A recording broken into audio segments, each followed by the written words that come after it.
This is the Bank of America Countdown to Green as we get set to go racing. The chase for the Nextel Cup Championship has arrived in Alabama.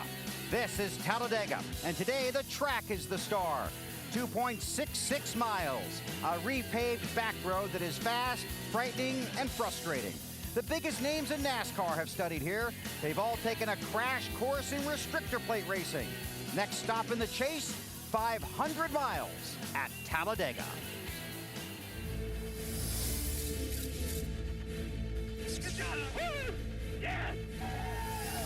The driving desire is to get to victory lane, but the racing goal is to stay out of trouble. And so far in the first three races, that's been a challenge to some of the chasers. And after one poor finish, you really can't afford another. Caution, chaser. Jimmy Johnson, guys. Trouble. Casey Kane. His championship chances melting away. Go to the garage. For championship leader Jeff Burton, the first three races produced one win and three finishes of 7th or better. But last Sunday, Burton saw how close you could come to being erased from the chase. At Kansas, one winner and one driver that never runs out of gas. I'm real proud of these guys. We're still in this thing. We're going to fight it to the end. But we're not in Kansas anymore. This is racing's most perilous path. Dramatic, daring, and dangerous. It's the longest road on the drive to racing's biggest prize, Talladega, where the fear factor is over the top. Oh, we got a car sideways in the turn. Number 5, the checker is out, and somebody upside down. A chess match of challengers chasing the championship, and a hungry pack of competitors that simply want the win. It requires concentration to hit the jackpot, but too often, even the best get zonked. Guys, we got a crash here. Guys just slamming guys for no reason. And everybody's driving 20 feet over their head. So hopefully Ryan makes a bunch more wrecks. All anybody can say is Talladega. Today, the green flag flies at Talladega. But with its reputation, this race has already begun. I never go to Talladega and don't get in a wreck. It's pretty much a given. Here, friends and even enemies must work together or lose the draft and lose the race. I don't have many friends, so I have to rely on my teammates in the draft at Talladega. Today, the chase for the Nextel Cup Championship continues at Talladega, where you're always on the edge and sometimes on your roof.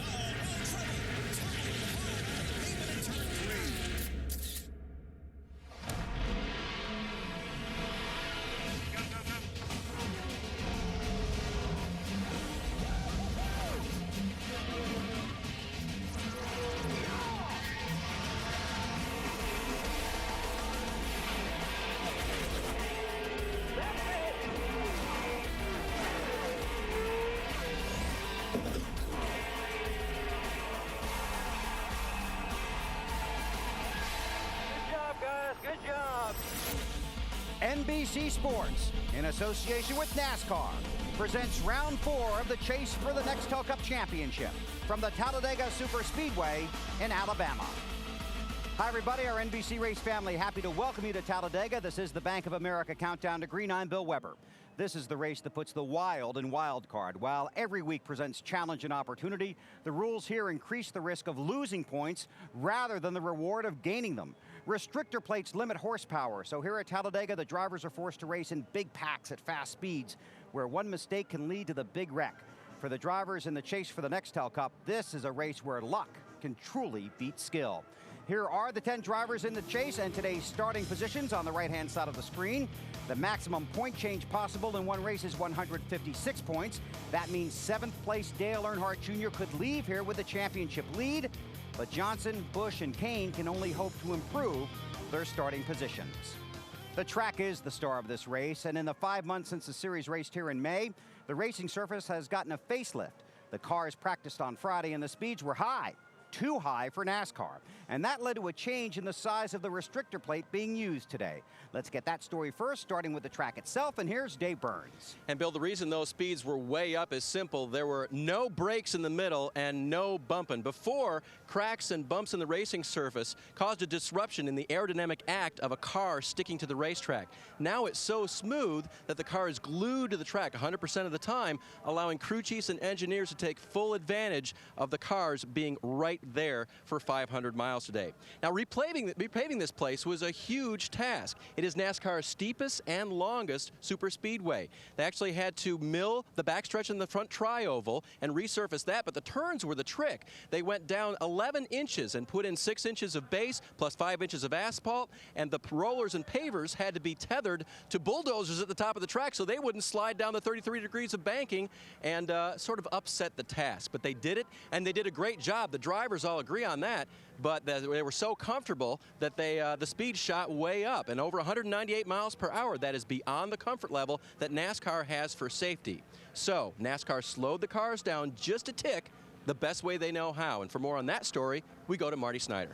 And Dave, the best way NASCAR knows how to do that is put on a smaller restrictor plate. Here's the one we started the weekend with. It is 57/64 of an inch around the holes right there. Now what they did is they went to a 7/8 of an inch plate, which is barely smaller than the 64 plate. And what it did, 1/16 of an inch smaller holes. Those tiny little holes now took out about 8 to 16 horsepower, 2 to 3 miles an hour. And the reason NASCAR did that, as you mentioned in the packs on Friday, 198 miles an hour in packs of 15 cars. Today they expect the packs to be around 30 cars, so the speeds could have been well over 202 miles an hour. Now Robin Pemberton from NASCAR told me this morning 196 is the threshold where NASCAR starts to look at bringing the speeds down a little bit, because at 196, testing shows them that when a car gets sideways, it can get upside down, and that's certainly not anything that anyone wants. But the change this weekend made the crew chief's job a little bit harder.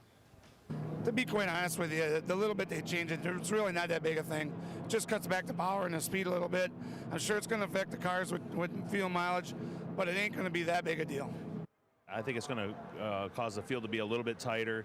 The draft is going to be a little more sensitive. The cars are down about 10 horsepower, which doesn't seem like much, but means a lot to us here in the garage area. So it might make the difference between pulling out and making a pass and not making a pass.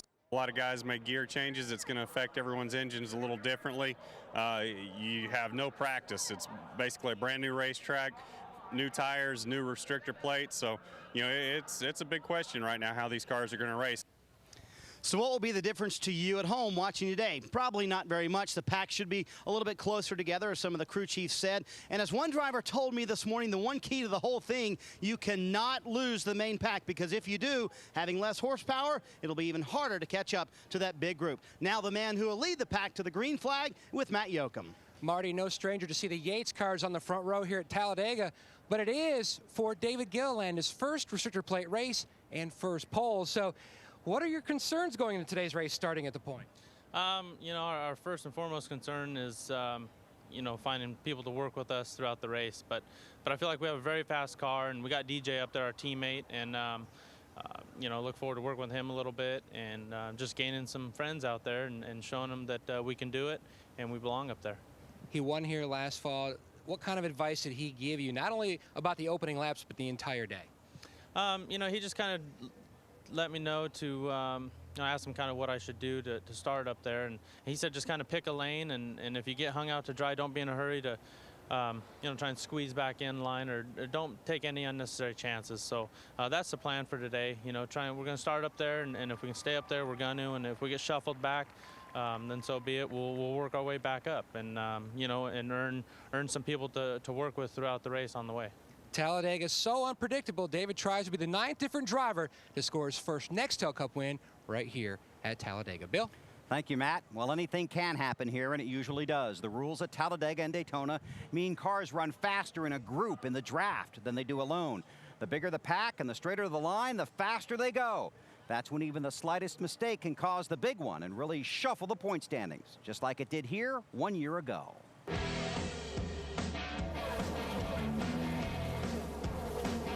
Trouble in turn one. Oh, car on its roof. Michael Waltrip. Mark Martin is is in it. What are the championship contenders? I know that it's exciting racing to watch, but golly, I didn't even get a sweat worked up. Jimmy Johnson slowing down. Well, that rear blew out. Sure did. Took the fender with it. Trouble! I don't know what happened there, but all anybody can say is it's Talladega. Last lap. Here comes Tony Stewart. He's got the lead in turn 1. Now the caution is out. Race is over. 88 might have been in front. Had a good finish. It was got a really good push from DJ, and if we couldn't win, I was glad to see him win it for sure. Well, Denny Hamlin is one driver who hopes the standings are not scrambled up at the end of the day because he's second in points entering this race. Denny, why does or does not this race make you any more nervous than any of the others in the chase? Well, I think it's going to be the same for everyone. This is the one that, in the chase that everyone's knew was going to be a bullet. So we're going to see what happens. And we've been pretty fortunate to try to stay out of wrecks all year long, but you can't always help it on Superspeedway. You start 12th today. How do you approach the early part of this race? I think I'm going to field out for probably the first 15 laps, and if I can make my way inside the top 10, I'd like to try to stay there. If if I'm mired back in 20th, 25th, then I need to probably reevaluate where I'm at and probably head back there with the veterans and know what they're doing. All right, Denny, good luck today. Denny Hamlin, second in the championship. Marty?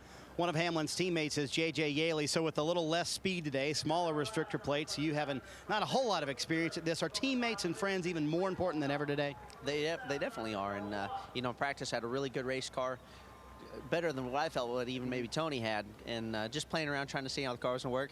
Got a run, left him, and looked in the mirror, and I was the only one there. That's good.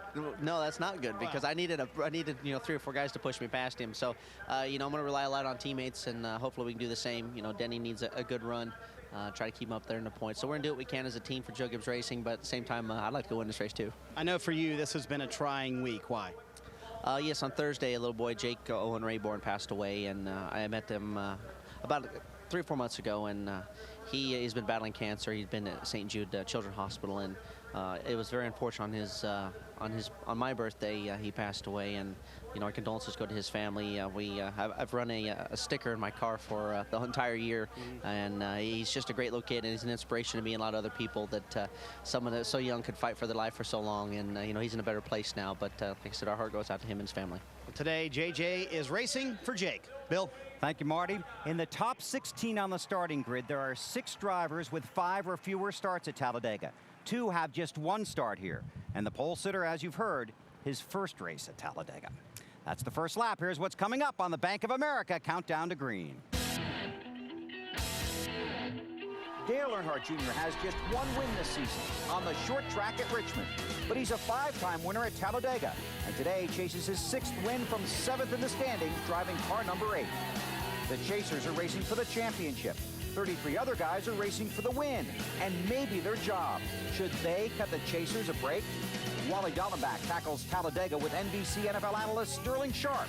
And we'll talk to Kansas winner and defending series champion Tony Stewart on the Bank of America Countdown to Green.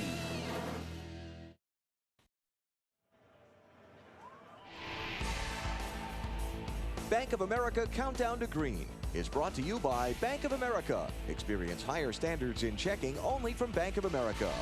By Pizza Hut, home of the new Sicilian lasagna pizza. Go for the good stuff. And by Suzuki, maker of performance-driven motorcycles, scooters, and all-terrain vehicles. Round 3 of the chase for the championship is underway.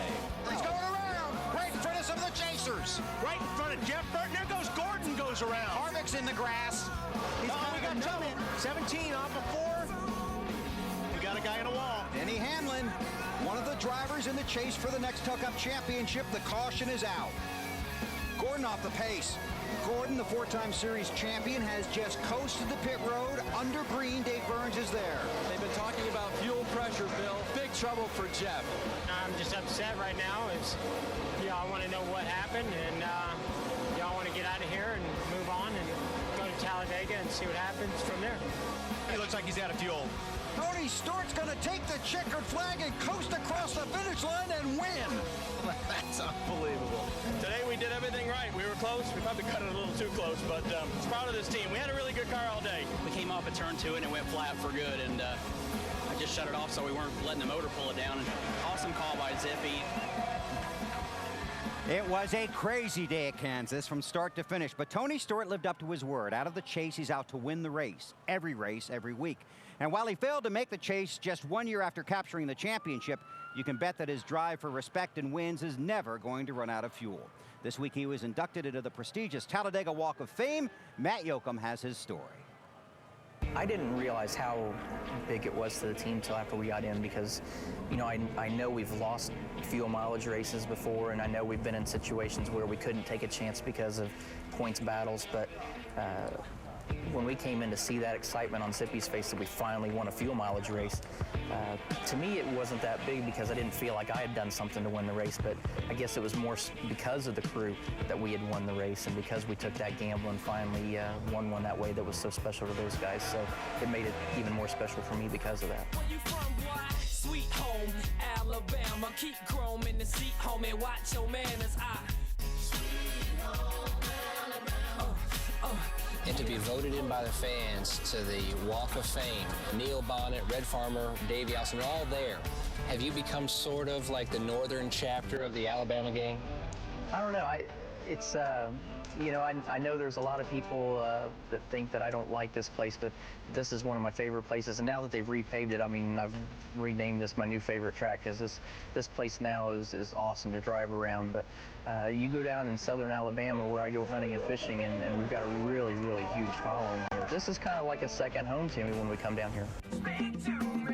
Yeah, we're going to kill somebody, so, I mean, somebody else is going to die at Daytona or Talladega with what we're doing right here. Daytona is always going to be Daytona, but now that Talladega has repaved their track, it's, you know, being able to run 198 miles an hour in practice and run as close as we were together, it was comfortable and it was fun.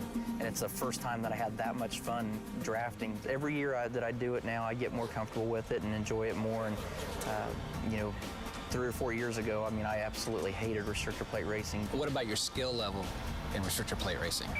Well, Talladega, I'm just one step shy of being Six a genius. times. one step shy of being a genius here, I think. But, you know, I think the fact that we have 6 times run second here shows that we're relatively knowledgeable about what's going on with the restrictor plate side as a driver. And, you know, for us, you know, we're not worried about the points, we're worried about winning. And, you know, I want to crack this place. I want to finally get a win here instead of coming into the media center saying, well, this is our 7th second place finish here.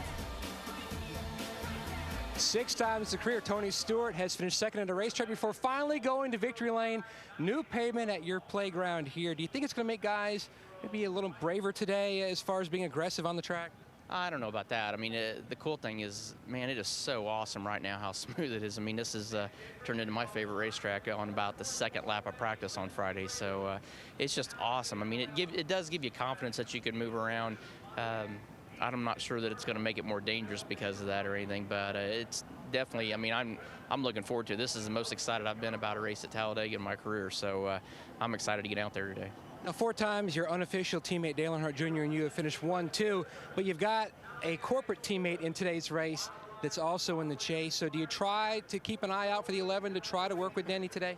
Yeah, I mean, obviously we want to do anything we can to help Denny and the FedEx team out, but you know, at the same time, I want to win a race here. I've run second 6 times here, and I'm wanting to break through. So, you know, hopefully we can get a win. But, you know, it just depends on where we're at. I mean, the circumstances are going to dictate where we go and when we go and who we go with. So there's a lot of times that Junior and I get around each other and can't quite get together, and there's a lot of guys that try to keep us from getting together too. So it's kind of fun to see if we can accomplish that. But, you know, I'm real confident in my teammate with Denny, and I got another great teammate with J.J. Yaley that we work really well together with too. But, you know, it just seems like the Junior and I always work really well together here at Talladega and Daytona, and I don't see that being any different today.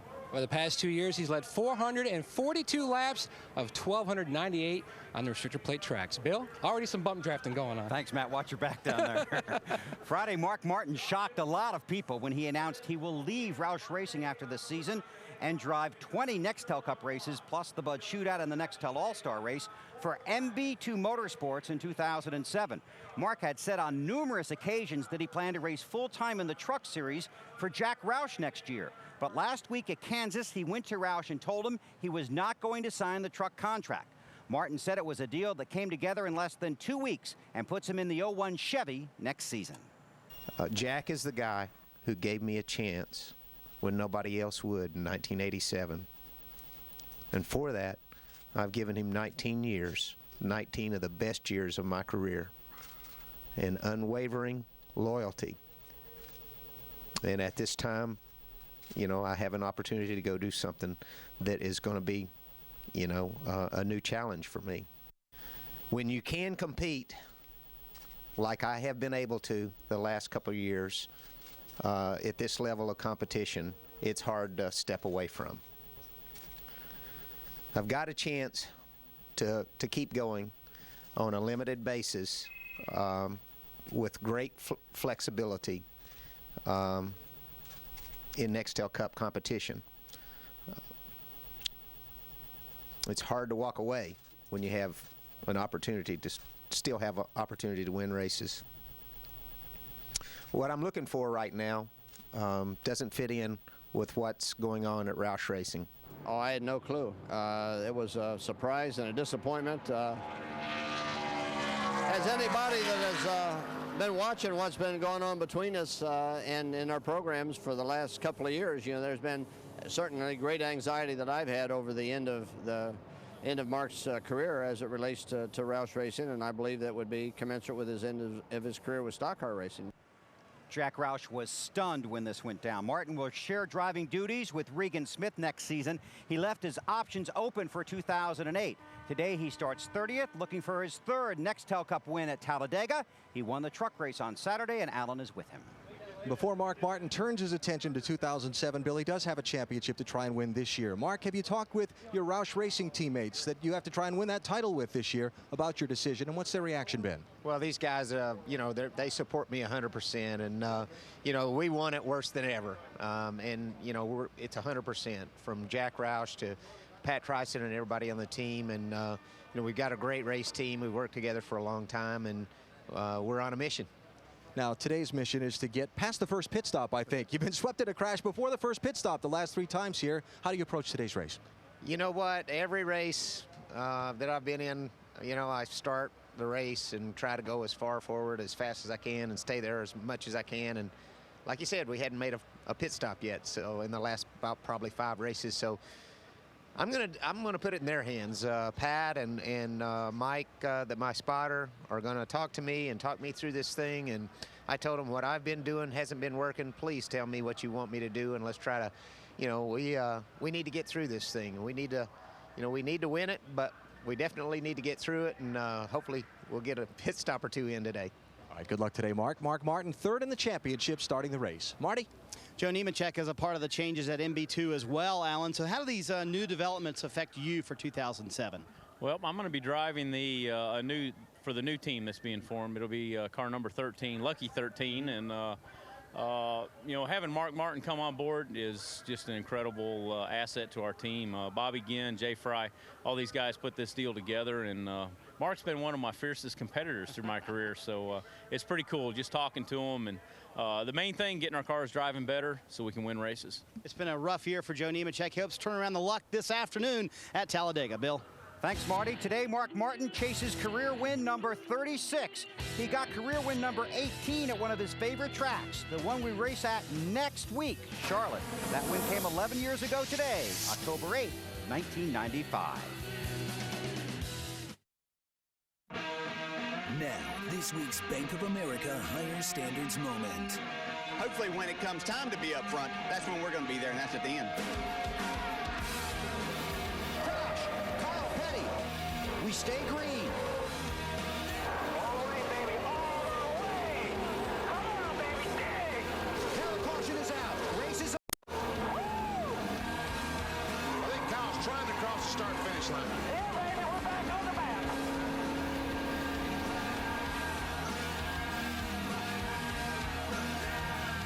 This has not been the kind of season Dale Jarrett had been hoping for. He will leave Robert Yates Racing at the end of the year. At Yates, Jarrett has posted 31 of his 32 career wins. In 1999, they won the Nextel Cup Championship together. He won this race last year. For 49-year-old Dale Jarrett, it has been quite a ride.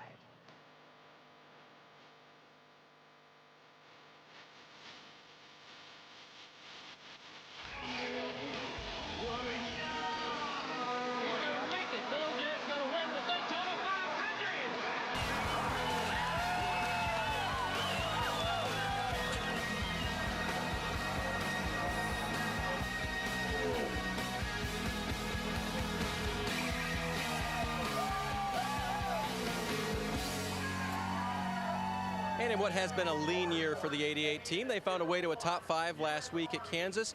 But DJ, knowing that you're not going to be with this group next year, at the end of the day, when you have the opportunity to run up front, are you going to be more aggressive or less aggressive and just bring it home? Probably a little more. We need a win for Robert Yates Racing. They've done that for, I think, maybe 17 years in a row, and we don't have one. We've got 7 more chances. So when it comes down to the end of this day, I hope that I have a car. I know the car's capable right now. I hope I have something left at that time that I can be very aggressive with and try to get to victory lane for them. All right, let's keep our eyes on the 88. He has 2 wins here. One of them was last year right here at Talladega. Bill. Thanks, Dave. If this is your first restrictor plate race, hang on tight. A bunch of competitors side by side, inches apart, racing as hard as they can. It's dramatic, exciting, until the Talladega freight train derails. It can happen anywhere at any time. And when it's over, all a driver can say is, I got caught up in the big one.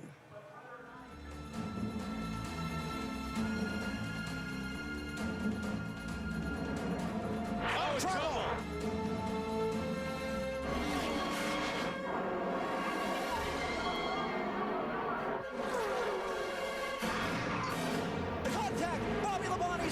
It's the big wreck on the final lap. Oh, trouble.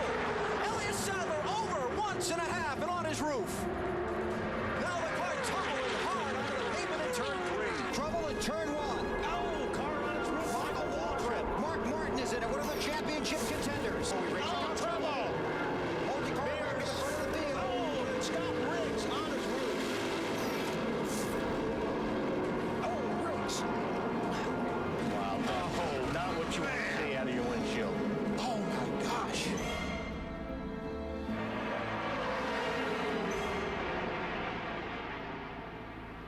Now Greg Biffle has seen both ends of the spectrum. Yes, he survived the big one to go to victory lane, but he's also been caught up in a number. So the new pavement and new plate, tougher or easier to survive the big one here? Well, definitely, you know, the start spot we have with the National Guard car at the front is going to be a better place to try and survive. But you know, I think that everybody's got a lot of respect for this place and the new pavement, and we're just going to kind of let it shake out and see how the cars run. But the cars have a tremendous amount of grip. They're not moving around as much on the racetrack, much smoother. So I think that we're going to be able to race 2 and 3 wide without maybe having a problem. So this surface is definitely nice. The guys have done a great job on it, and I can't wait to get out there. Did you catch much of the truck race yesterday to kind of get an idea what maybe to expect today? Yeah, the truck race, the bottom groove looked a little bit quicker. You know, we're starting on the inside row, but also Martin made the pass on the high side for the win. So, you know, we saw both the, you know, ends of the spectrum. We saw the bottom pretty consistent all day, but we also saw the top groove move. So I'm just excited to get out there, and I can't wait. I'm like a little kid in a candy store, brand new racetrack, so I'm ready to go. Greg Biffle, the highest qualified Roush car, he rolls off in the 5th position. Alan? With Ryan Newman, who has seen both the goods and the bads here at Talladega. He's been in the big wreck, and he's also had some top finishes. Ryan, given your experiences here, how do you get yourself mentally ready for a race like this? I don't know that you can. I mean, I guess you have to be ready for everything, but at that point, it doesn't matter. So, because everybody has to be. So, you just never know what's going to happen, you know, here more than any other place, and just have to go with the flow for sure. Car that has the potential to win today? I think there's going to be a lot of cars that have the potential, but I think the car with the fenders on it in a good position at the end obviously is going to be in the best shape. It doesn't seem like it's going to single file out at all, and I look for some guys to be dropping in the back and trying to say their stuff. All right, Ryan, good luck today. Ryan Newman, he starts 11th. Bill? Thanks, Alan. So many stories, 500 miles to watch them all play out at Talladega. How to race a chaser, next.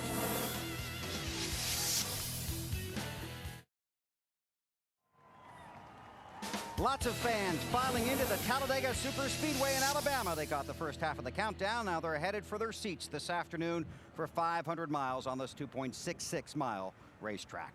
Former Indy 500 winner and Kart Series champion Juan Pablo Montoya made his stock car debut driving the number 4 Texaco Haviland machine in the ARCA race here on Friday. He started second, led the first 9 laps, and finished third. At one point, Montoya restarted 31st after damage to the right front of his car forced him to make several pit stops. He then worked his way back to the top 5. The race was shortened following a huge multi-car wreck on lap 79. Frank Kimmel was the race winner.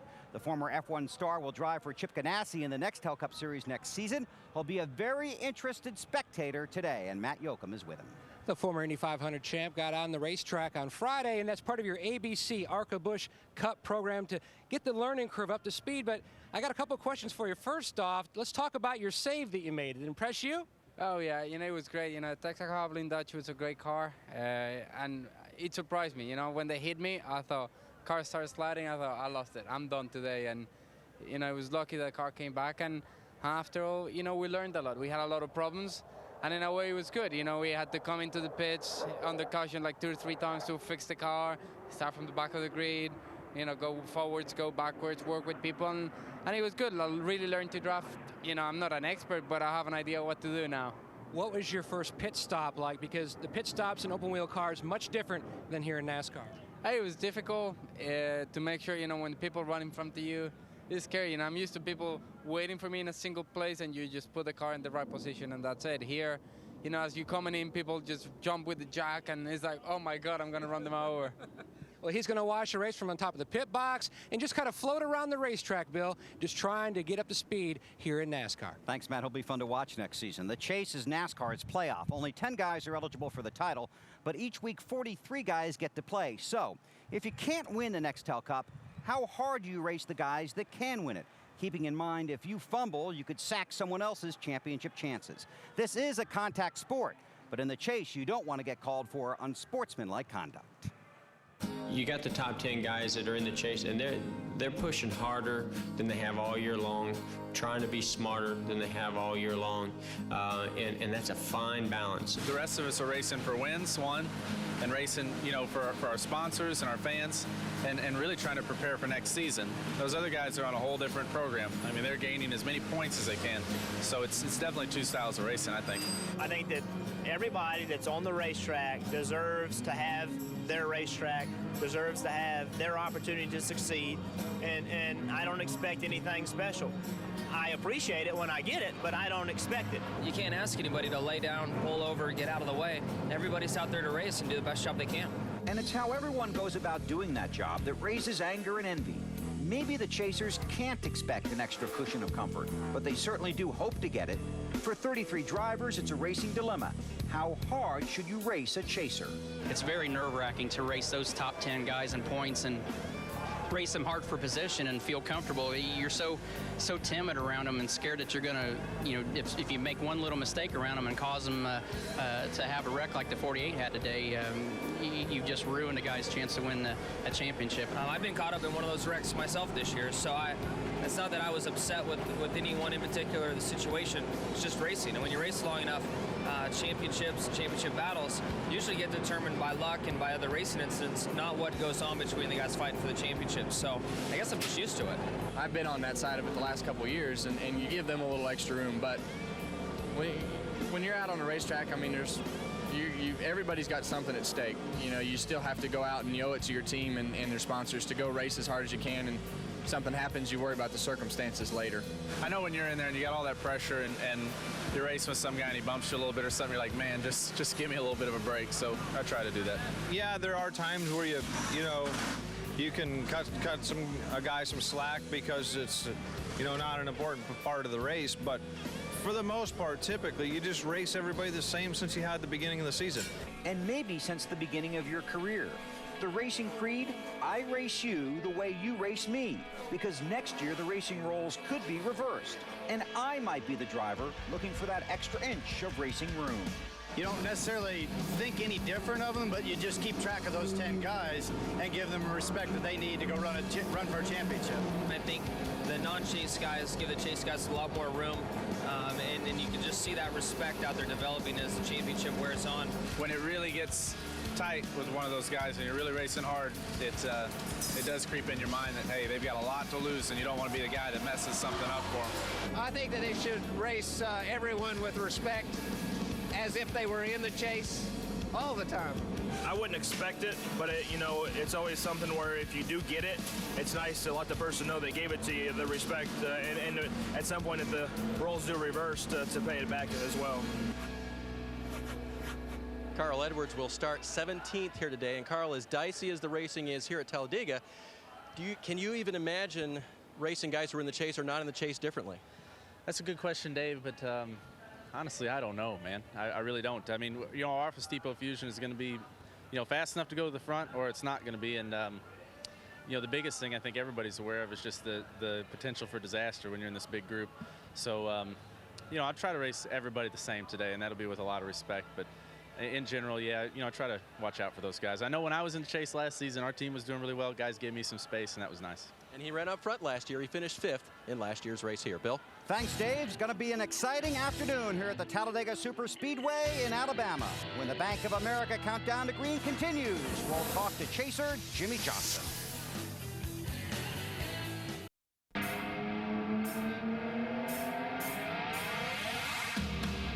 white flag is up. Final lap at Talladega. Who's it going to be? Labonte, Earnhardt Jr., Stewart, or maybe somebody out of the back? Look at this move by Jr. at the white flag. Contact. Bobby Labonte's over. It's the big wreck on the final lap. They're racing back for the win. Dale Earnhardt Jr. has won a $1 million bonus here at Talladega. I had to get really aggressive there at the end, but hell, everybody else was. Now the 8 and 15er together. Well, here goes Elliott Sadler on the inside. Oh, look at Junior push Michael. Michael's car was wiggling back and forth into the corner. Junior trying to squeeze down, and Waltrip to the lead. He gets in front of Kurt Busch. Gordon trying to jump in front of Harvick and get the push. Gordon to second. Michael Waltrip trying to figure out who to block. Here they come to the final corner and down to the start-finish line. Waltrip's going to have enough. Michael Waltrip will win the EA Sports 500 at Talladega. And Junior did not abandon. No, he didn't. He stayed there with him. White flag is out. Last lap at Talladega. Dale Earnhardt Jr. pushed by the car his father used to drive, the 29 of Kevin Harvick, and the veteran Dale Jarrett behind him. Trouble. Jeff Gordon. And there's the crowd. Greg Biffle, Casey Kane. Several cars involved.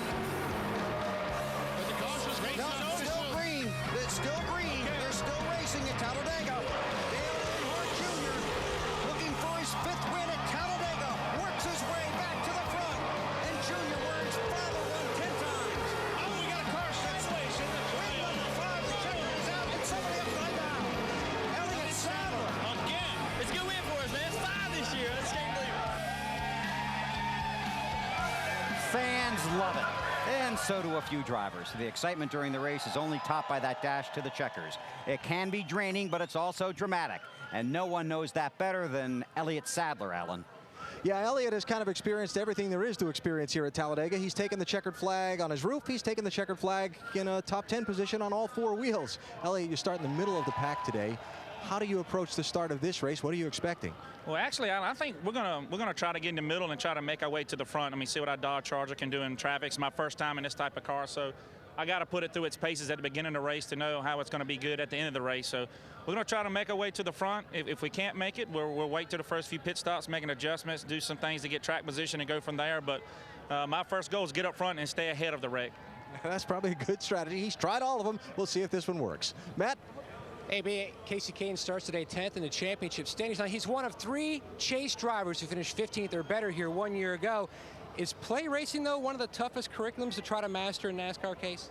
I think it is at times. I mean, you need a really good car. I think we have a pretty good car this weekend, and then you have to get in the right lines and get the right people to work with you and make the right decisions as the race goes on. You can get shuffled back quick, and I think you can get some spots pretty quick too, especially the way the track is now. It's going to be a great surface and a lot of fun. The place is already full of people, so I'm looking forward to it. It should be pretty exciting. Now, Casey, try to put Dodge back into victory lane at a plate track, something that hasn't been done in 4 years. Marty? Matt, one way to avoid the big one is to ride in the back. But this morning, Todd Barrier, who's Kevin Harvick's crew chief, told me our restrictor plate racing philosophy has changed a little bit. No more riding in the back for you. Why? Well, we got tore up next to the car on the lead lap last time. So it's, you know, every time we've ever raced, we've run good here. And you never know what's going to work. There's no safe spot here. I've been here if you ride back there and run 500 miles without having a caution. So just go up and race. Because of your position in the championship standings, do you have to be aggressive today? I don't think so. I mean, I think if you're gonna, usually the aggressor comes out in the front here. So just really no safe place to be. You just go as hard as you can and hope for the best. RCR's last restrictor plate win came in this race 6 years ago with Dale Earnhardt. Bill? Thanks, Marty. Jimmy Johnson is close to becoming the poster boy for the Chase Frustration Telethon. 2 years ago, he won 4 of the 10 Chase races, but finished 8 points behind champion Kurt Busch. That's a total of just 3 positions in any one of the 10 races. Last year, he went to Homestead second in the standings, but crashed and finished 40th. This season, he led the point standings for 22 of the first 24 weeks. Now, 5 races later, he's 8th in points and winless since Indianapolis in August, 8 races ago. And Jimmy knows firsthand the highs and lows of racing at Talladega. Jimmy Johnson's performance at Talladega has been unpredictable. One championship contender in trouble before we even start. What in the world? I have no idea. He was turning it left, and he would not turn back to the right. He just locked up. Since his rookie season in 2002, Johnson has 4 finishes outside the top 30, all recorded in the fall race. Oh, trouble. Johnson spinning to the inside. Don't come back across the racetrack. I don't think he's got much of a choice. Oh, boy, did he just get through there. Johnson was even accused of causing 2 big wrecks here last year. One car turns sideways, and as Mike Wallace gets caught up, several other cars spin. It looks like a junkyard down there in turn number 1. I hope everybody's okay, but I also hope whoever caused it, trying to be Mr. King Kong, I hope he got taken out also. The 48 just, I don't know where he was going. It's lap 18 or 19 or whatever it was, and we have 3 pedals in the car. You know, the middle one's the brake in case he doesn't know that. Maybe I'll give him a diagram for next week. This has been a tough place for you. It certainly has. And in this one, I mean, it's so easy to sit on your couch and point fingers and say so-and-so did something wrong. But when you're out here in these cars at the speed and seeing all the near misses and what's really going on, it's not worth forming an opinion.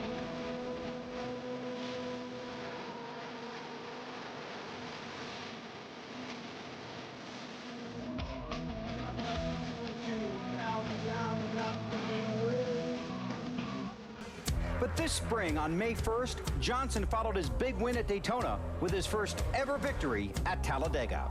Does Tony Stewart have anything left to make a move? Coming into the trial, we're about to find out. Jimmy Johnson leads. He won the Daytona 500 this year. Down to the line, he'll hold off Tony Stewart, and Jimmy Johnson will win at Talladega. Well, Jimmy Johnson has had his share of turmoil here, but he's also learned how to triumph here at Talladega. Jimmy, if there's a lesson you could pass along to a young driver about this type of racing that you'd want him to pay attention to today, what would it be? And there's just so many lessons to learn out there, but overall I'd say patience. You get caught up in different battles that are taking place. And now that the bump drafting slowed down a little bit, I think that's helped with the emotional state of the drivers. But there's just so much going on, and you want to be aggressive to stay ahead of the big pack, because that's where we all feel the wreck will start. But you get racing other people and other things, other situations, and that's when trouble starts. So being patient is the name of the game, and it's going to be tough to be patient today with how comfortable this track is and how many lanes we're going to have to race on. How critical is this race to your hopes to still win the championship? It is. It's very, very important for the Lowe's team to have a good day today to stay in this championship battle, but we can't control anything. If we're up front, we're safe. If we're in the middle, you're not safe. You got to get back to the front. So I just don't know what to think. We're just going to hopefully have a good, safe day today and finish this deal. All right, good luck today, Jimmy. Jimmy Johnson, he starts 3rd. Bill? Thanks, Alan. The driver every driver talks about at Talladega. Dale Earnhardt Jr. next on the Bank of America Countdown to Green on NBC.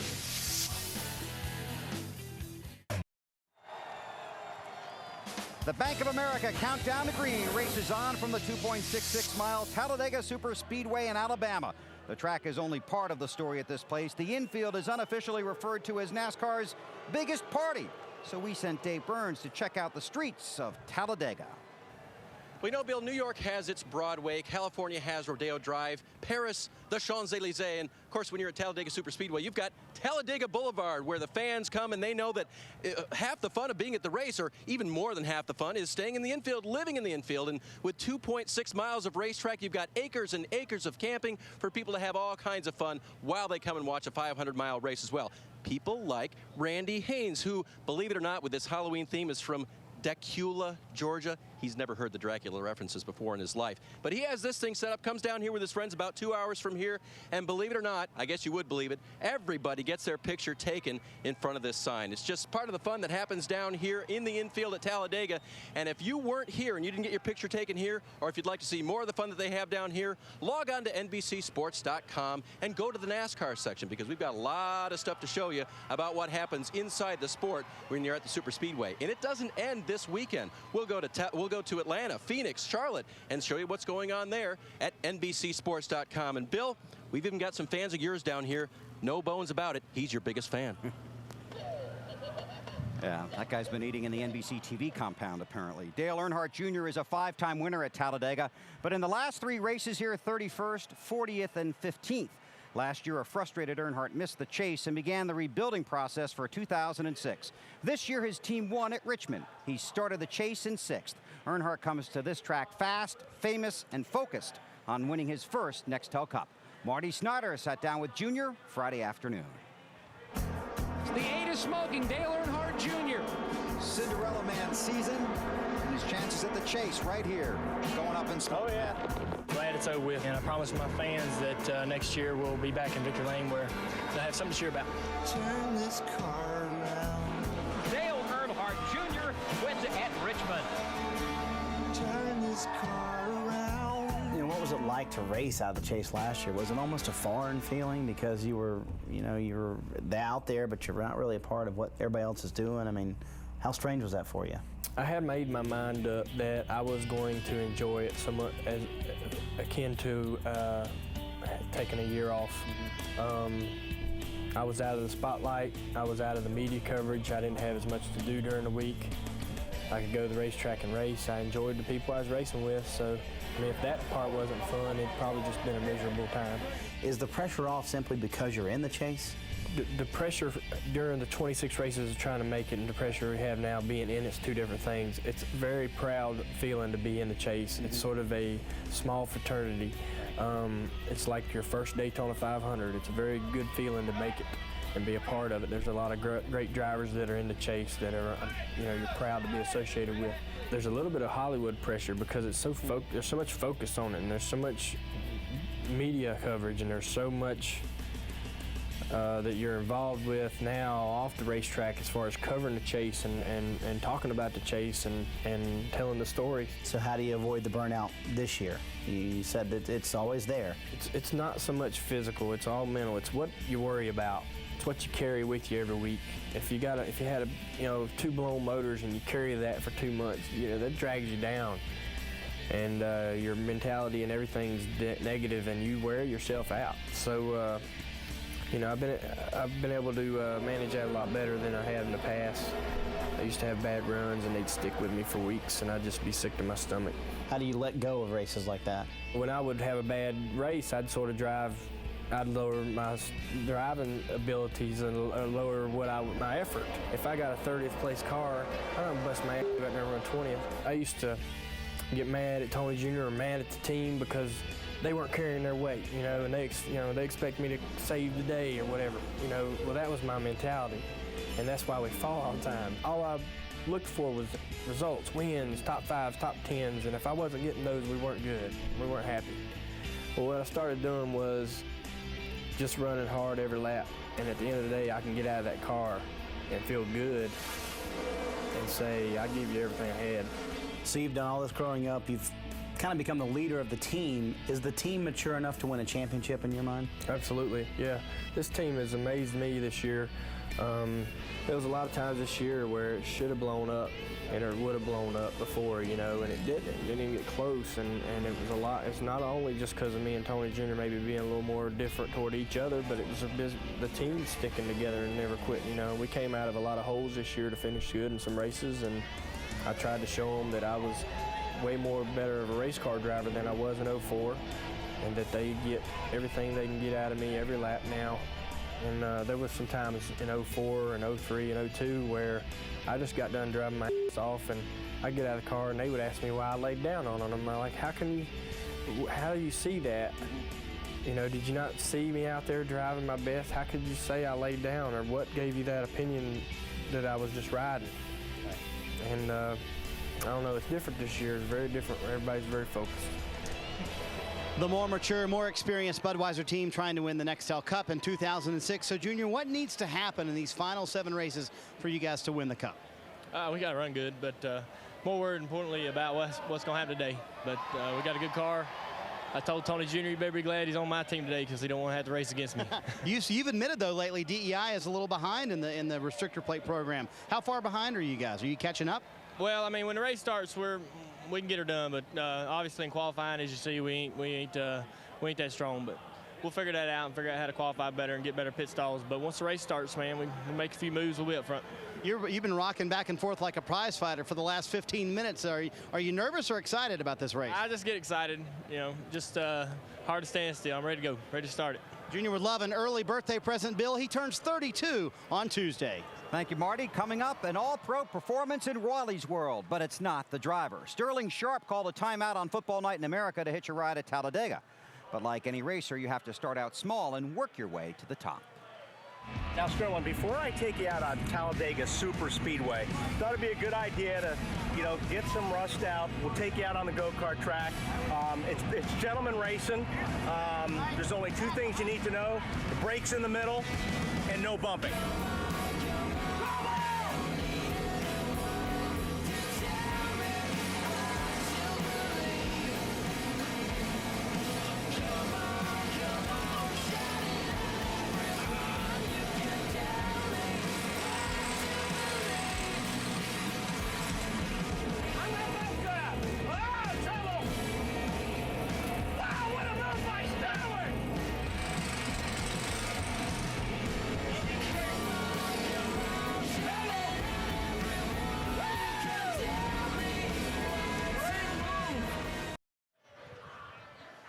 NBC Sports live at the Talladega Superspeedway in Alabama, getting ready for race number 4 in the chase for the Nextel Cup Championship. The fans headed to their seats.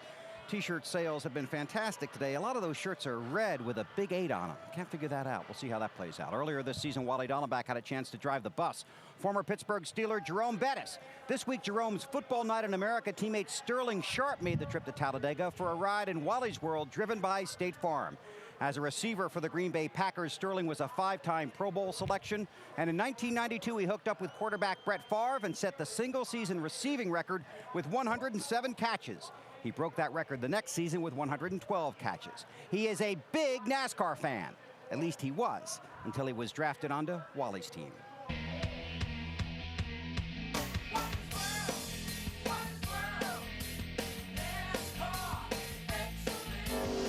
Welcome to Talladega, baby! I think you just exceeded pit road speed. I think you're right. My special guest this week, Sterling Sharp, analyst of Football Night in America on NBC. Welcome aboard, buddy. Why, thank you, Wally. Good to be here, baby. Now, we squeezed Jerome Bettis in this car a few weeks ago. Now, he said that he was the glue that kept the team together. Where does that leave you? Yeah, he's the Elmer's glue. The Elmer's glue. I'm the crazy glue that keeps the team together. And Jerome was not a NASCAR fan. I'm a NASCAR fan. So I love this. Who's your favorite driver in NASCAR? You're a big NASCAR fan? Dale Jr.'s my favorite driver. I don't pull against anybody, but I pull for Dale Jr. Hey, Dale Jr. Let's see, man. It's a pleasure, man. Don't forget to tell Jerome we gave him a pretty good ride in California. Right. But we're going about 25 miles per hour faster here at Talladega. Yeah, Talladega, baby. They just repaved this place, and it is so smooth. It's amazing.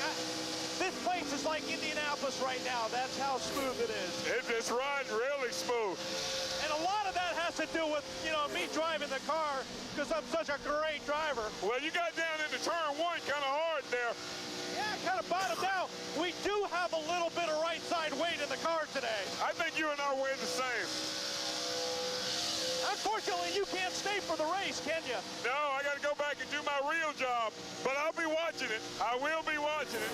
I won't be pulling against any of the other drivers, but I'll be pulling for the number 8 car. Well, Sterling, I'm glad you came aboard. I'm happy to have you guys a part of Wally's World. Thanks for coming, buddy. We'll be watching you guys Sunday night. Thank you, Wally. Wally's World is great. Thanks, man. Thanks for going. That was incredible. Nice to have Sterling here this weekend, but he goes back to work tonight when the Pittsburgh Steelers meet the Chargers in San Diego. Sterling and the guys kick off our NBC coverage with Football Night in America at 7 o'clock Eastern Time. That's right here on NBC. Jeff Burton has a 69-point lead in the chase. Last year, Tony Stewart had a 4-point lead after the first 3 races. In 25 races at Talladega, he has 10 top 10 finishes. 5 times Jeff has finished 32nd or worse. In April of 1998, he finished last. Friday, Jeff said he knows everybody can have a bad race. Last year, this was the one for him. Matt. And his teammate and chase buddy Kevin Harvick about 12 rows a little farther up the grid. So once you two find each other, do you try to stay together for security or try to be a little bit separate so that way survivability is a little bit better for RCR? Only one can get taken out. Yeah. You know, I think that you go into this race not knowing what to expect, to be quite honest. I think that the people that go into this race thinking they have a grand plan haven't raced this enough to understand you can't have a grand plan. And, you know, obviously if we can help Kevin, that's what we're going to do. And if he can help me, that's what he'll do. But at the same time, they're here to run their race, and they can't help me at the expense of hurting themselves. And they've got to do what's right for them, and the same with us. But we will work together every chance we get. There's no question about it. We've done it all year long, and this will be no different. Now, what's a bigger concern for you, the transition of the banking here in the tri-oval, or what NASCAR said in their meeting today about exiting pit road? Well, there's a couple issues. The bottom line in the tri-oval does not have as much banking as it used to. So we haven't been out there with 43 cars, you know, with old tires. We don't know how that's going to react. And then leaving pit road is totally different than it's ever been. So we're going to have to make sure we don't make a mistake there. And we don't know how much speed we can carry on the apron over in 1 and 2. So we'll be learning under fire here. Because you have to go all the way on the exit of turn 2. Yeah, the rule used to be left sides on the line, and today it's all 4 tires below the line. So that is a change for us. But, you know, it's the same for everybody, and we just got to do the right thing with the Signature Chevrolet. But you can lose a lot of time under green flag stops if you don't carry enough speed through there. He has a 100-point, just a little bit less than 100-point cushion between himself and the guy who's sitting 5th in the championship standings. AB? With Jeff Gordon, a 4-time Talladega winner who had a bad finish at Kansas last week and lost some points. Does that play into how you approach today's race at all? Not necessarily. I mean, I think there's still a lot of racing left to go, 7 races to go. And, you know, this is an important race. It's an important race to stay out of trouble with. So, you know, I think we're going to need to run our own race. You know, we've got a great starting position here. DuPont Chevrolet is really strong. We're going to try to get up front, you know, lead laps and you know, get that track position. And then we know we're going to have to battle really hard there at the end. But, you know, there's just a lot of unknowns here at Talladega, and we got to be prepared for all of them. But I don't think that it's time for us to get too risky. I think there's plenty of races left, and we need to take advantage of the good ones. This is one. Martinsville's another one, and you know, the others we gotta you know, make up some ground. Good luck today. That great starting position he mentioned is 4th. Dave? Alan, Matt Kenseth is 4th in the chase right now, just 84 points out. Matt, can you even think about winning this race to help your championship hopes, or is it all about staying alive out here in terms of position on the racetrack? Sure, we can think about it all day. You know, we're going to go try to win like you try to win any race out there, but, you know, really we're already 4th race into it. We're almost, you know, coming up on a halfway point next week, so we got to gain some points, and we realize that. You know, we ran bad last week, didn't finish good. You know, we just can't give up any more points. So we're going to go run hard. You never know what's going to happen here. You can always get caught up in somebody else's mess. I think you just got to try as hard as you can to not be the one to cause a mess, and hopefully be up front. And we'll hope he can do that today. The countdown to green is at 0. Pre-race ceremonies are next. This has been the Bank of America Countdown to Green. Let's go racing.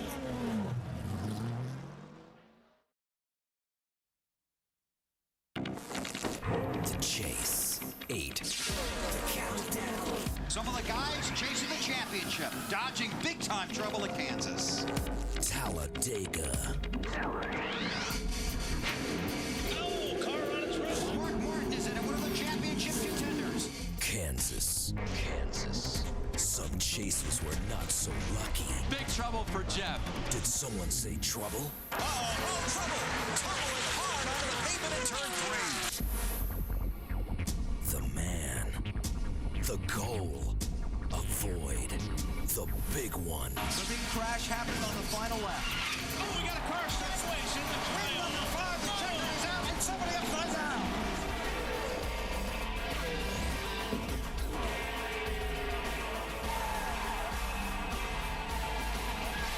Good job, guys. Good job. NBC Sports, in association with NASCAR, presents round 4 of the Chase for the Nextel Cup Championship, live from the Talladega Superspeedway in Alabama. Partly sunny skies, temperature about 78 degrees in Talladega today. Let's take you trackside and join the pre-race ceremonies. Ladies and gentlemen, will you please rise and remove your hats as the United States Marine Corps Color Guard presents our nation's colors. And now, will you please welcome Reverend Mike Jackson of the Alabama Raceway Ministries as he offers today's invocation. May we pray together. Loving Heavenly Father, we pause in the midst of this beautiful day to thank you for this gift. We thank you that we've been able to gather here. We ask that you provide safety for drivers, for their crews, for fans, and for all track personnel during this event.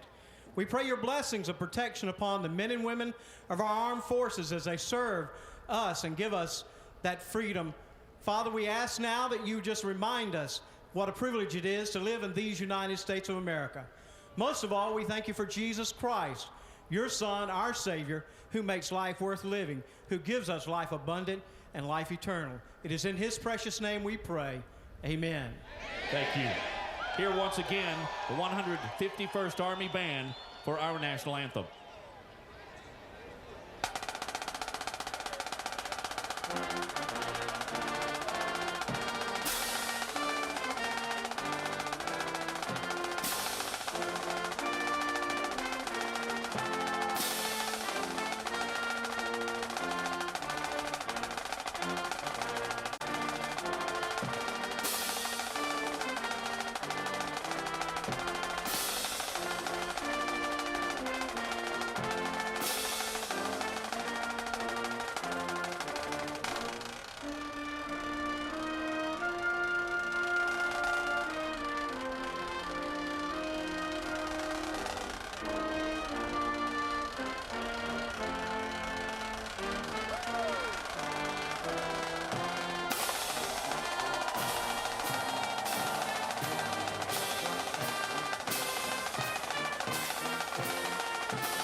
The excitement continues to build at the Talladega Superspeedway in Alabama, the longest track on the NASCAR circuit.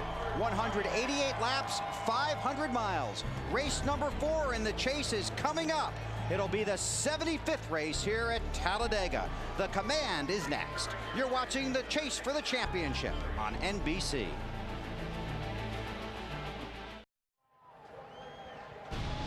It happens twice a year. The fans from all over the country come to Talladega, Alabama. And this is their destination, the Talladega Superspeedway. And they're ready for 500 miles and the stars of the NASCAR Nextel Cup Series and race number 4 in the Chase for the Nextel Cup Championship. Hi, everybody. Bill Weber along with Wally Dallenbach, and it's certainly a pleasure to welcome back Benny Parsons to today's race. Thanks for having us in for this action from Talladega. Well, they've repaved the track. They have a smaller plate. It's a different tire. But it's the same old Talladega. It's the same old Talladega. For a race car driver, the next 500 miles, there's no place that's any more stressful. There's no place that a driver concentrates harder. And there's no place where the whole time you're racing this place, it's in the back of your mind, that you could be in the wreck. This is a very difficult. When you're done with this race, you are mentally exhausted because you're just so focused. You can't take your concentration off of what you're doing for 1 second. It's very, very intense. And you also have a cramp in your left leg because you sit there with your left leg poised above the brake pedal for 500 miles because you want to cut that reaction down. You don't have to pick up your foot to hit the brake because if something happens, if there's smoke in front of you, you want to slow down as quickly as possible and try to avoid getting in the big one. And we talk about the big one. What causes all this? A restrictor plate. NASCAR at these racetracks mandate the cars use a restrictor plate to slow the cars down. They cut the horsepower basically in half. And this is what you see. Cars running around the racetrack, 3 wide, nose to tail. Now, they're far apart. They're a long ways apart compared to what they're going to be in the race today. There's a tremendous amount of intensity, as Wally talked about, in the cockpit for the driver, always watching what's ahead of them. Really can't do much about it when something goes wrong. There really isn't. When you're in a race like this and something happens in front of you, you're basically along for the ride. It's mainly luck. I mean, we've seen so many big crashes here. And I'll tell you what, when you're a race car driver and you're in one of these crashes, and we all have been as race car drivers, it's amazing what you see out of the windshield sometimes on one of these wrecks. And like I said, you're just along for the ride. It's like a pinball. So a lot of this deal is just being lucky to get through a crash. Benny, you've been able to watch the last couple of weeks. The chase is pretty intense. It is pretty intense. Jeff Burton last week at Kansas had a great run and increased his points lead, but this is the wild card that everyone is concerned about. Talladega getting through the big crash. Hopefully there will not be one today, but chances are there will be. The teams came here on Friday and had 2 practice sessions. They qualified on Saturday. It was an impound race, so no adjustments basically after qualifying. The racing service is smooth, it's fast. They have the smaller plate. We'll see what happens. 150,000 plus are here today, and now the 4 words they've been waiting for all weekend. Race fans, it's time for the most famous words in motorsports. Will you please welcome Director UAW Region 8, Gary Castile, to give the command. For all the men and women of the United Auto Workers and Ford Motor Company, gentlemen, start your engines.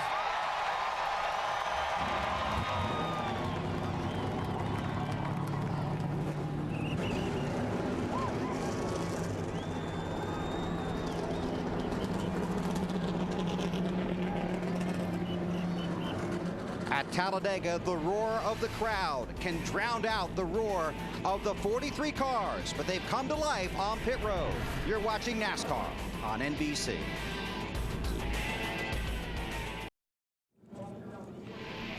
NASCAR Nextel Cup Racing from Talladega is brought to you by Allstate, official insurance sponsor of NASCAR, by Budweiser, the official beer of NASCAR. This is Budweiser, this is beer.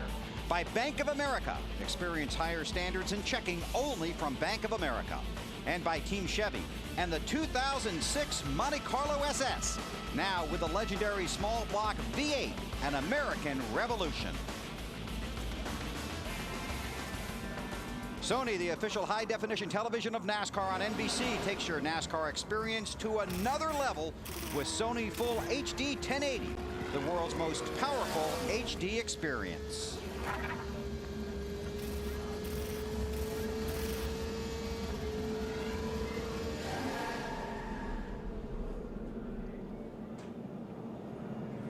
Cars rolling off of pit road here at Talladega. Budweiser, the official beer of NASCAR, is the proud sponsor of the Budweiser Pole Award, given to the fastest qualifier at each NASCAR Nextel Cup Series race. Budweiser congratulates David Gilliland for his first career pole in just his 8th career start. There you see the cars. Here's the Harley-Davidson starting grid for Talladega. Gilliland on the pole, and former Talladega winner Dale Jarrett, his teammate outside of row 1. Row 2, Hendrick teammates. Jimmy Johnson on the inside and Jeff Gordon on the outside. On the inside of row 3, the first Jack Roush car. On the outside, Kyle Busch, the third Hendrick car. Biffle on the inside. In row 4, Sterling Marlin and Jamie McMurray. Row 5, 2 guys looking for the first win. Brian Vickers and J.J. Yaley on the outside for Gibbs.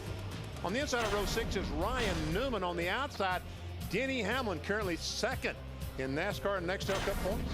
Winner could come out of row 7 today. Former series champion Tony Stewart and Kevin Harvick, one of the 10 drivers chasing the Nextel Cup. Joe Nemechek on the inside of row 8. On the outside, Martin Truex Jr. Row 9, we find on the inside Carl Edwards, the second Jack Roush car, and Kyle Petty. Great run for him on the outside. In row 10, Matt Kenseth, another one of the chasers, and Mike Bliss with a solid qualifying run. Inside of row 11 is one here before, Michael Waltrip. On the outside, Elliott Sadler in the 19 car. On the inside of row 12 is Kenny Schrader in the 21 car. Paul Menard, a regular on the NASCAR Busch Series, on the outside. And as we take a look at the rest of the starting grid for today's race at Talladega, BP is going to jump on the radio and see who is on the other end. Jeff Burton, Benny Parsons, you get me?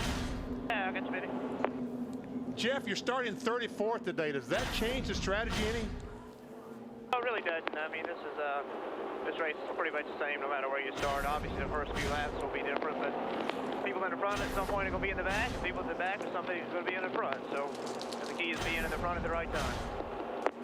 Those first few laps, you're going to hang back in the back and just see what happens? I'm sorry, Benny, I didn't just hear you. Those first few laps, you're going to hang in the back and just see what happens? Oh, we're not going to do anything different than what we've been doing all year long, and we haven't any time we've ever done that. It seems like we got in the ring, so that's not our strategy. Our strategy is to try to be smart, but we're not going to hang in the back. We're going to do what we normally do. Well, Jeff, thank you very much, and have a great day. No, man. The championship leader, Jeff Burton, field warming up on the track at Talladega. When we come back, final stories from pit road and the green flag.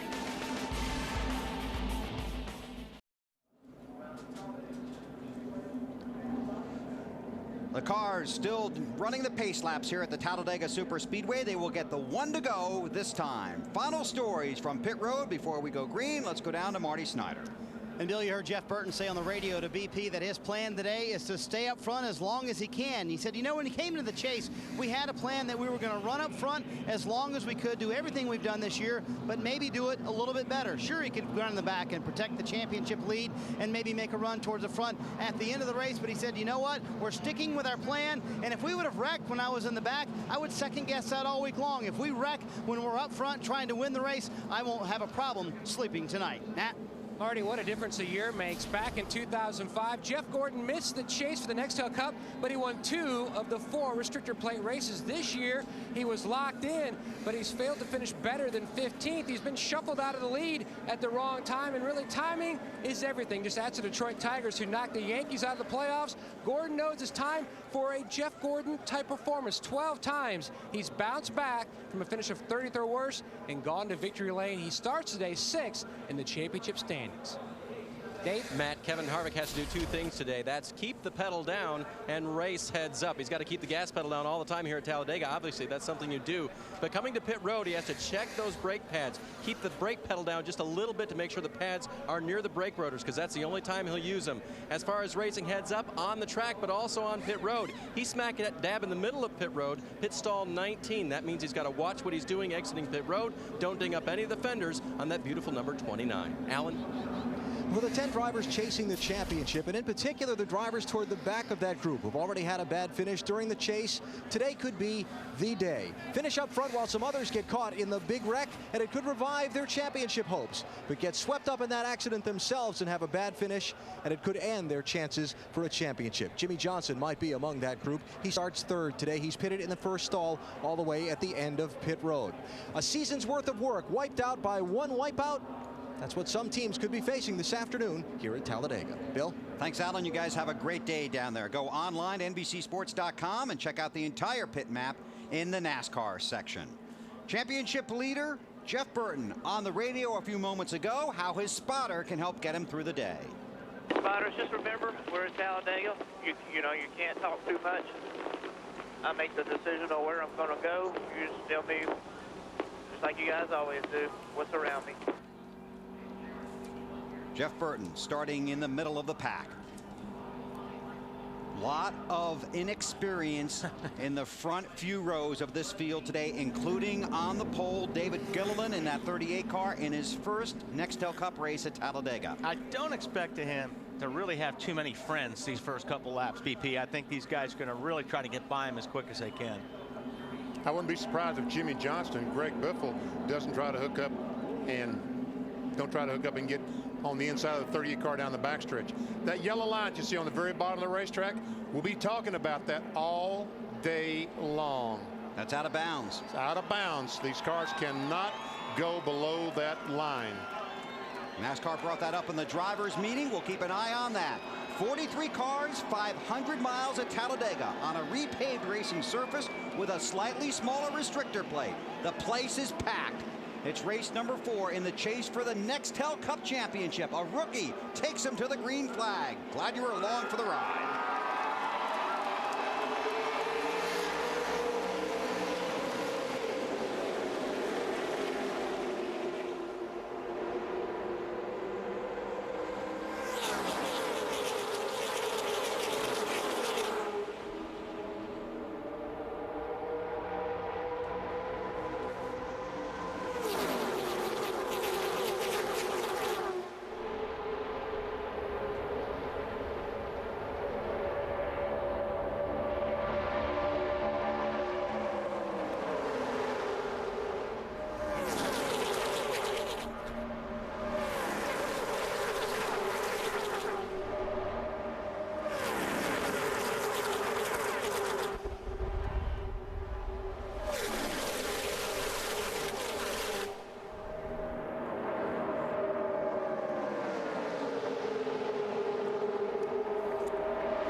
grenade. We just don't know how long the fuse is. How long can you hold your breath? You can hold it a long time because you have to here.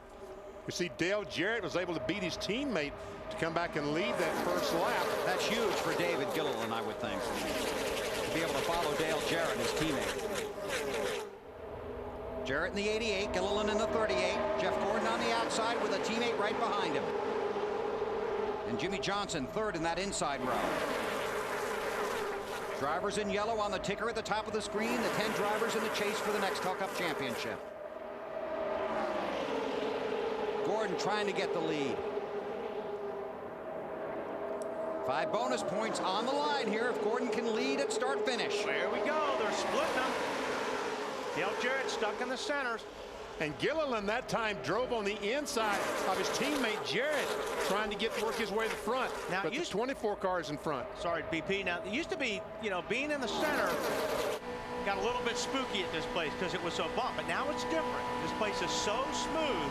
You can drive anywhere on this racetrack. It's like being on a freeway.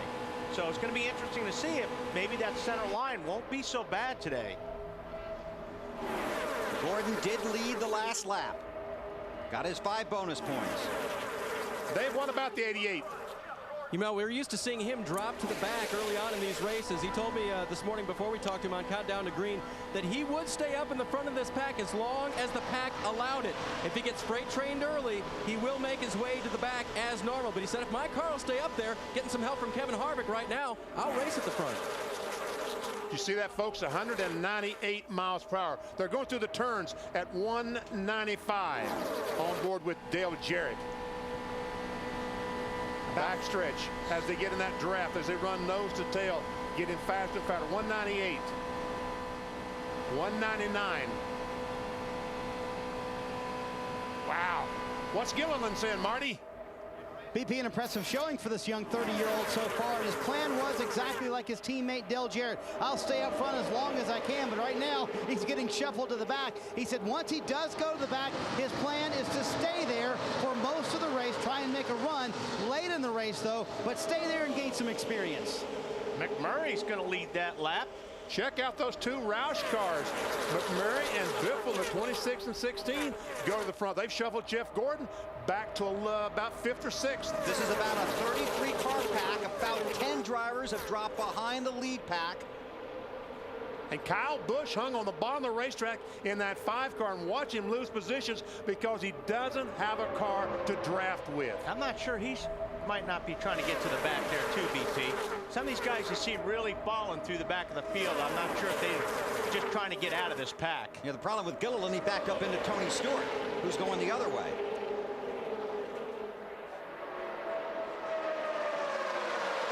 Matt Kenseth in that 17 car in the middle of that pack. McMurray, the race leader. And DJ trying to get back to the 2nd position, and does, bringing Jeff Gordon with him. McMurray has the 1 career win 4 years ago, October 13, 2002.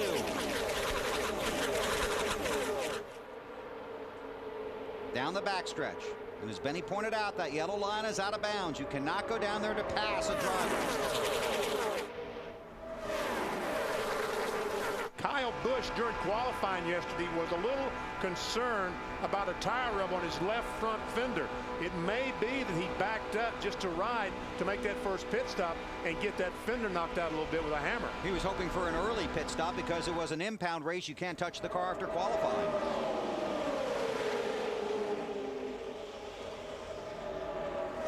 Update on the 5 for Marty. You guys mentioned that left front tire rub, BP. They were a little bit concerned about that in qualifying yesterday. They also had that left front tire rub, but this is not by design for Kyle Busch. He is not falling to the back intentionally. He got shuffled out, but that was their plan, to stay up front. But it looks like to me he's going back on purpose, doesn't it? Definitely giving up some positions, Marty.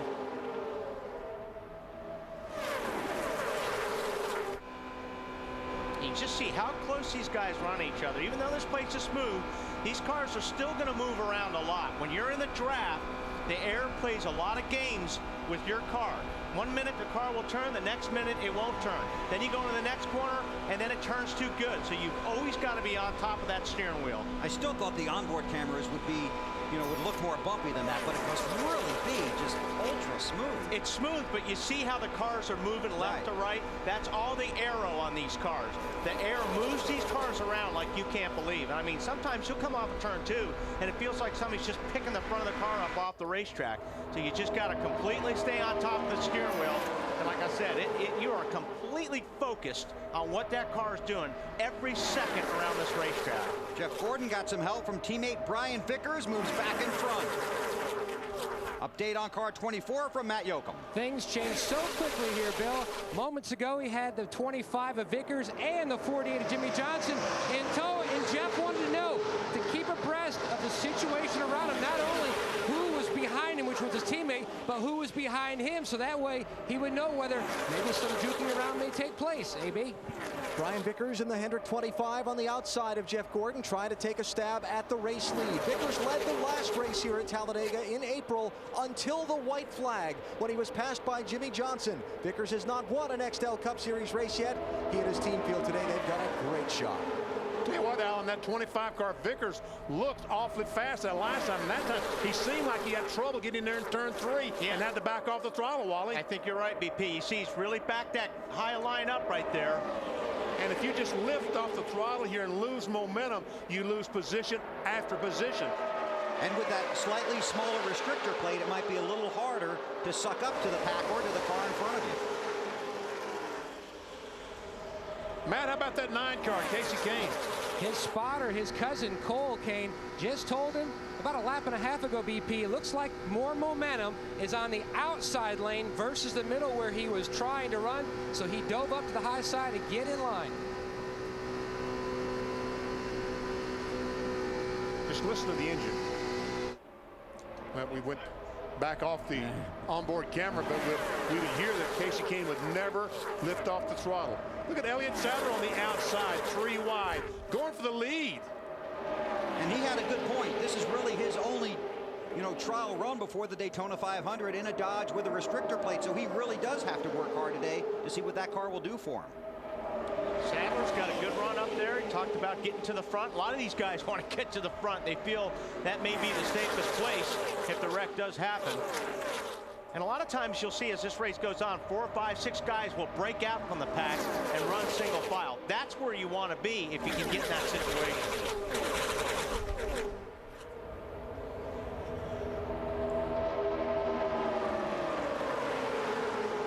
11 laps in the book at Talladega. Jeff Gordon is the race leader. We'll take a break. If trouble breaks out, we'll break in. You're watching NASCAR on NBC.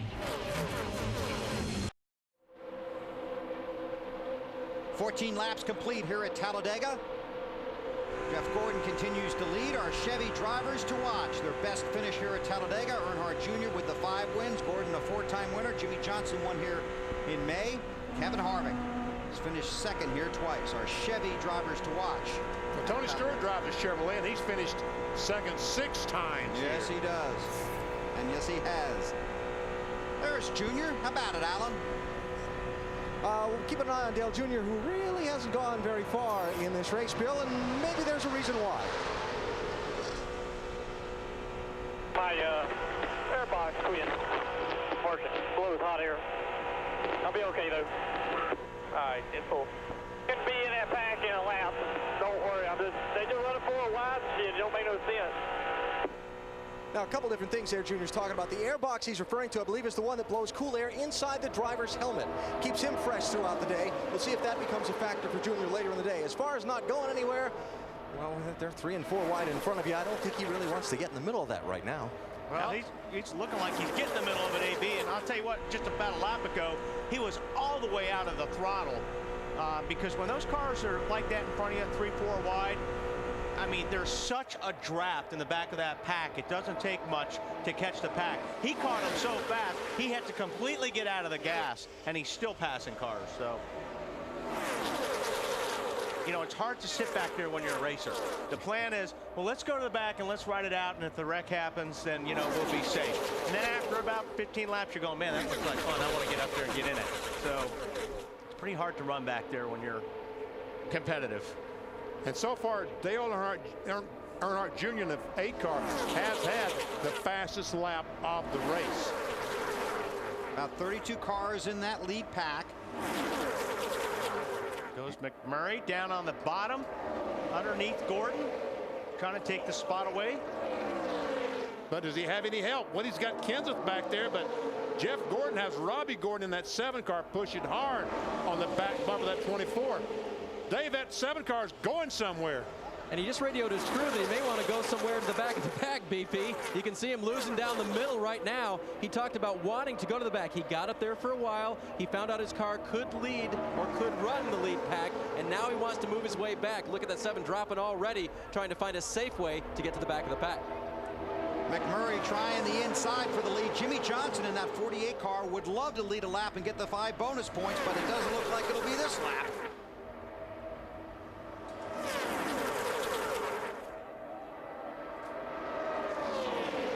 McMurray in that 26 car up in front of Gordon. Johnson falls in line. Allen? Jimmy Johnson's first words on his radio about 10 laps into this race, Bill, where he called into his pit and his spotter and said, does it look as wild out there as it does from here? And the answer is yes. Yeah.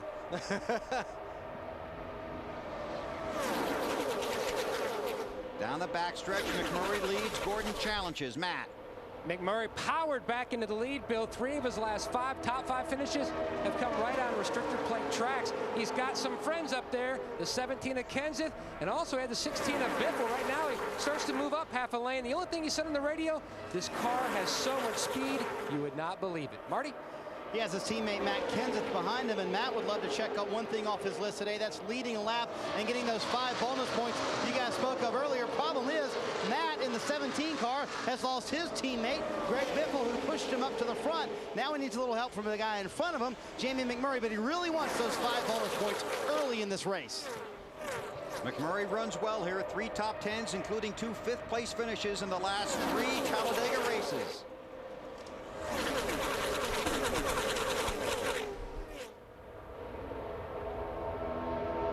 Jeff Gordon's got his teammate behind him, the 25 car, Brian Vickers. Teammates on the inside, teammates on the outside. Coming around to complete lap 21 at Talladega. Jamie McMurray is the race leader. You're watching NASCAR on NBC. 23 laps are complete at Talladega, in Talladega, Alabama. The UAW-Ford 500. Jeff Gordon in his Chevy continues to lead. Jamie McMurray right behind him. Elliott Sadler on the low side of the racetrack. Take a look at our AutoZone in the zone drivers. Kurt Busch, 4 straight top 10 finishes. Tony Stewart comes in off the win last week. Jeff Burton, the championship leader. Our AutoZone in the zone drivers here at Talladega. Wow, I can't believe these guys getting out of the throttle, BP. Having to get out of the throttle, we see the 78 car, Kenny Wallace. Looks like a tire rub or something.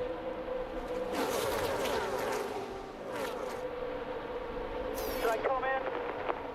Looks like you should, because it will not fix itself. Have to. It's smoking bad here. And McMurray back to the front. And Biffle and Kenseth behind him. 3 Roush cars running nose to tail. I can't say they're running 1, 2, 3 because Jeff Gordon's in the mix. See that 8 car sitting there in 9th spot. Just about 5 laps ago, he was in 30-something spot. Got a pretty good car. Kenny Wallace has made it to pit road. That's on board with Dale Earnhardt Jr. Yeah, you're just flat on the gas here. All the way around. If you just got to get, if you slow down a little bit, you want to just ride the brake. You really don't want to get out of the throttle. Yeah, I talked to a driver that was in the truck race yesterday, and he said he believed he wore the brakes out on that truck. Dragging him, just trying to keep him hitting the truck in front of him. Allen? Dale Earnhardt Jr. says his philosophy on this race today, Bill, was going to be to run hard and run up front. Why? Because if you're in the lead, you're a lot less likely to get taken out by somebody else's mistake. He's making his move up through the pack after starting back in 33rd. Marty? And Alan looked to his flank. Right beside him is his wingman, Tony Stewart. At lap 15, they were at the very back of this front pack. They have made their way up in 11 laps to the very front of the pack. I come to Tony right before the race. I said, will you and the 8 car work together? He said, yeah, man. Friday, we were terrific in practice together. He's my unofficial teammate, and teammates always have to work together. Matt? Closing in on the first pit stop window now. Mark Martin, 3rd in points, has been running at the back, trying to play it safe, but he's also been running at half throttle. That way Pat Trenson knows exactly how much ballpark figure fuel mileage he is getting, because remember, with the smaller fuel cells, about a can, just a little over a can and a half maybe or so, when they hit pit road, we'll see some unique strategies as well. See, that's another thing that NASCAR does on super speedways. They reduce the amount of fuel these cars can carry. It's about 14 gallons. These cars can run about 35 laps, 33 to 37, 38 laps.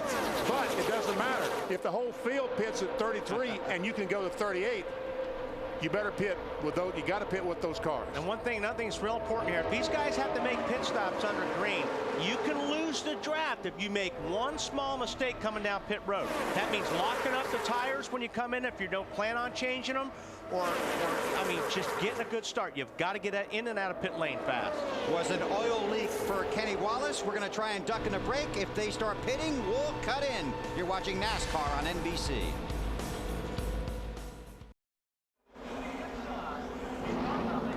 Bill, your championship leader, Jeff Burton, has hit pit road here at Talladega on lap 31. It's going to be 4 tires. Jeff Burton, they radioed to him, said, what do you think, 2 or 4? He said 4 is the way to go. Obviously a last-second change, though. 2 tires, quick stop, Dave. Elliott Sadler on pit road, Dale Jarrett on pit road. Jarrett will take 2 right side tires only. For Sadler, who had been running so well for his first time in a Dodge, they will go for 2 as well. He's already off pit road.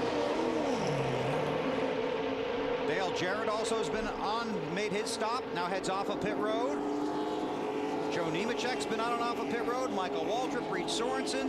Now here comes the rest of the field off turn 4. And you have to be so careful here. From 199 miles an hour to 55. Marty. Kyle Busch went all the way to the back of the field, then made his way back up to the front of the field. He said he was just riding early on. 2 tires, a very slight air pressure adjustment. They have to wait a second for the fuel, Dave. Kevin Harvick wanted to pit on the last time around. He couldn't because of too much traffic. They will come down this time. He will take on 2 right side tires as well. Matt. Service already complete for Jeff Gordon. He and the 2 car of Kurt Busch, 2 tires, but the 10 getting a pass-through penalty. Too fast entering pit road for Scott Riggs. Man, those penalties will just absolutely ruin your entire day. That's what I was saying. You've got to be able to get in and out of pits here without any mistakes. And this yellow line, as these cars leave pit road, they've got to stay below that yellow line. Marty, 17 to you. Yeah, BP, and he wanted those 5 bonus points so bad they couldn't keep him out on the racetrack any longer. Not sure that they got those. I'm fairly certain they didn't, as a matter of fact. 2 tires for the 17, just like everybody else. Dave? His Roush Racing teammate Greg Biffle on pit road as well. They will also go for 2 right side tires only. Don't want to lose that main pack. Fill it full of fuel. He's gone. Marty. Tony Stewart on his way down pit road, Dave. They were a little concerned about the water temperature, 240, so they removed a small piece of tape. Tony also went to the high line, trying to breathe that car a little bit, get that water temperature down. And you see all these guys changing 2 tires. The first car that made a pit stop in that lead pack and changed 2, everyone then had to change 2. Monkey see, monkey do, huh? Exactly, because you cannot afford to change 4 and get caught out of the draft. And you see that yellow line, Benny, you were talking about that. You have to stay below that yellow line all the way to the backstretch. Just like Casey Kane and Mark Martin are doing. Now they can blend up, but they've got to get up through the gears and not let these packs get away from them. There's a couple of guys like Robbie Gordon. Looked like he got out of the pits a little bit late, and he possibly lost that lead pack. You see, and this is the reason that NASCAR changed to the smaller fuel cells, so that they would make more pit stops and break those big packs up and get these cars a little bit in line. It's a safety measure. It worked better on paper, though, than on the racetrack. It did. They're trying. But you watch these guys. In a couple of laps, they'll all be back together in a big bunch. Matt Kenseth did not lead a lap. As Marty talked about, they wanted to get him those 5 bonus points, but he has not gotten them yet.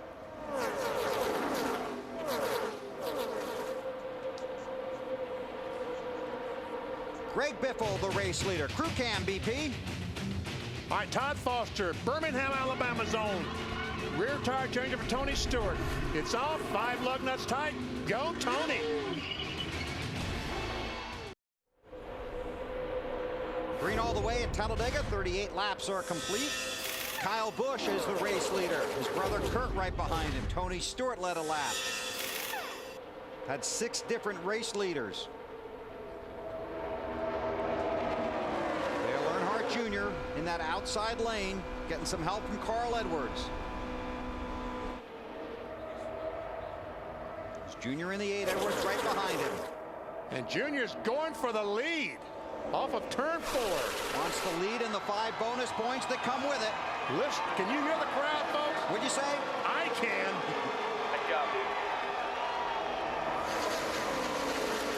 Earnhardt leads at Talladega.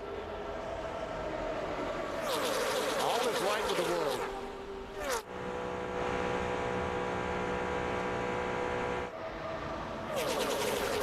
I don't think he'll be lifting now.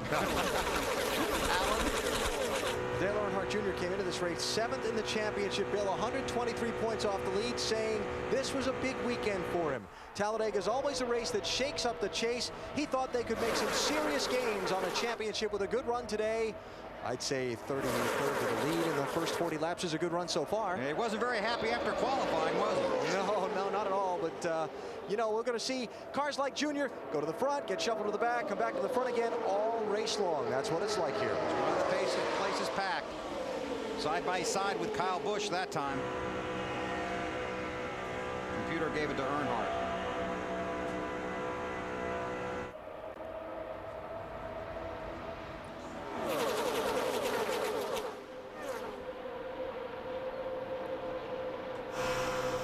Wow. 42's got some kind of fluid coming out of it. That's Casey Mears right in front of Clint Boyer. That must like be water. Yeah. If it was oil, don't you think when we clean our camera it would smear? Yeah.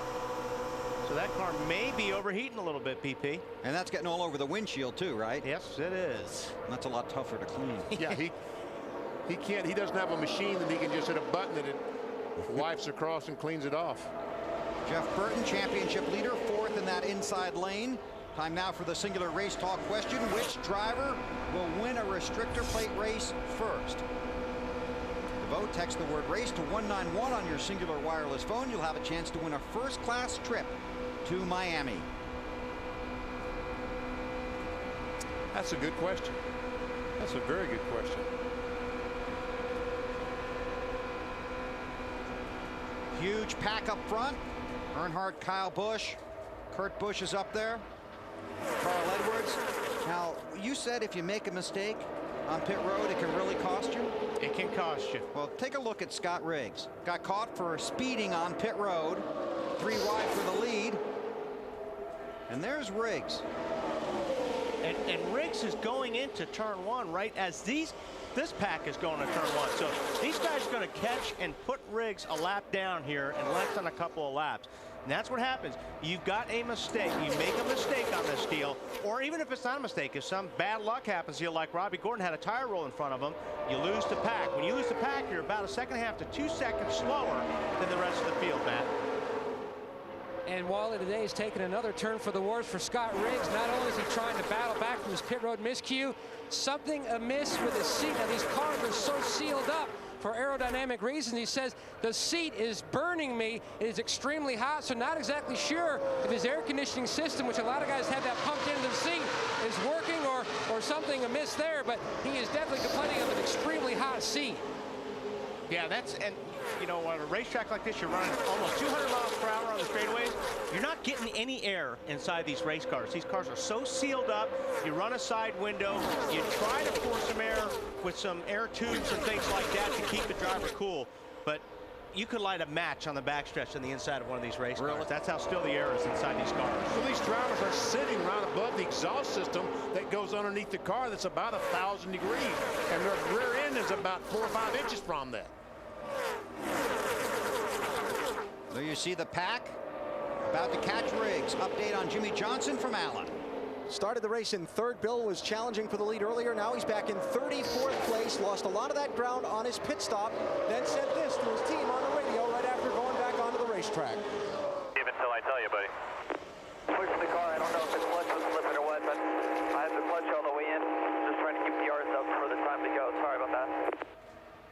So Johnson losing ground there on his pit stop, and now the problem is, you saw that picture from Clint Boyer's car. Well, Jimmy said the same thing. He said he can't see a thing out the windshield of his car. He said it a couple times now. He's back in the second pack, if you will. But the second pack is only 4.5. Jimmy Johnson is 4.5 seconds behind the leader, Kyle Busch or Dale Earnhardt Jr. or whoever just happened to be in front now. But see how this pack is running, BP? You can't run side by side if you're in that last pack. These guys need to line up just and stay in line, because if they don't, that lead pack is going to keep getting further and further away, and it's going to be harder for 8 or 9 cars to catch a pack that's got 30-some cars in it. Outside the top 20 right now, Denny Hamlin, Mark Martin, Jeff Gordon, Jimmy Johnson, among others.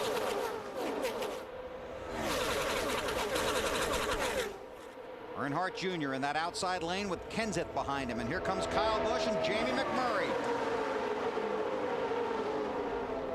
Update on Kyle Busch from Martin, who now has the lead again. And about 30 laps ago, he was back in that second pack. He came on the radio. The crew was kind of worried for a while. They said, "Can you hear us?" He said, "Yeah, I can hear you. I'm just riding. I got shuffled out. Didn't want to fight it. I know we have a good car that can get us back to the front." This is the latest and greatest Speedway car from Hendrick Motorsports, a brand new car. In fact, they wanted to bring this car so desperately, they did not bring the car that finished second at Daytona. They want to use this car next year in the Daytona 500. And if it survives and runs well like it's running right now, all of the Hendrick cars will be just like Kyle's for next year's 500. Good way to make sure it survives, to stay right where he's at. Matt Kenseth, the 17 car, had a great run. Now he's getting a little push from the 8 car of Junior. And watch that, what that push did for Kenseth. He got it by Kyle Busch by 5 car lengths. And this would be Junior helping Kenseth, 2 guys in the chase for the championship. Kenseth has not led a lap yet. Lead a lap, you get 5 bonus points, and he's going to get them right here. Matt Kenseth leads Dale Earnhardt Jr. and Jamie McMurray. 46 laps, all green so far at Talladega. You're watching NASCAR on NBC.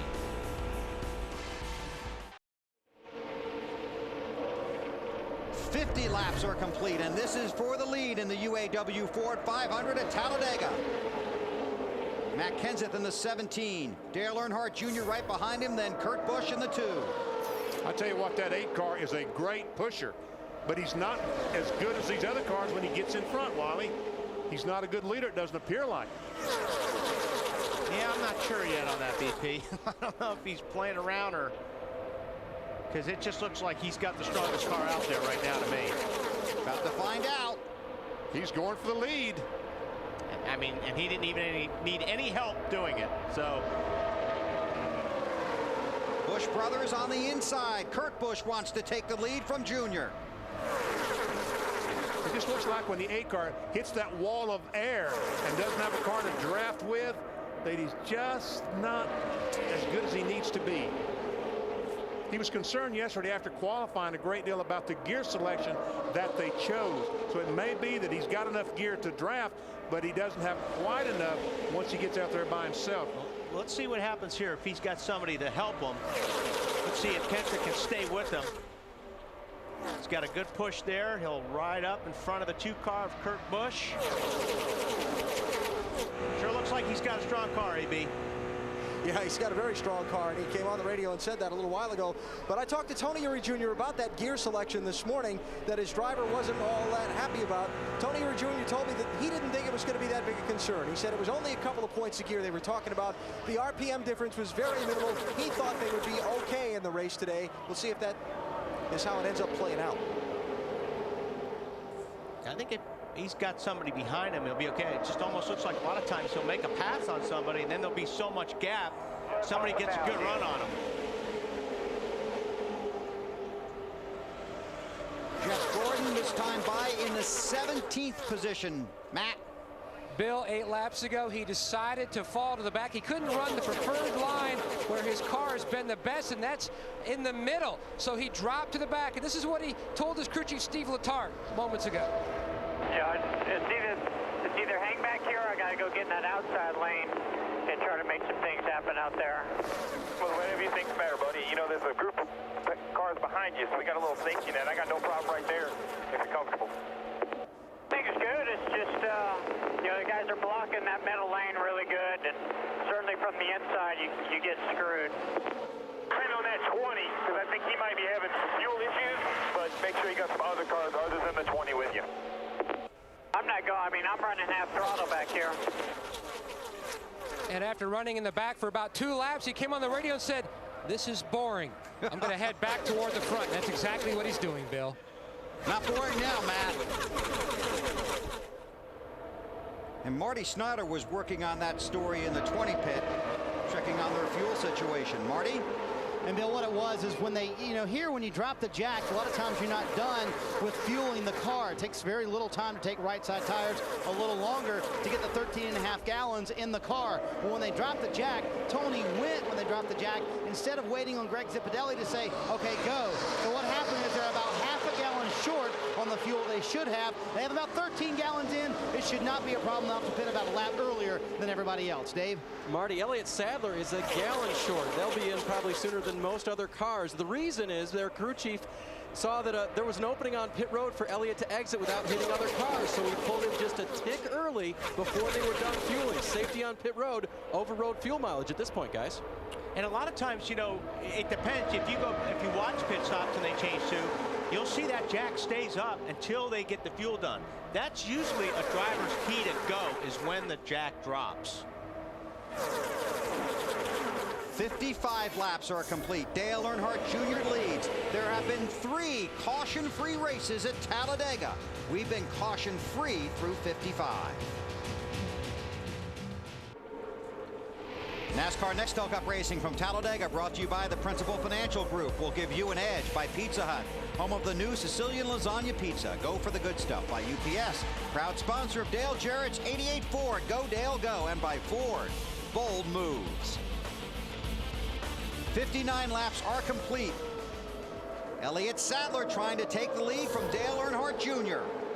And I believe he's going to succeed. Well, for this lap anyway. Clint Boyer to pit road early. Dave? Bill, this is way too early, and what happened on their first stop was between crew chief Gil Martin and gas man Ron Liddell. There was miscommunication. They only got 1 can of fuel, and there was not a second can ready to go. And to keep him with the pack at that point, they sent him right back out. They'll take on 2 right side tires this time, and with this round of pit stops, they're likely to lose the pack. See, did you see the jack man that time staring at the gas man and the catch can guy intently? As soon as they saw fuel coming out of the tank, they nodded their head. He let the jack down. That was a signal to go. Elliott Sadler is going to head for pit road. And that's going to hurt depending on how much longer these guys stay out, because if you run 1 lap without drafting help after you make a pit stop like Sadler is going to, he may lose the lead pack. I mean, because he's going to lose 2 seconds on the racetrack because he doesn't have anyone to draft with. Dave? Yeah, BP, on some tracks where you pit early and you short pit, you get the fresh tires. You can make, you know, faster laps sooner. But here, it's all different with the draft. Elliott Sadler, we mentioned his problem a little bit earlier. They wanted to get him cleanly off pit road, so they sent him out early. He will take on no fresh tires, and this time they will get the 19 car full of fuel. That will save them time, though, not change. Well, no, it won't, because they had to fill it full of fuel anyway. That's right. I'm surprised they didn't take right sides. Okay, they are where they are. And Michael Waltrip also on pit road, but they're not even leaving together. Next time by. Next time by. Someone said that that's Tony Eury Jr. telling his cousin, tell Dale Earnhardt Jr. to pit next time by. And he wants to get down on the inside so he can get to pit road. Exactly. Marty. Bill, your pole sitter, David Gilliland, is on pit road, and the reason these guys are taking no tires, they're trying to get out as soon as they can. But I'm a little surprised with you guys of why they're not taking tires. You see, it still takes 9 seconds to get it full of fuel. They certainly could have changed right side tires in that time. Well, Marty, Wally, do you think they'd want to change rights twice and keep those lefts on there? Yeah. You think? Yep. You think if they're going to change 2 tires, these guys are going to change lefts? Yeah, because these tires are not wearing out. I mean, they said this track is so smooth, they're not having any tire issues. And here comes Junior. Here comes his teammate, Martin Truex. Just 2 tires, June. Make sure we push them off pit road, guys.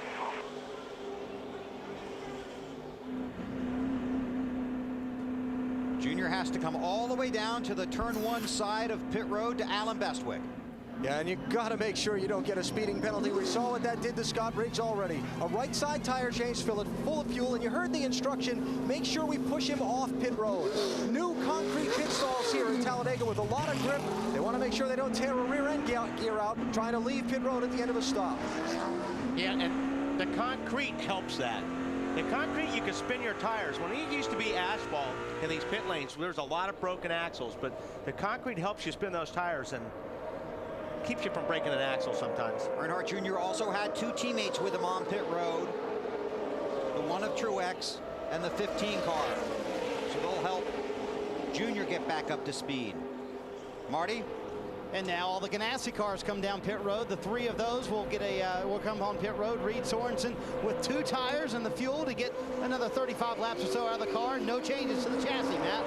Now right side tires for the 42. They told Casey, go on the crew chief Donnie Wingo. That way they can pack the fuel cell full of fuel. And the 49, he left his pit box with his gas can, and it's on pit road. He wanted to make sure he didn't run out, Matt.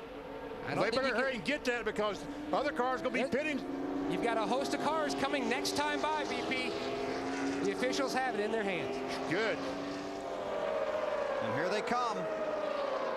There's the commitment line. 31 headed for you, Marty.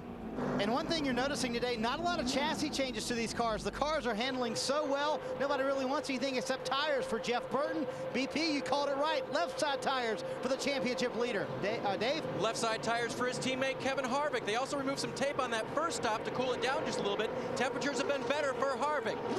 Little slow on the left side. Now they're having trouble. Cost them. Big time trouble. Got it full of fuel, but it cost him.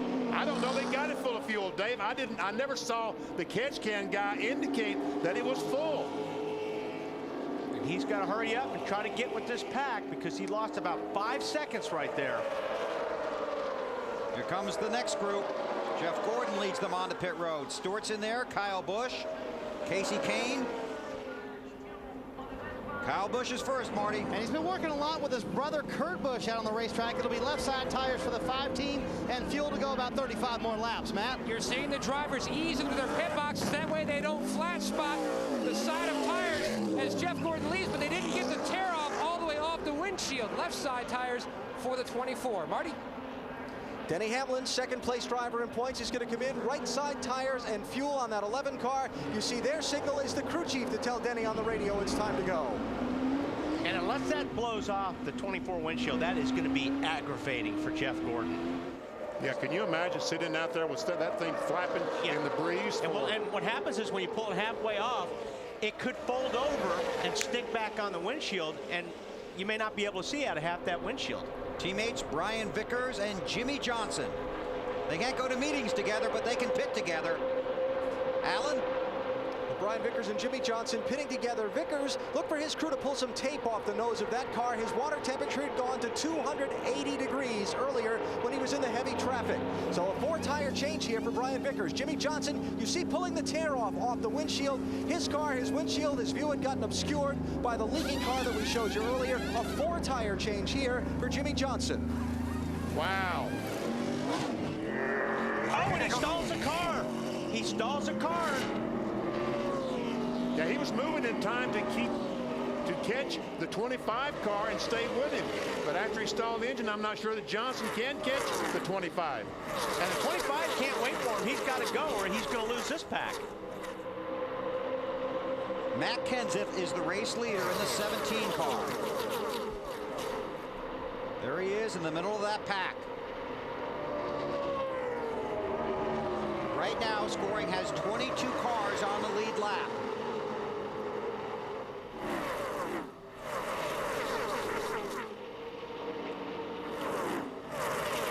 But some of those like Jeff Burton and Earnhardt Jr. basically are on the tail end of the lead lap. 17, Kenseth, the race leader. But see, McMurray makes a pit stop, and the other Roush cars are hung on the racetrack. Here's Mark Martin, so at least he does have one of his Roush teammates to draft with once they finish their pit stop.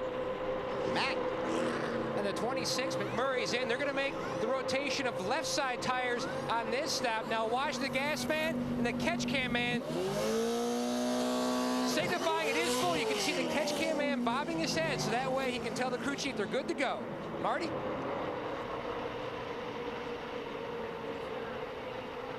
Mark Martin following his teammate off of pit road. That's J.J. Yaley in the 18 car. Okay, go, go, go. All right, Kenseth is down to the inside. But he's going to have Biffle or someone pit with him. 70, we're going to pit this time. Biffle's down on the bottom too there, BP, just a couple cars back from the 17 car. So my guess is the 17-16 will pit together. Running out of gas, Robbie. Starting to run out here. Starting to run out of fuel. Okay, now if he runs out of gas before he gets to pit entrance, he's going to lose a lap, if not more. Earnhardt Jr. dives to the inside.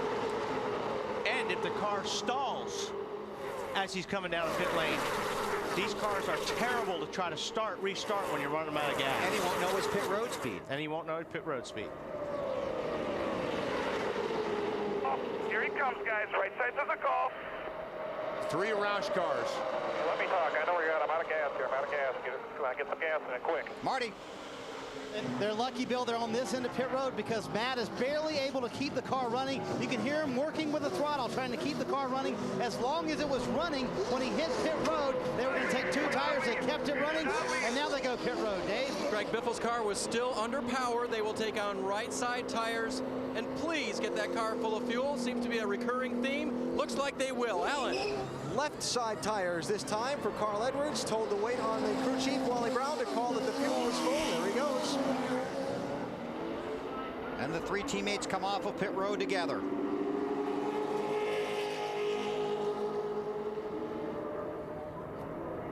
Jeff Gordon, Dale Earnhardt Jr. at the front of this pack.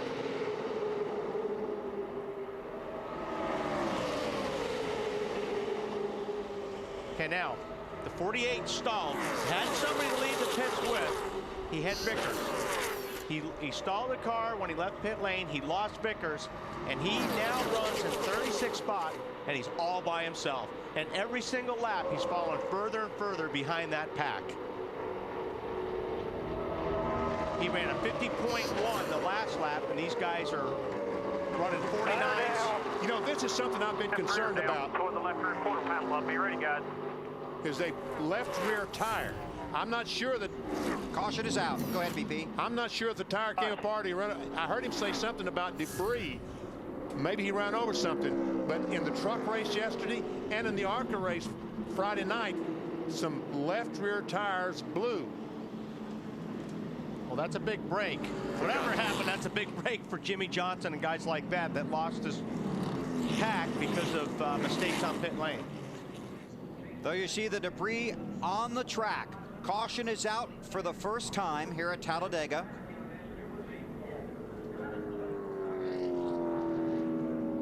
Now then, Wally, you think these guys, there's no point in pitting again, is there? Or do you think some of these guys come in and get those 4 tires? I think they would and set it up for later, only taking 2.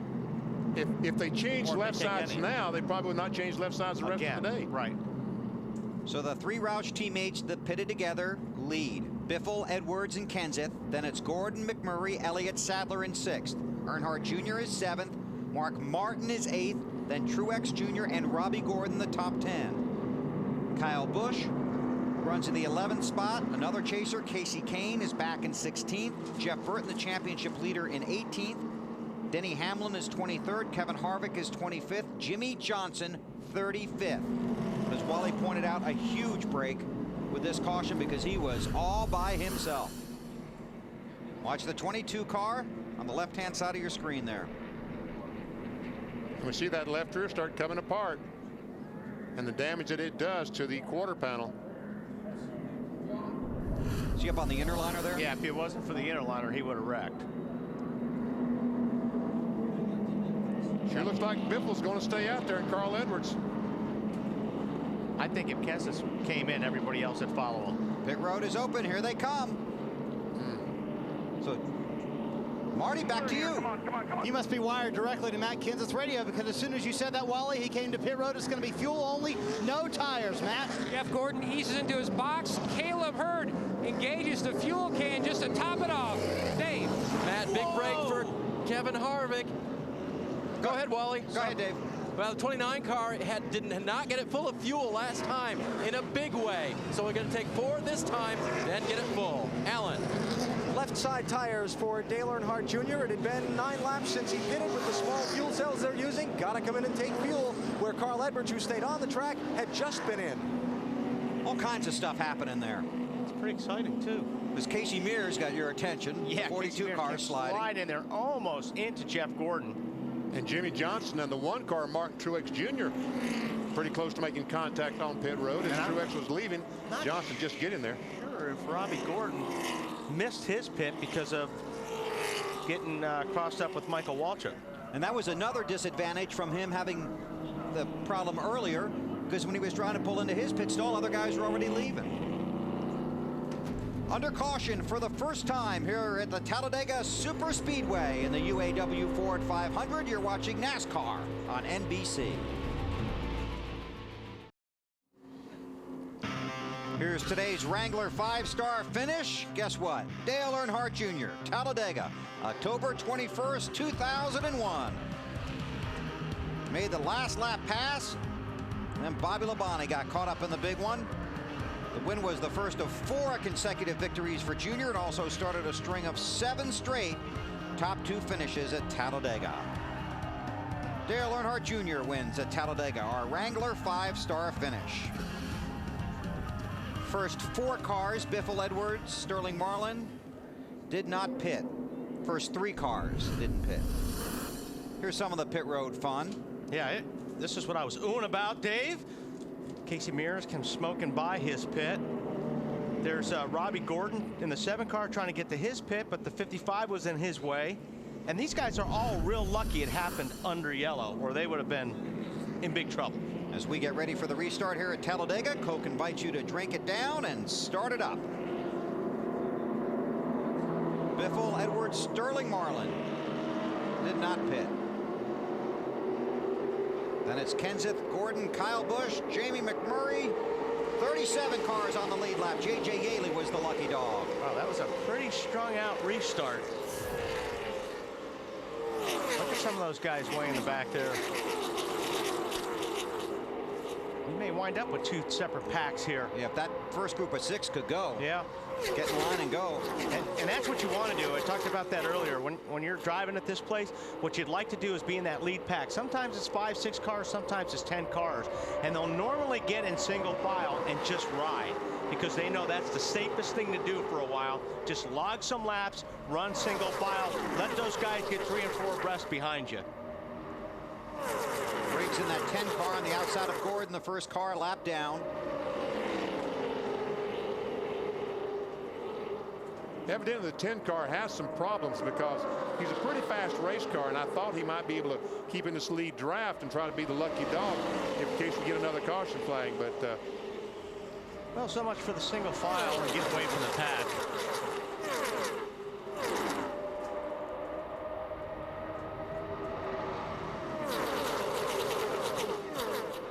Biffle in the 16. Here comes Jeff Gordon in that 24 car.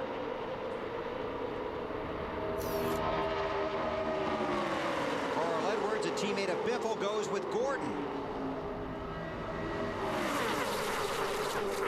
the 24 car is fast, isn't he? How about it, Matt?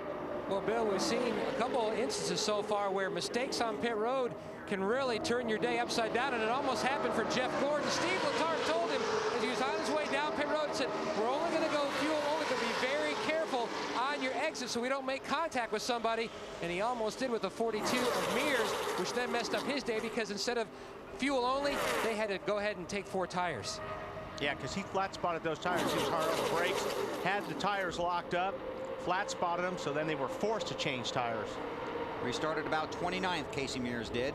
Although that may not be a terrible thing. I mean, having 4 tires on it this part of the race is not all that terrible. That would have been a green flag pit stop. Could have been all done. Brand new racing surface here. A lot of talk about it this week. We asked Carl Edwards his opinion. I believe it'll make it possible for guys to put their cars in spaces where maybe they couldn't before, which is it's going to be wild. But it also, I think, will give you a better ability to, save the car and make little changes, in their line and stuff without having to deal with the bumps and things. So I guess what I'm saying is it will allow guys to drive their cars closer together and have more control. But since we're all racers, we'll push the envelope and we'll probably be right in the same boat we were. In the eye of the storm. Right now, Nextel points leader Jeff Burton appears to be in the eye of the storm as Junior tries to go on the inside of Jeff Gordon. They're 3 wide now in turn 3. Mark Martin has made his way inside the top 10, runs in that outside lane in that 6 car. Had 25 lead changes in the first 77 laps.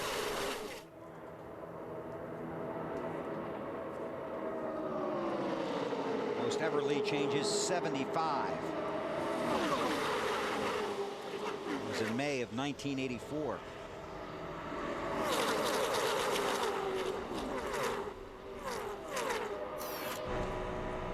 On board with Junior. And he's in the corner looking steering wheel. I mean, it's just amazing how smooth this racetrack is. When I was out on it yesterday, it was just unbelievable. You just don't work the wheel as much as you do. Now, again, when you're in traffic, you're still going to be chasing the car around just because of the draft and what the air does to these cars. But normally you're chasing the car around when you're out there by yourself because it was so bumpy. So you and Sterling Sharp, you're tight now, right? Yeah. Good co-driver. Yeah. A lot of right side weight there, wasn't there? A lot of right side weight. These guys in a big pack right here, and they need the whole racetrack right now. But these guys are driving like gentlemen now because we haven't reached halfway. We're about 200 miles in. You're going to paint us a picture here, aren't you? I'm telling you what, from about mile 350 to the end of the race, they will stop being gentlemen. They'll become hogs, absolute hogs. So right now it's all give, and later on it becomes all take. Okay. The mirrors will be used a lot more. Ew, me. Denny Hamlin, one of the 10 drivers in the chase for the Nextel Cup, started the day 2nd in the championship standings. Right now he's 5th. Following Mike Wallace in the 09 car. Uh-oh. Issues for Elliott Sadler. Looks like maybe he's got a flat right rear. Looks that way. Dave? Elliott's words, I don't know what's wrong with this thing. It might be a flat tire. So they're going to change 4 tires first and see if that helps the situation. That's a right rear, Dave, for sure. Okay, right rear for sure. And I believe that was the only thing wrong with the car at that point.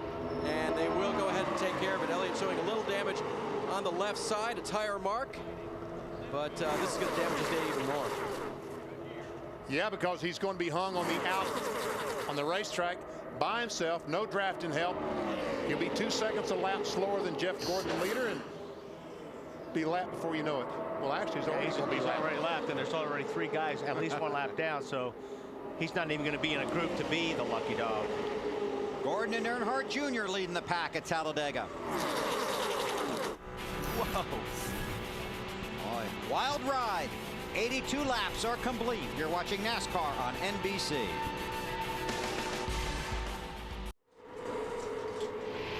NASCAR Nextel Cup Racing from Talladega, brought to you by FedEx. Every day is race day. By Nextel, only from Sprint. Get closer to the NASCAR Nextel Cup Series with Nextel. By Star Motorcycle, we build it, you make it your own.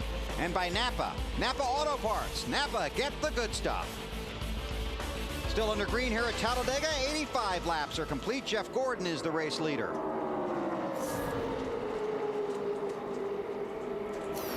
Followed closely by his teammate, the 5-car Kyle Busch. And Kyle has his brother, Kurt, behind him, who has his teammate, Ryan Newman. Meanwhile, Junior, the 8-car, is Greg Biffle behind him as they try to push their way toward the front. I had an optical delusion there. I thought the 5-car was sideways. Started with a rookie on the pole, his first race at Talladega, David Gilliland. He runs back about the 23rd spot. Here's our DLP race fact. The pole sitter has just one win in the last 21 Nextel Cup races at Talladega. But David did a good job getting the race started. Gordon, Earnhardt, Busch, Biffle, Busch, Newman. Carl Edwards in that outside lane. Mark Martin's worked up his way up there behind one of his teammates, Matt. Running in about the 5th row, Bill. Now you may see the 6th car just duck out a little bit to try to get some fresh air. Mark in the spotter thinks there may be some debris on the grill. He says the water temperature is climbing. If it doesn't help by ducking out, he's going to slowly fade to the back where he was running before to try to cool that engine down. He's just not spitting out any water yet. Marty? And you'll see a little bit of the same thing from his good friend Jeff Burton, that 31 orange car, the singular car. He'll duck out of line just like his old friend Mark Martin, because the water temperature at one point was at 240 to 250. And I believe, Wally, you saw him spitting out some water a little bit earlier. That's a concern. 240 on the water, not too bad, as long as you can cool it down every once in a while. Yeah, it doesn't look like he's losing any right now, Marty. He was earlier. But yeah, you're right. 240's okay as long as it's not pushing water. Kyle Busch trying to push his teammate Jeff Gordon, while Dale Earnhardt Jr. watches. Alan? Watches his water temperature gauge as well, Bill. All of a sudden down the turn 1 end of pit road, I've got about 3 cars, now make it 4 cars, all reporting elevated water temperatures at this stage of the race. Marty? Kyle Busch tried to push Jeff Gordon to the lead, and he did that. Kyle's got an awfully fast race car, but working well with his brother Kurt Busch behind him. Now he has Ryan Newman behind him.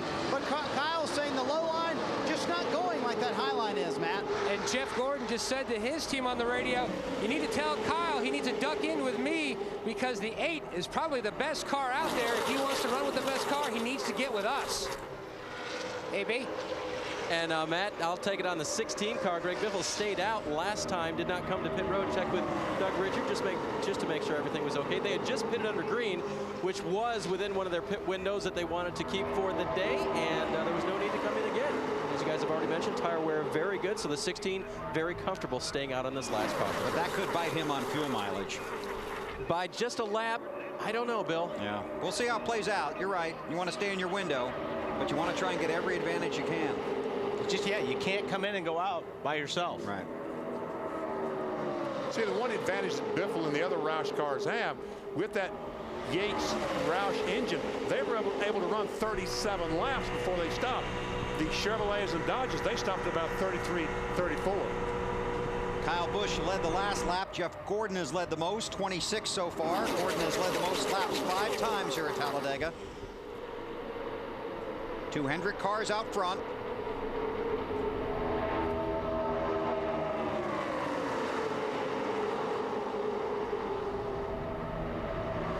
Roger Penske's got to be delighted to see his cars running up there second and third at this point in the race. Roger hasn't had that much success at this racetrack. And restrictor plate races. I mean, he's had some top 5s, but hasn't made the trip to victory lane.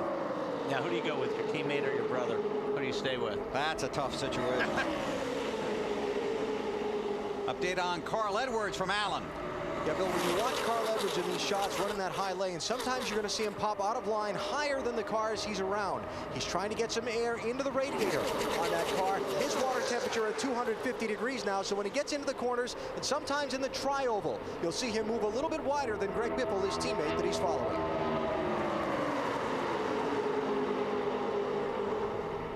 Gordon, Earnhardt Jr. Side by side for the lead at Talladega. Not for long. Gonna be a battle up front all day. A lot of traffic behind them. See how it plays out. You're watching NASCAR on NBC. Just past halfway here at the Talladega Superspeedway in Alabama. Jamie McMurray led last time by and still leads now. Dale Earnhardt Jr. drifts up the track. And Mike Wallace has brought that 09 car up to the 2nd position. Actually pushed McMurray in 26 to the lead.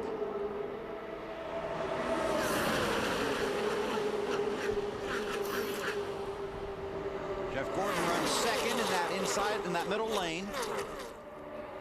His teammate Brian Vickers in the inside lane. And Mike Wallace talked about the 09 car. He took a lick last night in the Craftsman Truck Series, about as hard as I've seen in a long, long time.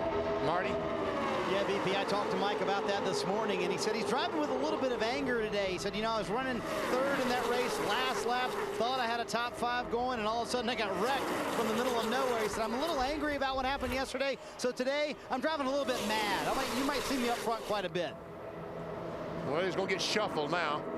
He's hung out with no one in front of him and really no one behind him. Yeah, we got a bunch of guys up on the high side that got a really good run. More wide.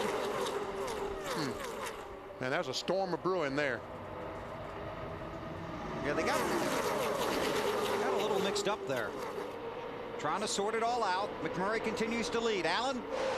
Bill, wasn't all that long ago. Brian Vickers in the 25, Jimmy Johnson in the 48 were running way at the back of the lead pack. Vickers came on his radio, said something to the effect of, it was time to try and go to the front. He and Jimmy Johnson have made their way to the front. Right now, second and third. Strong cars.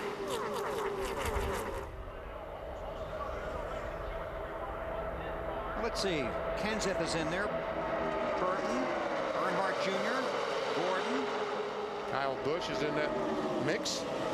All the guys in the chase.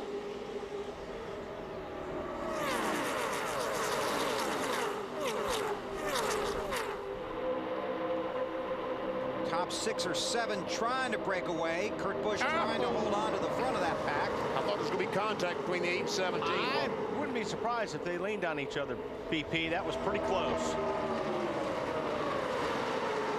Junior in the 8, looking forward at Matt Kenseth in the 17. There's Gordon in the 24. And you're really helpless when you're in this position right here in the middle.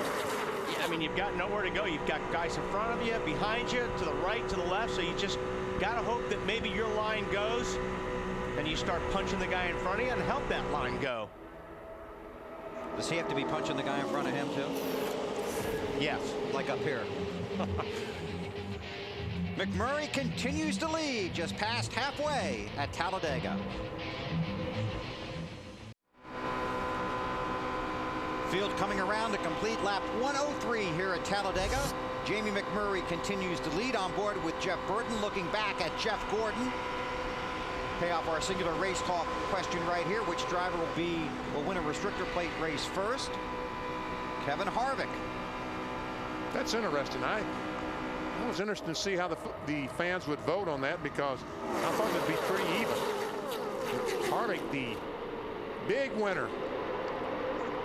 Oh, Junior. Problems. He's got left front flat tire. So Dale Earnhardt Jr., one of the drivers in the chase for the Nextel Cup, a 5-time winner here at Talladega, off the pace. Slow down, Junior. Got the key defender on it. Yeah, 10-4. This happening at lap 103. Right now. A few laps ago, we heard him say something debris about down in turn 1 and 2, so maybe needing some adjustment. On the apron down here in 3 and 4. I just mentioned he saw debris in 1 and 2 that he may have run over. Junior all by himself, making the long trip to pit road. And he's got to go slow. Like they warned him, don't go too fast. If you tear that left front tire apart, it will do the same thing to the left front fender it did to Blaney's left rear. And he may have felt that going down, because he mentioned earlier about we need to make an adjustment in the front. I believe that tire was leaking for about 2 or 3 laps, and he was losing the handle, and that's why he said we need an adjustment. Field roars by as Junior heads for his pit stall. Allen? Bill, Dale Earnhardt Jr.'s teammate, Martin Truex Jr., on the last pit stop, found that his left rear tire was slowly going flat. They got a break, they caught it. This one has bitten Dale Earnhardt Jr. as the left front went down on his car. Now what they need is for this thing to stay green through a cycle of pit stops, another 10 laps or so, getting back close to the lead lap, and then see how the rest of the race plays out. Yeah, if it can stay green for easily 10 laps, and Junior get back on the lead lap, then the caution flag come out, could be okay. A lot of ifs there, though. A lot of hoping. Hoping and wishing. 105 laps are complete. Approaching another round of green flag pit stops if the yellow does not come out. Matt Kenseth and Dale Earnhardt Jr. were running near the front of the field, but on lap 101, they both got out of line, slipped to the back, and fell to 22nd and 23rd. And Jeff Burton losing a lot of positions. He's hung on the outside with no one in front of him, and without that drafting help, you just can't go. And Mark Martin, it's like he was going to the outside. Whoa.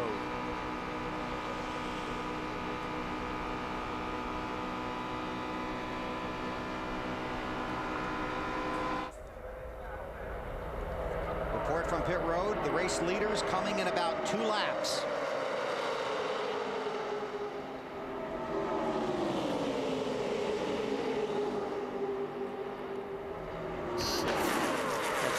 On the apron of the racetrack. David Gilliland, pole winner on pit road, making a pit stop. Like fuel only. See a lot of guys waving their hands right now, so expect we'll see some of these cars hit pit road this lap. Remember, Vickers and his teammate Jimmy Johnson pitted together earlier in the race.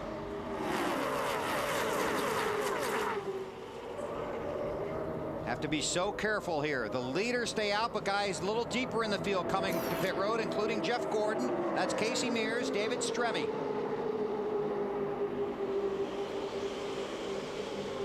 There's Casey Kane, headed for his pit stall. He's headed for you, Matt. Casey Kane stalled the car on his last stop. They took left side tires. They had to push the car to get it to fire. Meanwhile, Jeff Gordon still has the tear off halfway off on that right side of the window. Caleb Hurt packed the fuel cell full of fuel.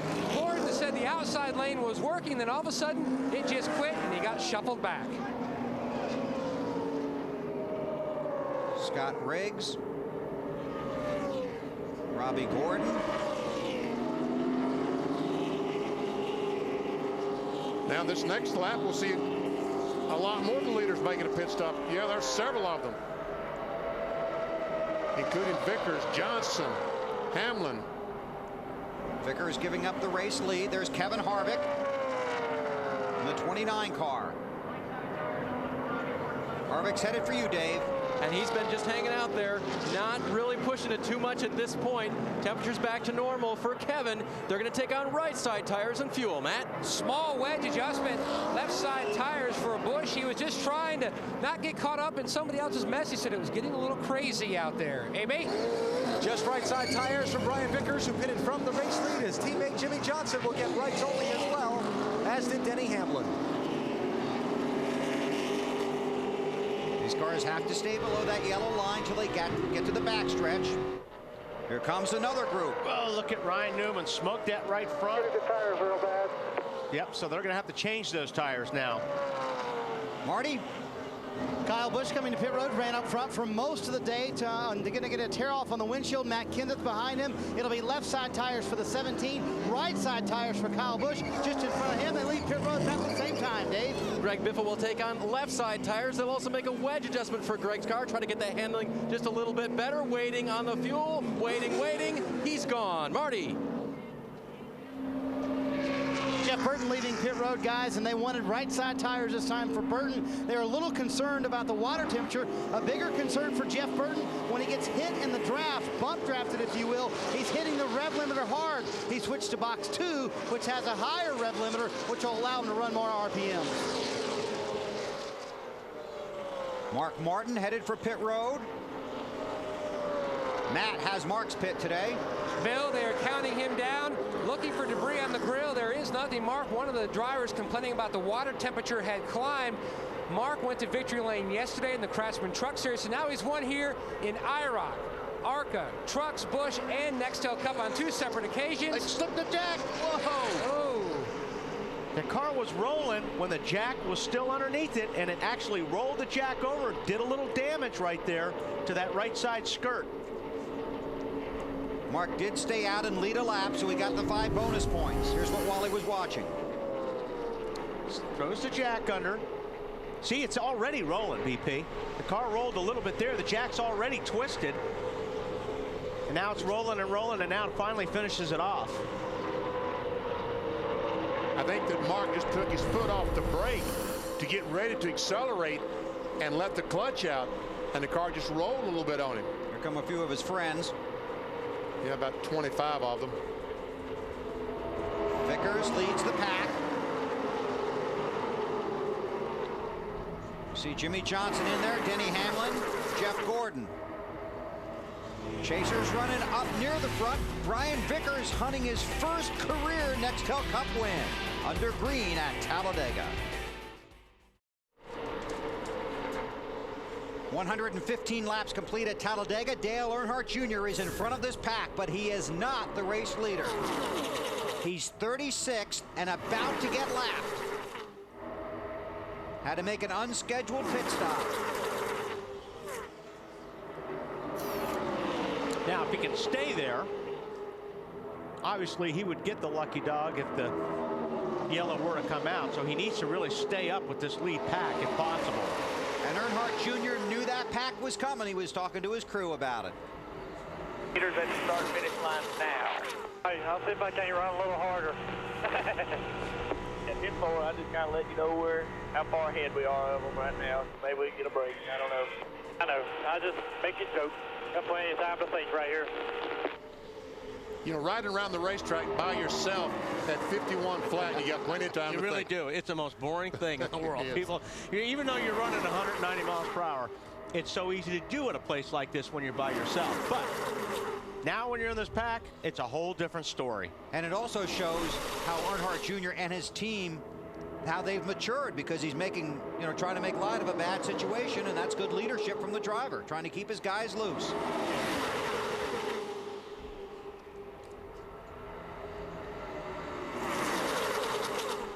Okay, now we saw Earnhardt Jr. have the tire problem, but there were other things going on when that tire went down. Yeah, actually, he did that. He obviously did it in front of some cars, and J.J. Yaley in the 18 car had to check up. He checked up, went up the racetrack, and the 21 of Kenny Schrader ran into him. Then they got tagged by Tony Raines in the 96. Here's Schrader. Really gave Yaley a pretty good pop there. I'm surprised both those guys didn't spin out.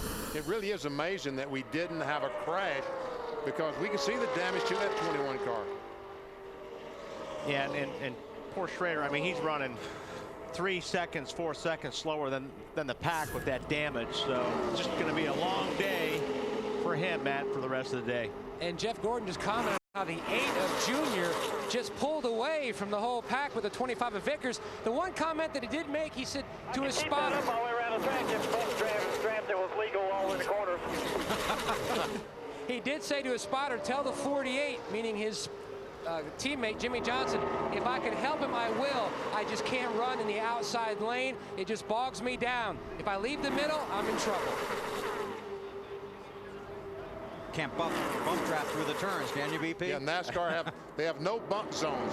In the middle of the corner, they have observers that watch these cars. If you go up and bump another car in front of you, you will be penalized by NASCAR.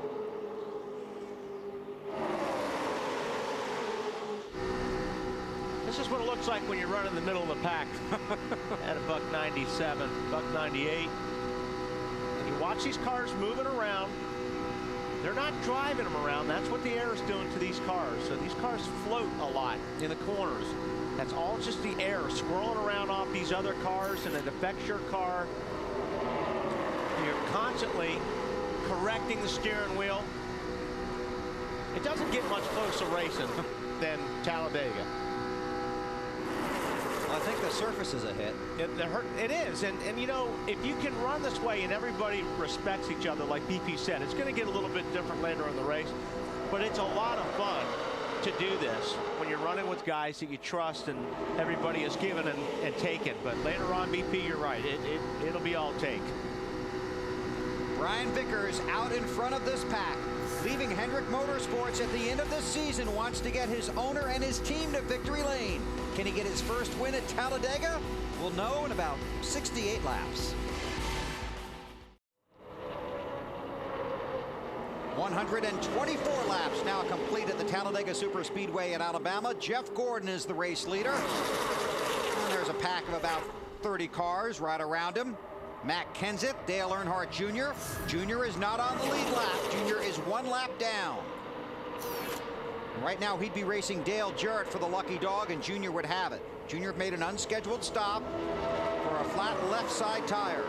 Check that draft out. Jeff Gordon, who is leading the race, has no one to help him, and he's now back to about 18th position in a half a lap. And he talked about that on the countdown to green last week at Kansas. He said, I don't have any friends when we go restrictor plate racing. I have to rely on my teammates to help me because no one really likes to help me because he runs so strong at these tracks. Last time by, he was leading. This time by, he's going to go back to about... Back to the front again. 23rd. Oops, make that 27th. And that's what he said, from the front to the back again. Most consecutive laps led by one driver today. Jeff Gordon, 10. Normally we take you through the field. Here we'll take you around the field. Start with the 17 car, Snyder. And Bill, that 17 car is so strong in parts of the race, especially on the bottom line, working with his old teammate Kurt Busch. He has 5 bonus points from earlier in the race when he led a lap. The car is excellent. Trying to find some teammates, one of those, or some friends. One of those was Dale Earnhardt Jr. He would like for him to get back on the lead lap, Dave. And just a lap ago, the 29 of Kevin Harvick was behind the 17. Kevin's made his way forward thanks to drafting off his teammate Clint Boyer, who would like to lead a lap, hasn't done that today, has finally found his way to the front of the pack. Alan? Well, we just documented the Dale Earnhardt Jr. flat tire from a little while ago that cost him a lap. Remember that the key car to watch while you're watching the 8 is the double 8, the 88 of Dale Jarrett. That's who Jr. is racing if a caution comes out to get the lucky dog and get back on the lead lap. And I can tell you, if he gets back on the lead lap, that's going to disappoint a lot of the guys racing out there right now. Jimmy Johnson fell as far back as 34th earlier in the race, has not said a whole lot on the radio lately except that his car's comfortable. He's running 6th, at least last time by. Marty? Jeff Burton made a fun move just a little while ago, Alan, on moving to the outside lane. He's been working with Tony Stewart here in this part of the race again. He's on ignition box number 2, which gives him more RPMs. These guys have finished back-to-back top 5s, and believe it or not, as good as the 31 team has been this year, it's the first time all year long they have back-to-back top 5 finishes, Alan. Denny Hamlin's one of the drivers trying to figure out what lane his car is going to work best in to try and move to the front. Right now he's in the middle lane. He said on the radio earlier that the middle lane seems to be a good place to run, but he thinks if you're going to pick up positions, you're going to need to be in the outside lane. He's not there right now. In scoring, Casey Caden, the 9. He's 13th on the bottom. He's been running the bottom and the middle. He tried the top. It just didn't quite seem to work as well, but he's been shuffled around. Evernham never won a plate race yet. They're hoping to break through today and also try to give him a boost in the points. He came in here 10. Snyder? Kyle Busch was saying earlier this would be a great race if everybody would quit side drafting. He says they're moving around too much on the racetrack. Let's stay in line. Let's race together. Kyle Busch has had a very good car run up front for most of the day. Now he's back in 19th, but knows he has the muscle to get back up front. Matt? And Mark Martin. He pitted last on lap 110. He was in the latter half of the window of the cars that pitted the last time. Now he's on the outside. Said nothing about the race car. They took right side tires the last time. 2 times he's gone to victory lane here in Nextel Cup. Meanwhile, the 24 Jeff Gordon not making a whole lot of headway. Fell all the way back to 27th. As you heard him say in the radio, he'll go from the back to the front, the back to the front, and he'll try it again. The 10 drivers in the chase for the Nextel Cup Championship and where they're running at Talladega. But it changes in a heartbeat here. Yeah, these guys, you can see they're starting to get more and more antsy. They're starting to do a lot more erratic moves now later as we get into the race. Had just 1 caution flag for a couple of laps for a shredded tire. Caution is out now. Debris. That will put Junior back on the lead lap. Well, the drivers won't like it, but the fans might be happy. This might be the hit of the day. Most of them are very happy. Oh, yeah. A lot of red down there. Lots of red. And we realize that Alabama uses a maroon jersey, but I still think that most of it is Dale Earnhardt Jr. shirts. There were a lot of them here this morning. So the pace car will catch the field. Matt Kenseth was the leader last time by. They'll be coming to pit road. We'll come back for stops. Field just coming off of turn 4. Pit road will be open this time. You cannot make it to the finish from here, but it might be your last crack at making any kind of adjustment or getting 4 tires. We'll see how it plays out. Clint Boyer, the race leader, to Marty Snyder and Matt Kenseth stop. And they debated on fuel only, but Matt Kenseth actually vetoed that, said, I want right side tires. If we're going to take the time to get the fuel, give me the right side tires and a tear off, Matt. Kurt Busch trying to get Roger Penske his first restrictor plate points paying victory. Right side tires only, and he stalls the car, trying to leave to get around the 9 crew members, Dave. The 29 car of Kevin Harvick is going to make a chassis adjustment, wedge adjustment. They're going to take 4 tires now to set him up for a 2-tire stop later. Alan? And a 2-tire pit stop for Carl Edwards in the 99 car. You see just the right side. They're looking to take a little piece of tape off the nose because their water temperature has been a little high. Brian Vickers with a 4-tire change in front of him in the 25. Check it out. Yep. Jimmy Johnson picked up 13 positions. So my guess is gas only, huh? Yep, a variety of strategies. Fuel only, 2 tires, some guys with 4 tires. Setting up the last 57 laps at Talladega. There's Todd Foster, rear tire changer Tony Stewart. It's off, tighten 5 lug nuts. It's done, back across the wall, left sides. Tony gets 4.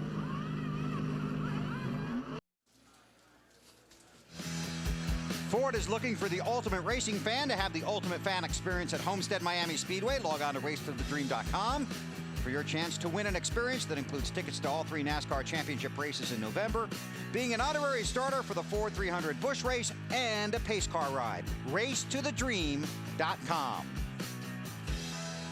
Still under caution here at Talladega. Tony Stewart gets a speeding penalty. Penalty to J.J. Yaley. Improper use of the extra man over the wall. Among the guys taking 4 tires, the 38 of David Gilliland, and Tony Stewart also took 4.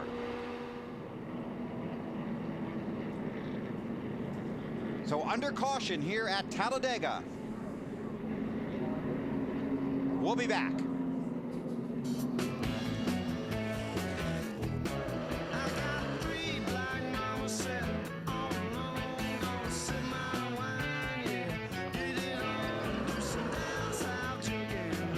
Got their blood pumping now, dude.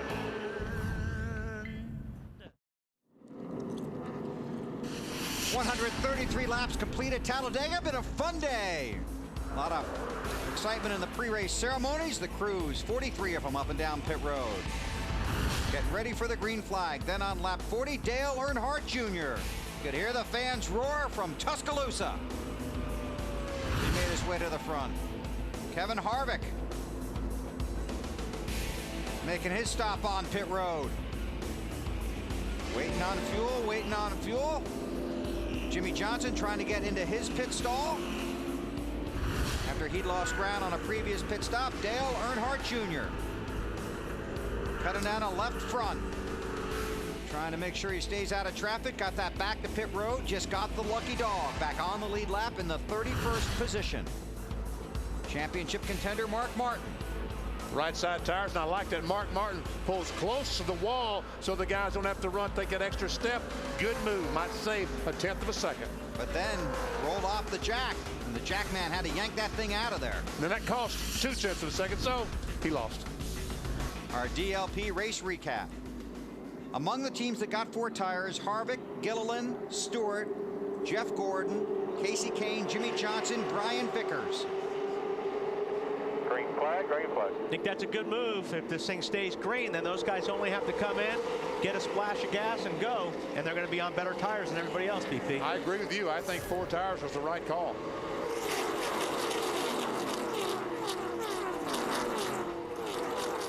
Clint Boyer is being pushed by the 17 car.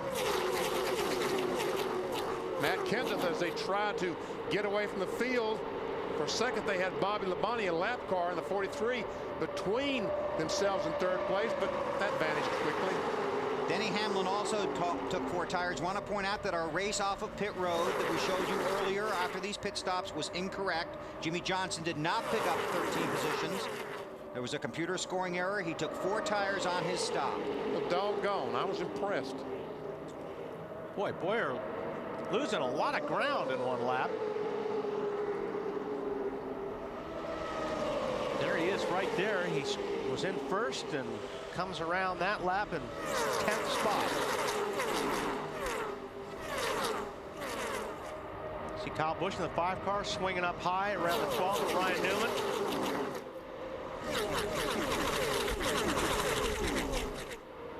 Update on the race leader, Matt Kenseth from Marty. And the 17 is awfully good today, Bill. When he came off pit road, he said, guys, that was an excellent 2-tire stop. That may have been one of the best you've ever done. And the 17 has some pretty good stops on their resume. I talked to Robbie Reiser about the 2 tires. He said, we have seen 0 tire wear today at all. So I don't think 2 tires are going to hurt us here at all. In fact, they may take none for the rest of the day. The tire wear has been virtually nothing today. See how it all plays out. That's pretty good when you run this fast, have no tire struggles and no wear. Really That's amazing. On new surface. Yeah. BP approaching 52 to go. Are we making the shift from give to take? Yeah, we're slowly starting to make that transition. Wow. Matt? Bill, the former teammates Kurt Busch and Matt Kenseth working well together. In fact, over the last caution, they passed a message to Kurt from Matt that said, thank you for the help. I needed it. We'll do more of the same. And they are on the 2-tire strategy as well. Left side tires have about 20 laps on them, so that way they feel like the final stop, fuel only. Meanwhile, Jeff Gordon, he went the opposite direction in the 24 Ford tires, so they can go no tires on their final stop. Just fuel, quick splash of fuel only. Mark Martin in that 6 car. Oh, there we go. Casey Mears, McMurray, and front of a huge pack. No, that's Jeff Gordon. Jeff Gordon is in it. Martin Truex Jr. in the 1. Gordon just got hit again. Oh, man. You got real hard, buddy. I didn't see it at all. Yeah. I guess Junior's back there in the middle of that too, wasn't he? Yes.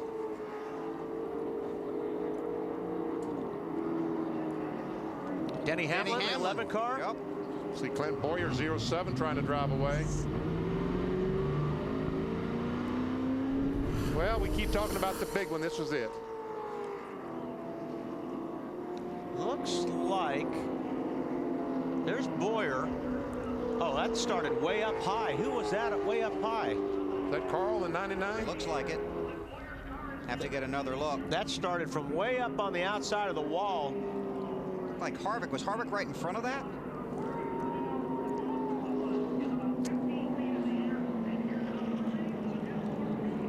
See if we can get a.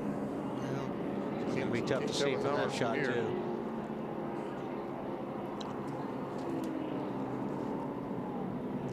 Now Harvick goes high and just gets tagged by Gordon.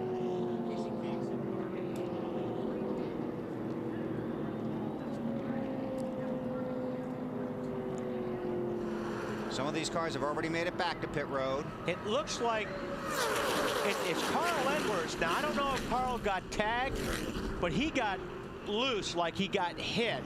And he turned to the left. When he turned to the left, he went down the racetrack and hit whoever's to the left of him. Which was Casey Mears, I believe, in 42. Watch 99 on the left. Now you're not going to be able to see it from this shot. 3 wide. Inside, 4 wide. Trouble.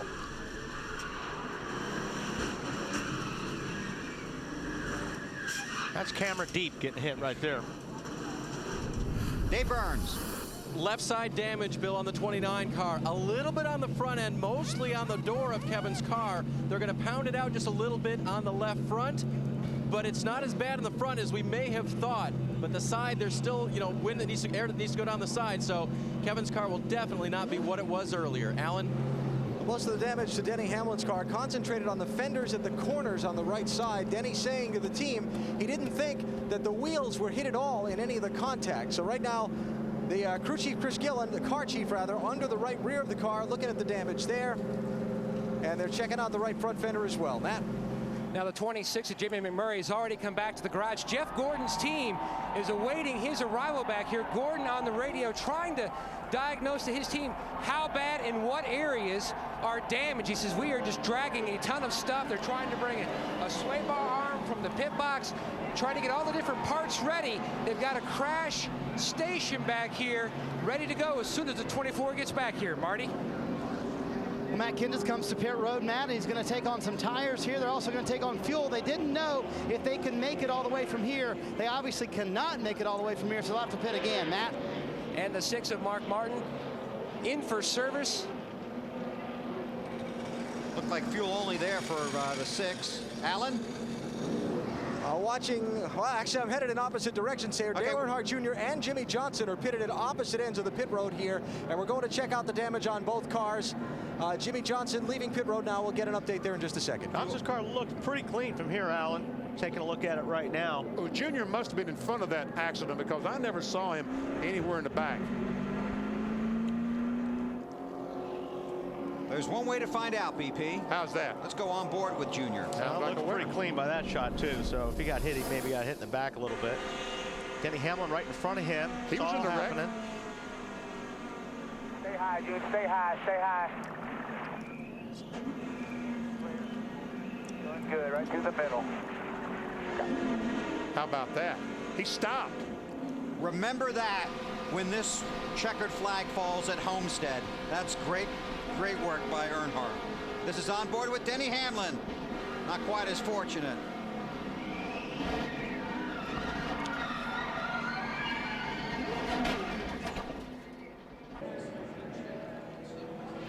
NASCAR Nextel Cup Racing from Talladega is brought to you by Allstate, official insurance sponsor of NASCAR. By UPS, proud sponsor of Dale Jarrett's 88 Ford. Go, Dale, go. By DirecTV, there's good TV, then there's better TV, then there's DirecTV. And by Wrangler. To Matt Yoakum. Bill back in the garage. Jeff Gordon watching as his team tries to fix this race car. Tell us what happened from your vantage point, Jeff. I just saw up ahead of me some guys. Yeah, I don't know if you know they just ran out of room or what, but up ahead of me, the 5 and somebody else, got together. It looks like the 2, and then once that started happening, they all just started checking up, and then it just came all the way back to me. I thought I was going to miss it, and then the 42, he had corrected and couldn't go anywhere, and it's going to happen. I mean, the thing I don't understand is that NASCAR's been talking about bump drafting, for I don't know how many times we come here in Daytona. They said it in the drivers' meeting, and they weren't doing a thing about it out there. I mean, guys are just bump drafting, and the more they do it, the more they get away with it, the less they seem to care. I know they care, but they're just not doing anything about it. You got to stop it when it starts. And, I mean, guys were slamming into one another. They're hitting each other in the corner. And, yeah, we're in control. It's a great racetrack. The thing's got a lot of grip, banking, everything's wonderful. But eventually, just what happened is going to happen. It's going to happen again, too, probably before the day's over. You told Steve Letarte at one point your wheels were lifted up on the backstretch. You almost wrecked due to bump track. Yeah, well, what people don't understand is, they think that's all great. They're just sitting there running in the back of you. But when you start carrying all that momentum and you got a car in front of you, you have to move out eventually to make that pass. And if they're hooked to your rear bumper, it's just going to turn you right around. And you said Dale Jr. was the one who was bump drafting you hard? I don't know if it's motor or what he has there, but that guy seems to be able to run into the back of people harder than anybody else out there. He's a great drafter. I love racing with him, but man, does he run in the back of people. Big hit in the points the way it's looking today so far, but there's still a lot of day left. I mean, you never know what else can happen. Somebody's going to come out of here with a huge points day. You know what? I've said all along, if it's meant to be, it's meant to be, and it just doesn't seem meant to be for the DuPont Chevrolet. And we just go out and race now. We got some great tracks coming up. We can win races. You never know what can happen, but right now I'm not even thinking about it because I'm so bummed out that I know that our chances are pretty slim of getting up there winning this championship, if not completely done. The drive for 5 took a big hit today. He started a 6th in the championship standings. Marty? Matt, Greg Biffle has climbed from a very damaged number 16 car. Was it just starting to get kind of crazy out there, Greg? It wasn't getting that bad. I mean, everybody was kind of doing the same thing, and we just got somebody up there got 4 wide. It looked like getting in the corner and just you know, you run out of room so quick that narrows up so fast down there. And somebody just made a mistake. I thought I was through it. I got down on the apron, and then I didn't see the 26. You know, he was spinning and came back up in front of me. Thought we had it make it through with the National Guard car, but just too much damage to try and get it back out there. We got so much front damage, and the pulleys on the engine are damaged, and it knocked the oil pump belt off. So lots of damage that we won't be able to make minimum speed, so we're going to have to put it in the truck. Jeff Gordon was saying he felt like the bump drafting was a little excessive and kind of surprising to him that NASCAR wasn't doing anything about it. Your take on that? I may not have been in the group he was with. I didn't think it was excessive. I got hit pretty hard by the 99 a couple times, but you know, 17 and I were working well together, and I worked with the 8 some, but just you know, something was going to happen, I think, sooner or later. It was so smooth out there, and just unfortunate we got caught up in it. Greg Biffle done for the day, Bill. Under caution here with 142 laps complete. Yeah, I think what happened when I'm looking at this thing, Nemechek, for whatever reason, whatever's going on right up here up front, Nemechek may have checked up. The 99 had to check up of Carl Edwards. He definitely got ran into by the 48. And then when the 48 hit the 99 and turned him sideways, he turned down on Casey, and it was just one of those chain reaction things. It's the guys were checking up, and one guy wasn't fast enough, and it was the accordion effect. Yep. Something happened about 5 or 6 rows in front of there, and all of a sudden, boom. He gets back to the 48. He runs in the back of the 99. Go on board Dale Jarrett's car here now. Now look at Jimmy Johnson up to the right. See, they start checking up. Sure didn't look like he got hit there, did it? No, it didn't look like he got hit there. But we heard Carl say on his radio that he got jacked up in the rear. These are the cars involved in the crash.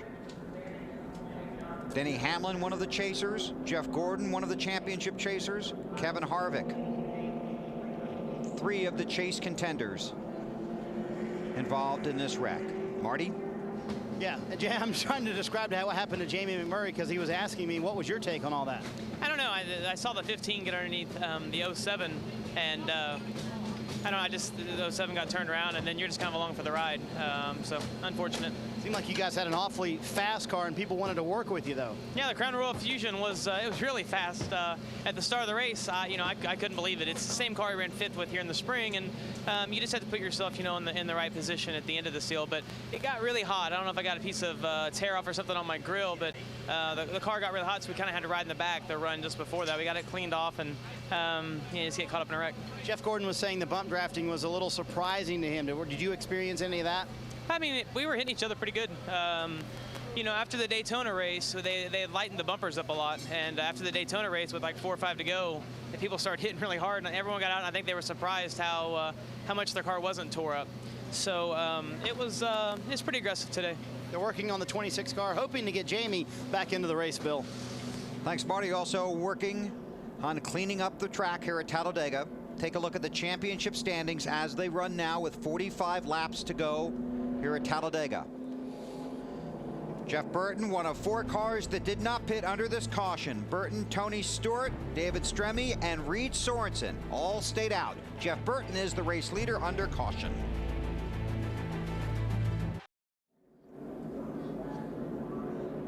Lights are out on the pace car. Field will get the green this time by. 144 laps are complete. Reed Sorensen is now the race leader. No, he's not. No, he's not. Matt Kenseth is the leader. Matt Kenseth is the race leader. Because Kenseth stopped early on his caution flag and topped off, and Sorensen waited till the end of the caution to top off. And under this caution, on the last time by, most drivers topped off again. I don't think they can make it the rest of the way.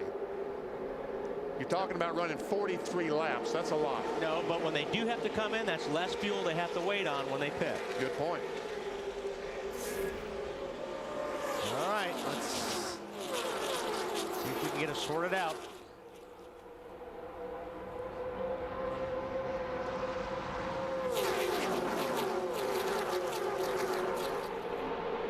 Twenty-seven cars are scored on the lead lap. Sorensen is now scored in the 27th spot after finally making his stop.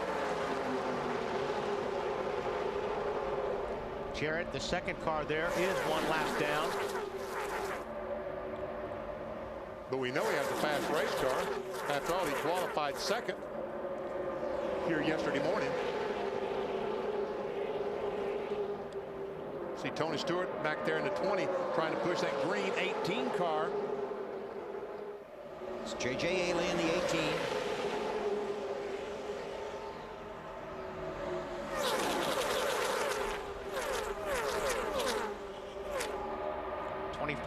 Swings high.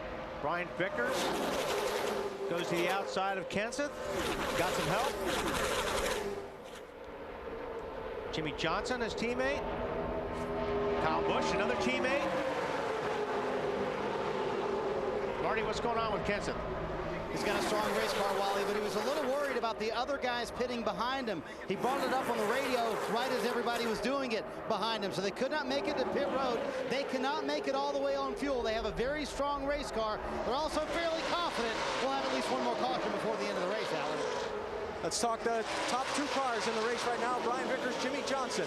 Vickers on the green flag pit stop just before the caution came out, had a left front tire going down. Lucky break for them. They found it as they took the tire off the car. Jimmy Johnson, I talked to Chad Knaus under the caution. He said no damage for them in the bottleneck that started that big wreck. He said they came down pit road to take 4 tires and top off the fuel as a precaution, and obviously to get the fuel into the car.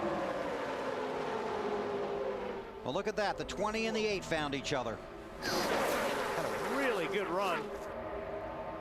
Almost had to slam on the brakes when they got to the 88. Jeff Gordon's car back in the garage. Ooh, Robbie Gordon gets a good run on Junior down on the bottom in the 7 car. Trying to get another spot. Trouble for the 41.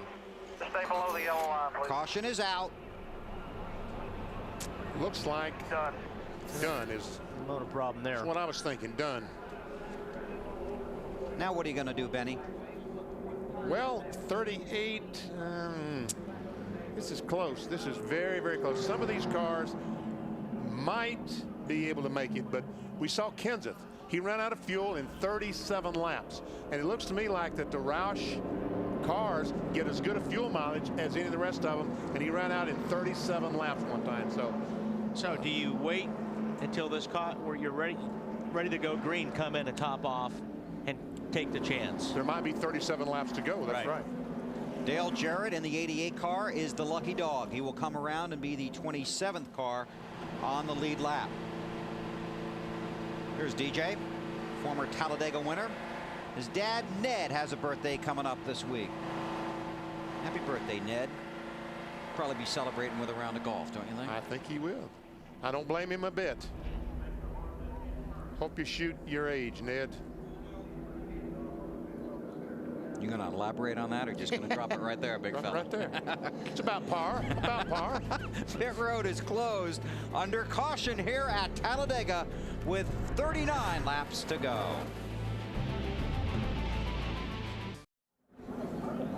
Still under caution here at Talladega. Jimmy Johnson is scored as the race leader. A quick look at our Napa field summary. 19 different leaders, 53 lead changes. Greg Biffle, Kenny Wallace, and Derek Cope are the 3 cars scored out of the race. Field coming to pit road. Marty, you'll start it. And Robbie Reiser talking Matt Kenseth into his pit stall right now. They're going to take fuel right here. Enough fuel, they think, maybe to get to the end of the race. It's going to be very close. He's going to have to save some on the track, Matt. It's going to be the exact same scenario for the 9 of Casey Kane. They packed it full. He's away. Hey, watch for Jimmy Johnson to stop and immediately start creeping forward in this 48. That's how little fuel they'll need to top off the tank. There he goes. Tell you what, these guys need to stay on the apron all the way around the track, BP. Yeah. Because when you get up on that banking, that fuel will spill out of your overflow in the back of your cell. If you stay on the banking, you'll keep that fuel in the car. So it'll be interesting to see what these guys do in the corners. It's also a shorter way around. It's shorter way around, but there is so much doggone debris down there. Yes. It's always a concern for a flat tire. You think some of these guys might be back to pit road before we go to green? I do. I think I don't think all of them can make it, no. Okay. See how it plays out. Right now, 38 laps to go at Talladega. 4th race in the chase. See how it plays out.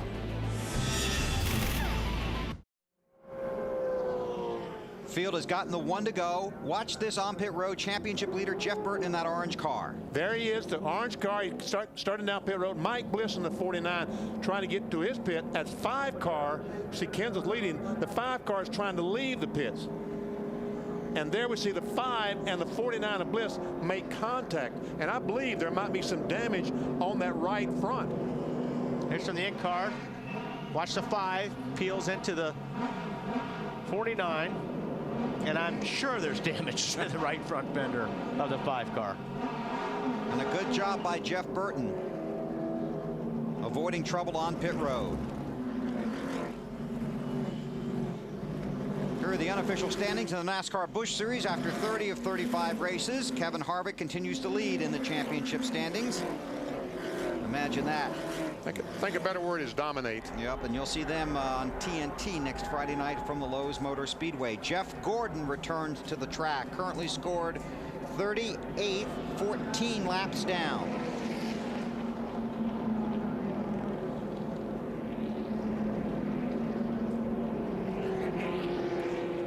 Well, he can get by Reed Sorensen.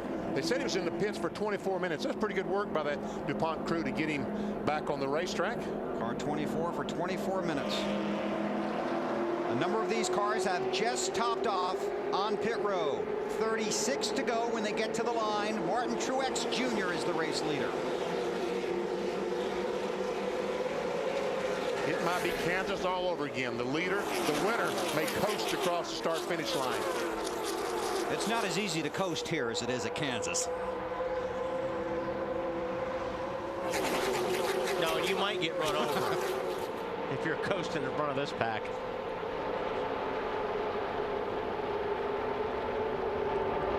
Is going to try to take that lead right away. He's got his teammate Vickers behind him, and Truex has got no help, Alan. Well, he's got this 15 car and the 8 car back there, Alan. Yeah, they got to catch up to him first to be able to help him, though, BP, and not pass him while they do, like they just did. Martin Truex did not pit under that caution. They had just stopped back at lap 144. They stayed out that time. Jimmy Johnson, the leader, as soon as he left pit road, his crew chief Chad Canals told him, save fuel. And told him, you know, we actually got better mileage when we were running up front early in the race than when we were back in traffic. Jimmy having to work the pedal on and off a little harder when he was back in traffic. We'll see if they make a run for it here. Marty? Alan, just before it went green, Matt Kenseth came on the radio and said, if we can run with that 8-2 or the 16 car, we'll be in good shape. Robbie Reiser came back on the radio and said, the 16's out of the race. He said, well, then find that 8-2 for me because we worked really well with them today. How about that Menard in the 15 car? Is he a lap down? No, he's the leader. Good boy, Paul. Did he get a shove there from Junior? He got a pretty good push. Definitely got a big push from Junior. Junior couldn't hang with it. And Junior's going to lose 4 or 5 spots. Dave, they are cheering in Wisconsin. Yes, they are. Now, I was just going down to check on their fuel mileage situation. Get back to you on that because they did not come down and top off. But this is an Old Dale Junior car. It's a very good car, and Paul's been very complimentary of it all day long. However, yeah, without a lot of experience at Talladega, not a lot of friends. Mark Martin runs 4th in that lane. Matt? And Bill chugging along is that 6 car Mark Martin. Now Pat Tryson told him, fuel is not an issue for us. Just go ahead and go out and get them. The problem is Mark says his car is good. He just doesn't have enough speed to try to pull out and make a run. Meanwhile, the 2 of Busch, they are good on fuel. The only question, if they get a green-white checker, they may be questionable, but that is it, while the 9 of Casey Kane came in and topped off. Marty? His old friend Jeff Burton down there on the high line, rather, he stayed out under that last caution for 1 lap so he could lead the lap. He got the 5 bonus points for leading that lap. Jeff said we have a car that we can work with and get to the front with. Very smart on pit road earlier. We showed you the replay, avoided what could have been a bad situation. Now he's got a fast car with his old teammate Matt Kenseth behind him. Doing a little mirror driving there, BP. This is where you start trying to use the guys. You look up in the mirror. If you see somebody coming like Stewart right there with a big run, you pull down in front of that car and hoping that he'll give you a push and get you to the front. You got to time it just right, and you got to make sure they hit you straight. I tell you what, that Tony Stewart in that 20 car was getting an unbelievable push from the 9 of Casey Kane as we see him 4 wide in the tri-oval.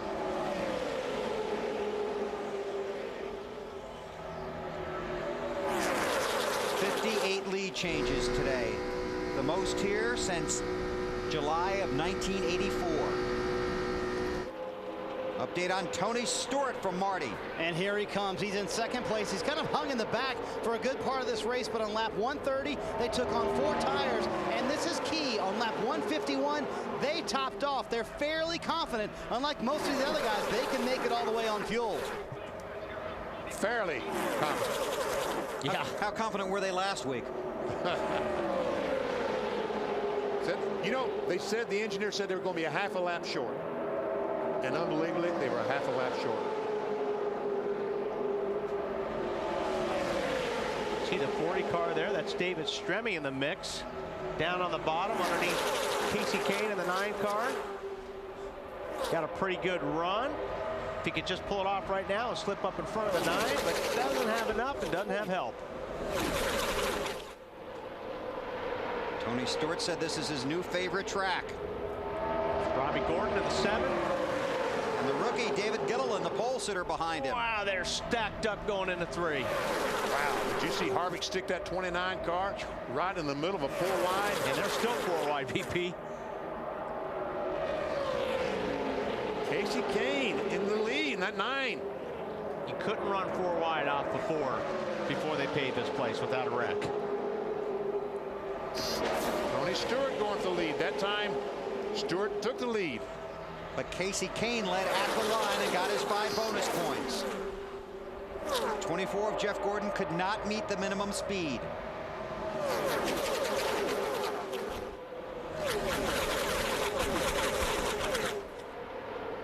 Stewart back out front. A couple of chasers right behind him.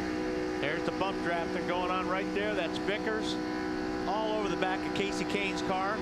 Now you're not supposed to hit a guy in the corners here.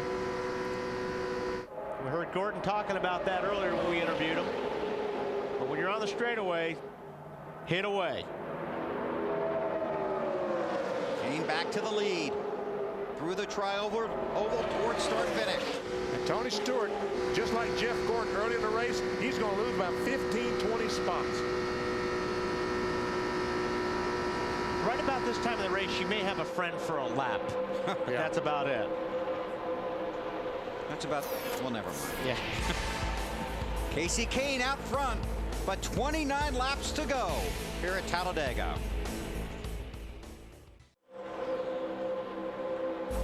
Time now for the All-State Good Hands driver. Yeah, this is Dale Earnhardt Jr. going through the big crash, about 10 cars involved. He just kind of stops and picks his way through and comes through with no damage. Allstate, official insurance sponsor of NASCAR. Who's Jr. behind Kurt Busch. Casey Kane in that outside lane, then the 2 Hendrick cars, Johnson and Vickers, and championship leader Jeff Burton in the 31. Watch that 9 car, Casey Kane, come back. Yeah, that high groove is working pretty good, BP, and it's had the 48 really pounding on that back bumper, which has been helping too.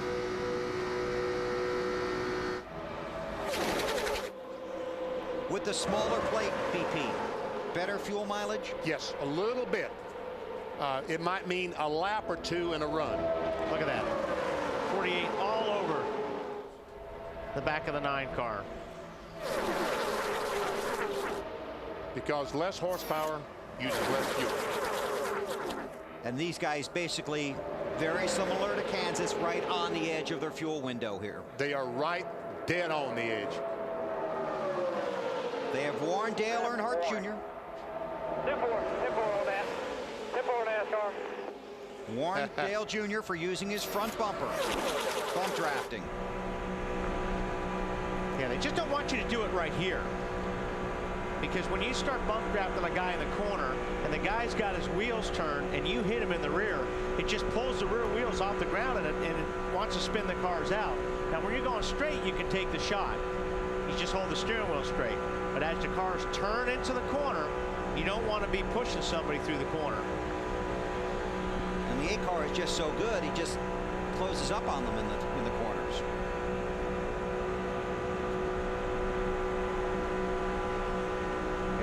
fuels could be an issue here. Let's get some reports from pit road. Matt? While the car on the inside, the 2 of Kurt Busch doesn't have any issue with fuel. The 9 of Casey Kane, they are right on the edge of their window. In fact, after the last caution, his team was telling him to shut the engine off and just coast. AB? Dale Earnhardt Jr.'s crew chief, Tony Eury Jr., told me a couple minutes ago they are good to the finish on fuel. He said it very emphatically, yes. Chad Knaus, Jimmy Johnson's crew chief, you see him in the 48 there on the outside lane. He says they're okay to the finish on fuel, Dave. And the 29 car of Kevin Harvick, good, real good according to his crew. More than that, they fixed the front end, and that car is aerodynamically back near where it started, Marty. Dave, you can just feel the intensity pick up as it goes 3 wide out on the racetrack. Matt Kenseth is just a little bit short on fuel. Jeff Burton, however, says he's about 1/10 of a gallon short, but they're going to go for it as best they can. So 1/10 of a gallon short, but the championship leader is still going to the end.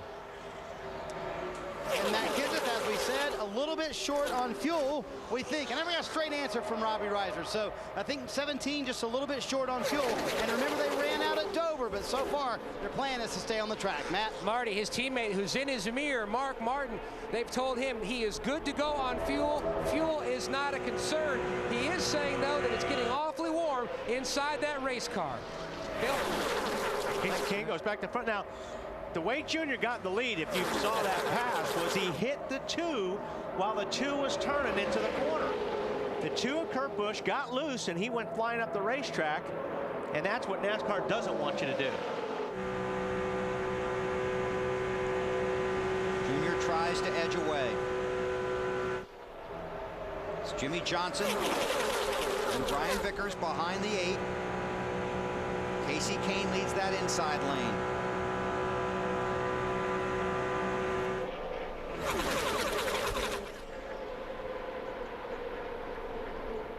27 cars on the lead lap. Here's the pass Wally was talking about. Okay, so watch, he's going down the corner. Now he's already got the wheel turned, and he just got into the back of him just a little bit.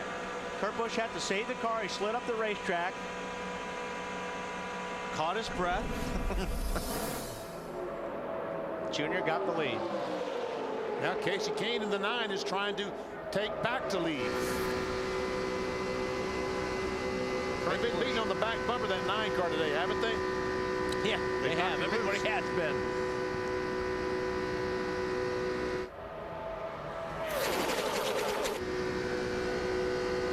Kane really wants to get in front of Earnhardt. Yeah. Johnson in the 48, Kurt Busch in the 2. Meanwhile, here comes Tony Stewart up on the inside trying to make it 3 wide. Has a little bit of help with Scott Riggs. Let's just hope Scott's fast enough to push the 20. Riggs got a lucky dog to get back on the lead lap.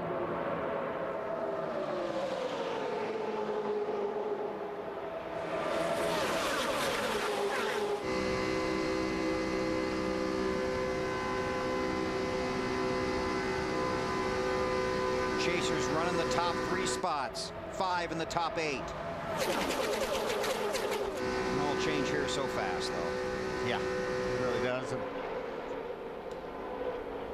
They are really nose to tail right now. A pack of 27 cars on the lead lap. We have a 1-minute break. We have to get in before the checkered flag. We'll do that right now. Come back, take you to the checkers here at Talladega. Less than 17 laps to go here at Talladega. Dale Earnhardt Jr. is the race leader. It just looks like that high line is the place to be today, BP.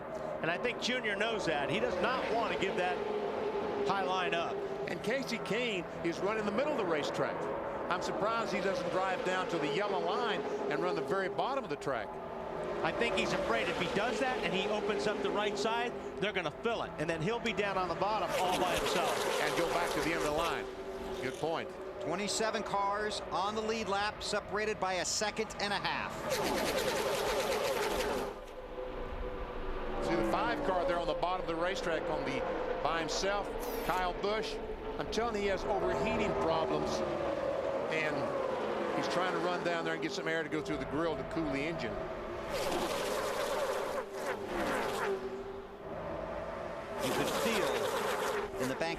Countdown to Green pre-race show that Dale Earnhardt Jr. could not wait for this race to get started. Well, he knew he had a good race car. I mean, he was very disappointed in qualifying, but in practice, his car was really strong. They were real happy with that car. And you're right, he couldn't wait to get started. 5-time winner. Allen? Well, Bill, Dale Earnhardt Jr. looking to see if he can score. Oh, we got trouble, AB. J.J. Yaley trying to hang on to it. Caught a couple of cars. Paul Menard, Tony Stewart, David Stremme. Kyle Busch, who'd fallen off the pace, gets through it.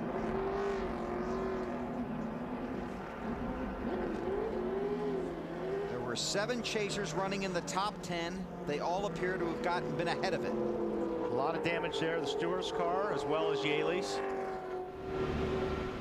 Denny Hamlin's on board.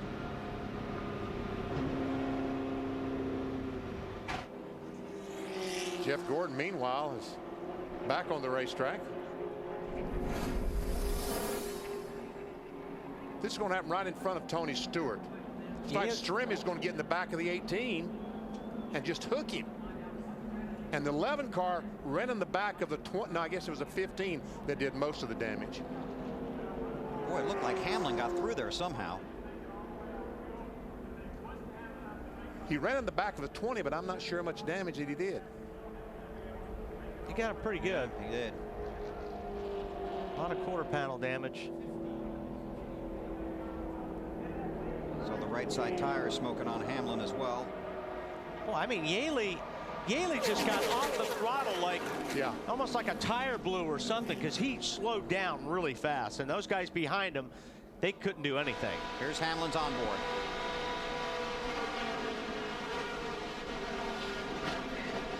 He got hit in the right side, too, didn't he? Allen's got his pit. And that last shot you saw right on the right front tire of the 11 car. After Denny gathered things up and got under control, he called Mike Ford, the crew chief, on the radio and said the steering wheel has turned 90 degrees. And he kind of laughed because they had made 6 pit stops after being involved in the last wreck, stayed on the lead lap, and were in that lead draft, going to have a decent finish. And now they got caught up in the second of the 2 big wrecks. And there's still time to get in another one. Always looking at the bright side, aren't you, Willie? Marty? And guys, the odd part of this, all 3 Gibbs cars were involved in that accident. Tony Stewart sitting here on pit road, a lot of right front damage. He was very calm on the radio. Some rear damage as well. But obviously they had a car they felt like could win the race, and there's a lot of rear damage on the 20 car. They're going to bring them back in and see if they can continue to fix this damage on the 20 car. Thanks, Marty. Bobby Labonte in the 43 car is the lucky dog. Now then, will anybody come in and top off? Or this may be enough. Now the caution flag, they're going to use less fuel. Yeah. They have stayed on the racetrack. So the leaders stay out. You see the drivers involved in the crash. Dale Earnhardt Jr. has scored the race leader. 13 laps to go at Talladega. Sunday Night Football, not that far away. 8 Eastern on NBC. The defending champs and the Chargers. LaDainian Tomlinson in for the Chargers for the big game. Catch up on all of today's action with Bob, Chris Sterling, and the bus at 7 Eastern on Football Night in America, right here on NBC. That's a really good show. I really enjoy those 4 guys. You know, Bill, I know that the Aflac folks have some worthwhile information for them, so it's time to cue the duck. Okay. Time for the Aflac trivia question. Who was the last driver to sweep Talladega races and win the championship in the same season?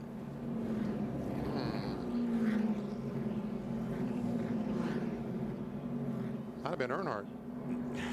Oh, way to live on the edge, BP. Yeah.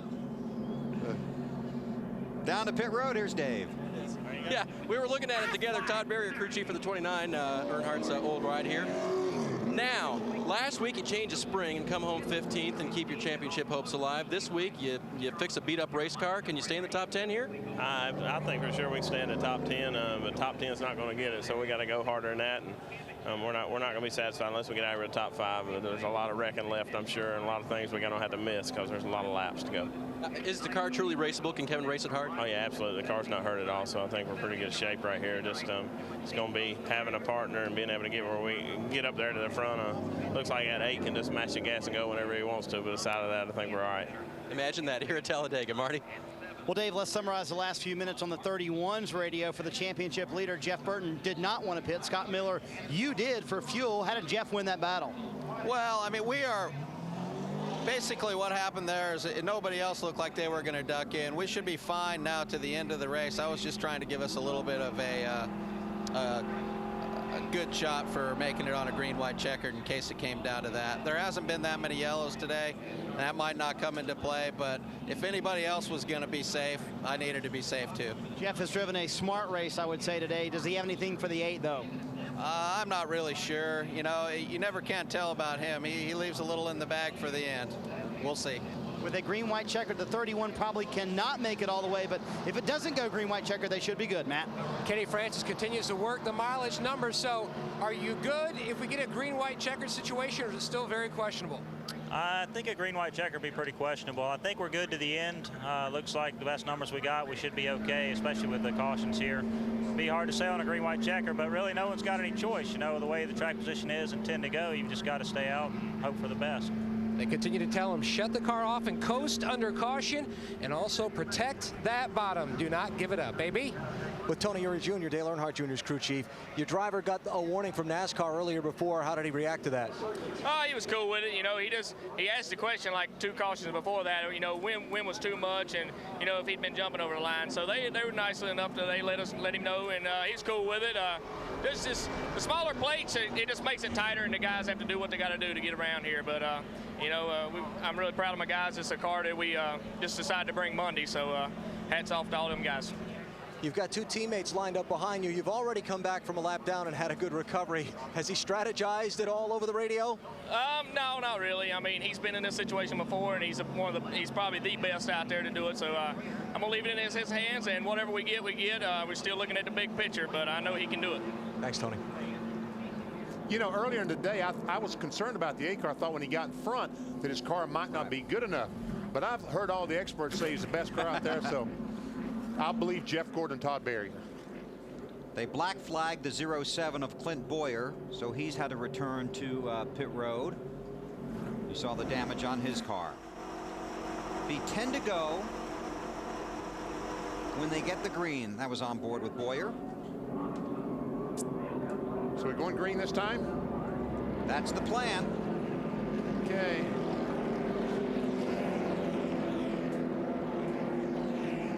Pace car to pit road. 25 cars on the lead lap from Dale Earnhardt Jr. all the way back to Denny Hamlin.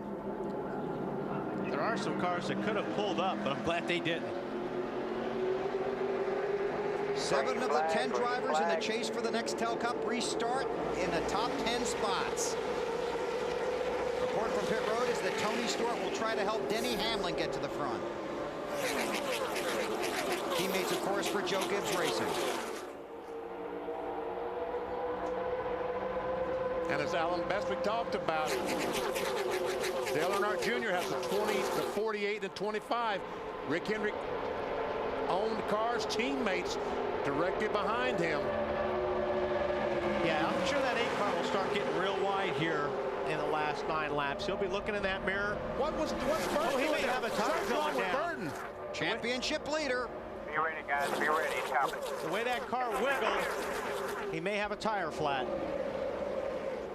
Marty, he came on the radio and said something's wrong. And he said, I think I've got a flat. Fortunately, it happened pretty much on the back stretch going into turn 3. A very opportune time to have a flat tire for Jeff Burton. He diagnosed it. He said it's a left rear flat tire. They bring in the pit road. They will change left side tires only for the championship leaders as Dale Jr. and everybody else races around the track. He will try to get these tires changed as quickly as possible and back out on the racetrack. Tough break for the championship leader, Bill. Back up. They're going to go down a lap for sure, Marty. Evidently the right rear. They're changing right sides as well. 4 tires under green for Jeff Burton. He came to pit road with an 87-point lead in the chase for the Nextel Cup. Well, that's going to change in a lap. He said here in the media center on Friday, everybody's going to have a bad race. It could be here for me. Look at that, from 87 to 16 in 1 lap with 10 to go.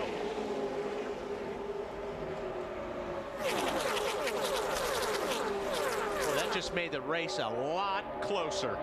Top 7 within 83 points. Top 8 within 1 race. 156 points. Now the 48 and the 25 are probably trying to figure out, BP, when they're going to pull out. It's not if. It's when. It's when. And they're hoping that the 9 goes with them, because I think the only way to beat the 8 car is if everybody leaves them out to dry. Leaves him hung out there. Allen. Well, not only when you pull out to pass, but where you pull out to pass. Brian Vickers, 3rd place car in that 25 under the caution. An extensive kind of monologue on his team radio, talking about the fact that the inside lane just doesn't seem to be there. That's why you see Dale Jr. protecting the outside lane. That's why you don't really see anybody marching forward down the bottom.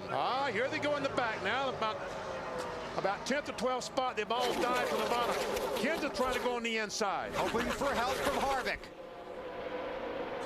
Then they get back in line. This is where it starts getting dicey. 7 laps to go. Everybody wants to get everything they can get. Carl Edwards by himself on the bottom of the racetrack. But he has Gilliland back there in the 38 if he can help him. And he has Mark Martin in front of him who could pull out. Tell you, Junior's car really goes through the corners. I mean, I know it's fast in the straightaway, but his car really, really rolls through the corners. At Daytona, when the 8 car was having so much success, I felt like that was his reason for success, that he got through the corners so well. Jimmy Johnson in that 48 car won here in May 1st. Look, you can actually see him pulling away from the pack in the corner.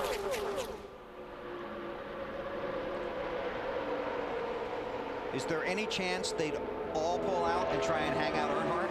Well, that's what I'm saying. The only way I think they're going to beat him is if they do that. They all have to, and they should do it sooner than later. Right. I mean, they shouldn't wait for the last lap because, like I said, Junior's going to make that car awfully wide. 5 to go at the line this time. And so he should. Through the tri-oval.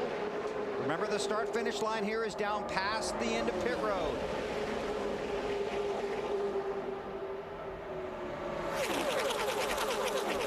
Johnson thinking about it. It could be that the 48 and 25 can turn their radios to talk to each other. Oh, I'm sure they can. Yeah, we used to do that. Jimmy can say to the 25, okay, let's go. And they can peel off. But they really need to be talking to the 9 and the 2 also to see where all those guys are going to go. Because if the 48 and the 25 pull down and Casey Kane goes to the 8, they're done. AB. Just a couple things to think about. First of all, Jimmy Johnson trying to race to get back into a championship in second. He certainly doesn't want to get involved in a wreck with a risky move. Brian Vickers is leaving the Hendrick Motorsports team at the end of the year. He wants his first win. How loyal will he be to Jimmy Johnson's back bumper? We'll see. Matt? You got 2 Dodge teams, Evernham and Penske, both looking for their first restrictor plate win. Both are waiting until the last possible second before they make their move, diving down to the middle groove. Everyone just trying to be patient before the chaos starts. And everybody tries to make that last move. Mark Martin is trying to get the 43 to go with him on the last lap. I think the last lap is too long to wait. You've got to do it within 2 or 3 laps to go. Because you're not going to have enough time to pull it off with 1 lap to go, I don't think. Everyone is just terrified to pull out and go to the end of this line. They're afraid if they go, nobody will go with them. Exactly. If they make a move, everyone's going to run up behind the 8 car and just leave them hung out. 3 to go. 48 cars trying to lay back, June. That's so we can get a run. Yeah, what he means by that, he's bringing the field behind him back a little bit. So then when he gets back on the gas, he'll get a draft off the 8 car, get a run, and be able to pass him. But like I said, the 8 car is watching out of that mirror as much as he's watching out of that windshield right now. See, he's got the run, just not enough of a run to where he can slingshot by him. Going to have to lay back a little bit more. Running out of time. They're coming down to the start-finish line. 2 to go this time.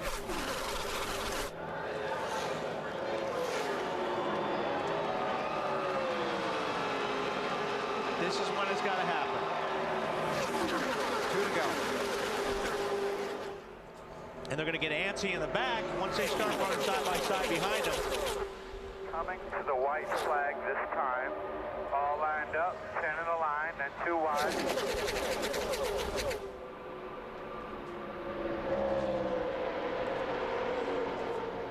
Earnhardt Jr., a 5-time winner here at Talladega.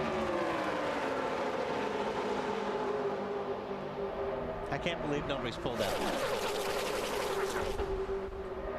I can't believe Casey Kane hasn't pulled out. Because Casey, I mean, he needs to be going for the win. Yes. It's not a point steal for him. Or Kurt Busch. Fans cheering at Talladega.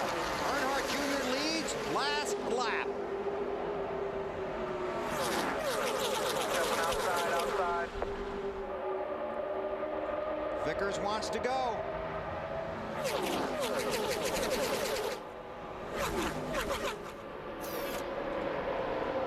Eight getting a little wider. There he goes. Junior. Down. Oh, no!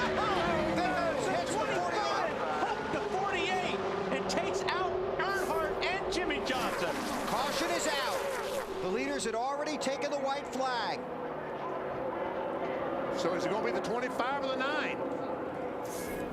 There are 19 scoring loops around the track. NASCAR will use scoring loops and videotape to determine the race winner. The checkered flag is out. Checkers and yellow out at Talladega. Oh, man. Oh, man. Not going to be a popular win for the 25. It is. Ray Evernham, owner of the 9 car. And, you know, this damage came from hitting the 8 car in the left door on the 48. Jimmy Johnson. Okay, the 48 gets a run. He goes to turn out. The 25 goes with them and just hooks the back of Jimmy Johnson's car. Jimmy Johnson, as he's wrecking, gets into the 8 car. 8 car just an innocent bystander on that deal. Now watch the 48 go in the left door. The left rear tire, actually. Watch, these guys get a good run. The 48 pulls out, the 25 pulls out behind him, just misjudges just an inch. Just enough to turn the 48 into Dale Jr.'s left rear.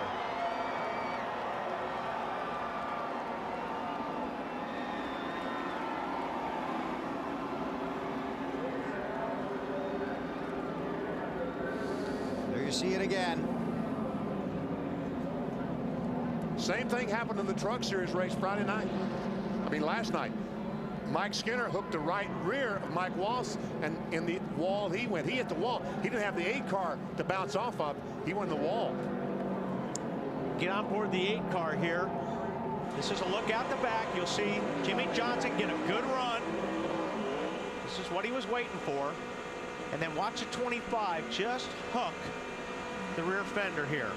Just touch the bumper.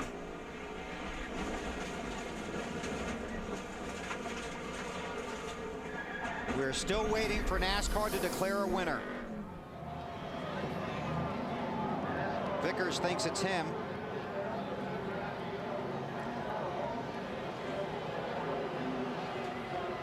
We wait for word from NASCAR.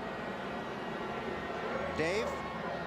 With Tony Uri Jr., crew chief for Dale Jr. Looks like you were going to get teamed up on anyway, but you didn't expect to get wrecked.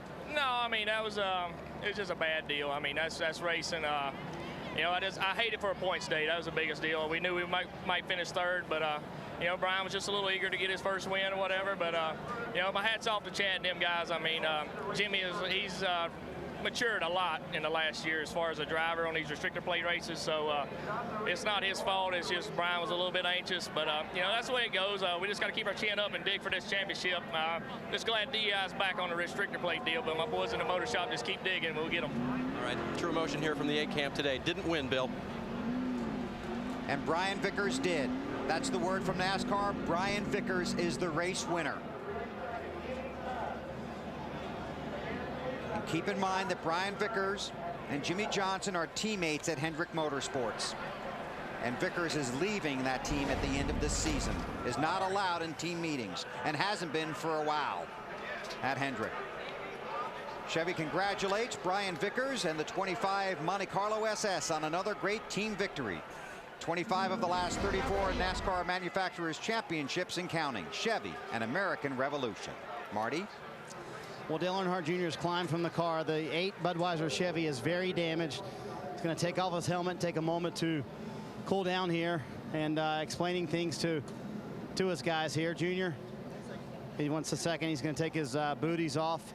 Obviously upset, leading on the final lap. Handshake from Tony Eury Sr. on a race that was very well run, and certainly not the end that he wanted. Clearly had the best car today, and I know that's a disappointing one to take. Walk me through what was going on with the 48. Well, he was just waiting till the last lap. Very smart move on his part, and they had a good run coming at the end of the race here, and as you see right there, they got a good push together, working really good together there, and I knew it was just really not going to be much I could do. He went to the inside here, and I tried to block him a little bit, but once I understood that he was there, I didn't push the issue anymore, and the 25 turned him into me. So, I mean, Brian just, excited there. I hate it for a 48, I hate it for our team. We had a great car, and not really that upset. I mean, it's just the way racing goes here, and sometimes you come out on the good end of those deals. I'm really happy Brian got his first win, and for Rick Hendrick and everybody, but just unfortunate we tore our car. My guys really wanted to win today. This will be a big hit in the championship standings real quick, Junior. Yeah, ain't much I could have done about it. Believe me, I tried to save it. All right, Junior did the best he could, Bill, but ends up with a wrecked race car. Thank you, Marty. Well, Brian Vickers has pulled into victory lane, and Alan Bestwick is there. And we'll hear the reception that Brian will get from his team and from the fans.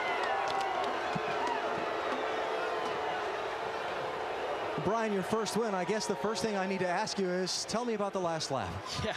Oh, man, that was it's pretty exciting to get our first win at the GMXC Chevy. I said I wanted to get a win for Ricky in this car. I want to dedicate this win to Ricky so bad. Not quite exactly how I planned it. Jimmy had a heck of a run, and I was pushing him. And then when he turned down, I got off of him, and he turned down to pass the 8, and the 8 just kept pushing him down. And when he jerked to avoid the 8, trying to block him, I just got in the back of him. I apologize. That's the last thing I want to do was get into Jimmy and all that take place. But when they chopped him and Jimmy swerved, and I just got him. It's not how I wanted to win it, but it's nice to get a win for this 25 car. It's been a long time. I was going to say, can you explain the mixed emotions that this must bring for you? Mixed emotions. You're saying enough. I mean, I'll tell you, there at the last lap, I knew that Jimmy was waiting for the last lap, and I was willing to push him to the front. I didn't expect for us to be able to win. I was looking for us to maybe get a second place, for Jimmy to push Jimmy by the 8, and that'd be it. And but what happened, and it's still nice to get this win. It's not quite how we planned it, but I hate it for Jimmy. I want to apologize to him. Like I said, it just when he swerved to miss the 8, I was there, and it just happened. You talked about Ricky Hendrick. You are leaving this team in just another 6 races now. Thoughts on finally getting the breakthrough win with the Hendricks?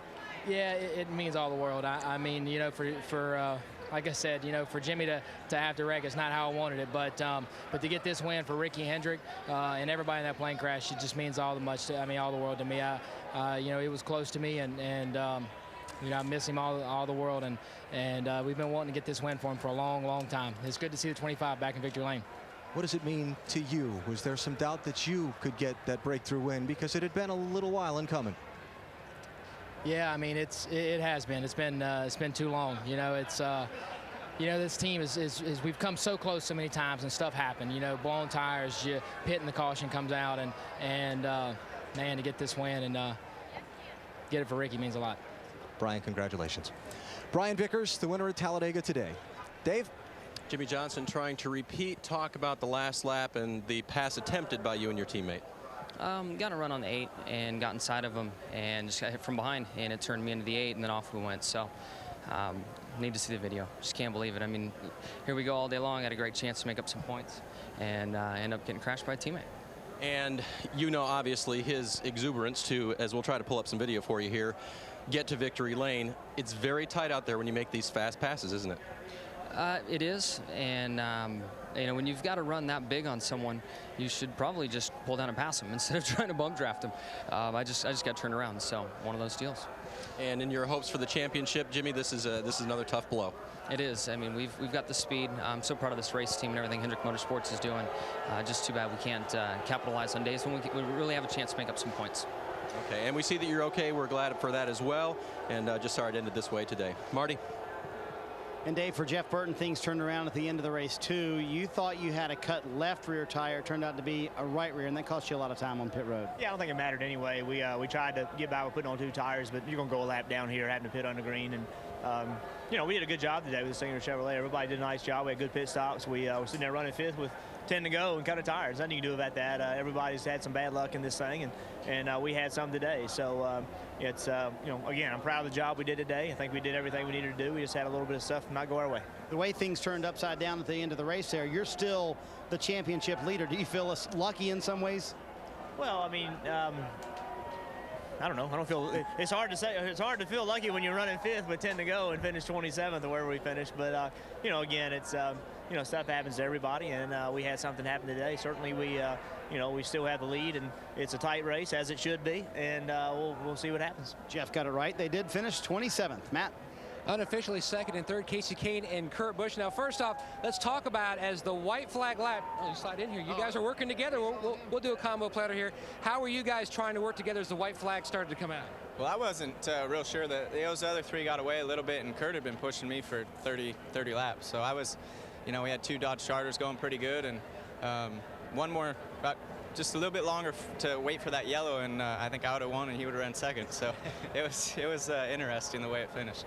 And a big run, though, for you and your team, because you guys kept cycling the tires, trying to get Penske his first plate win. Absolutely. We had a really good day with our Miller Lite Dodge. Proud of the team and our pit sequence that we were on, and running with Casey at the end. You know, it was Dodge's teaming up. So that was a good hookup. Just us two. Good job, man. And just trying to get a shot at the win. You know, I've got 5 top 10s here, but not a win. Maybe it was not to be up front today. So it was really interesting running that top groove. We were all kind of pinned behind where the 8 car wanted to run, and just real close. I'm real proud of this team, though. Good effort today. 3rd for the 3rd time. We'll break through eventually. Just persistence will pay off. Dave? With Mark Martin now, who unofficially finishes 9th today after yet another wild day at Talladega. It was a really good race. You know, I want to say that these are the greatest drivers in the world, and they really used their head today. Obviously, we were going to wreck at the end. It promoted wildness, and all the drivers kept everything in check all day long until the end, and you could expect it.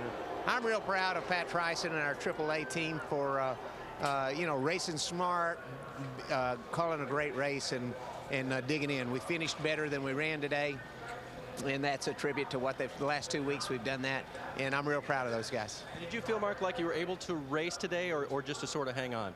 My car wasn't, you know, fast enough to really do any serious business, but man, that truck yesterday, that was a different story. That thing would do some business, but today we were just kind of where we were, and the guys did a great job, you know, getting a top 10 out of it. And unofficially 4th in the championship, you guys are still right in the hunt, Mark. Yeah, I think we're really close now. I'm not sure if we move back to 4th or not. When they get this finish, you know, all sorted out and everything, but even if we are, we're a lot closer than we were last week, and if we can keep finishing better than we run and start running better than we've been running, then we can give them a run right to the end. But right now, we're hanging in there. Martin's still trying to close out his career in the 6 car with a championship. Bill? Thanks, Dave. And Mark hit the nail on the head. NASCAR still waiting on a finish order. That's why you haven't seen a finish order or points. Unofficially, it is Vickers, Casey Kane, Kurt Busch, Matt Kenseth, and Martin Truex Jr., the top 5. But no official finish order or points as of right now. This was coming to the checkers. Brian Vickers turning his teammate, Jimmy Johnson. The caution coming out. Vickers celebrating his first win in the NASCAR Nextel Cup Series. Back to Talladega in a moment. Fans saw a wild day here at Talladega. Could be a wild night in San Diego. The Pittsburgh Steelers taking on the San Diego Chargers tonight, 8 o'clock Eastern time. All begins with Football Night in America with Bob, Chris, the Bus, and Wally's new best friend, Sterling Sharp. Pittsburgh at San Diego tonight. Let's get a report. Here's Andrea Kramer.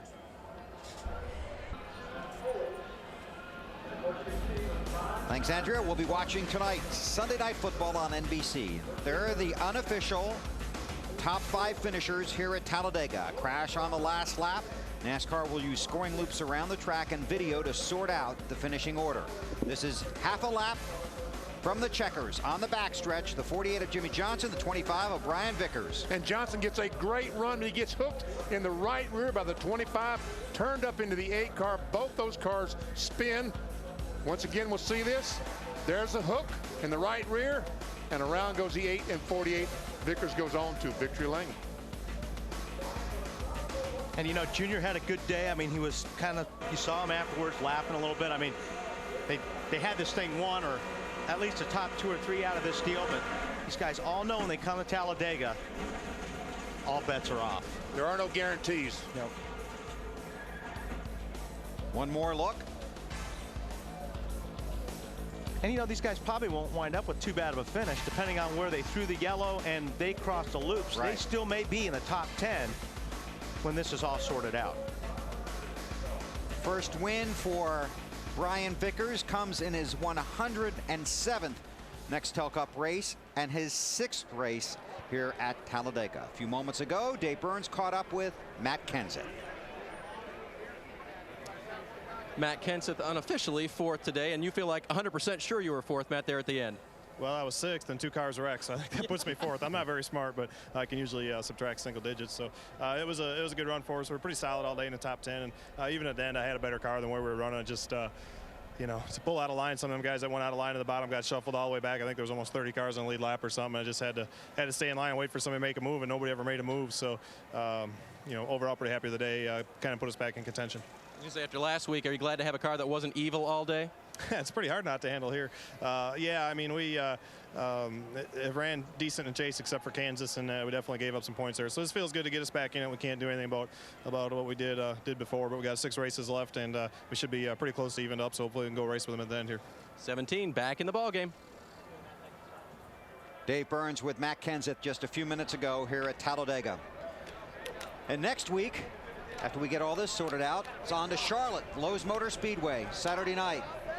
All these teams based around the Charlotte area, so it's a home game for NASCAR next week. Busch Series runs Friday night. Our scoring monitor just updated here in the booth. It lists Vickers, Kane, Busch, Kenseth, Truex Jr., the top 5. Then Harvick, Jeff Green, Mark Martin in 8th.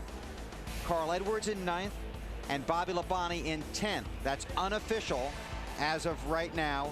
Also have Kyle Busch in 11th. Everything after that still unofficial. So we can't show you updated points either, but I can tell you with 1 lap to go, with Jeff Burton having already made his pit stop, it was only 106 points back to Earnhardt Jr. So we'll see how that plays out. Get the complete results later today. You can go to NASCAR.com. They'll have a finishing order and the points. Friday on TNT, it's NASCAR Busch Series racing from the Lowe's Motor Speedway, presented by Outback Steakhouse. Then prime time on NBC Saturday, Bank of America 500. The chase for the Nextel Cup continues. Coverage begins at 7 o'clock Eastern Time next Saturday. We'll see you from Charlotte next week.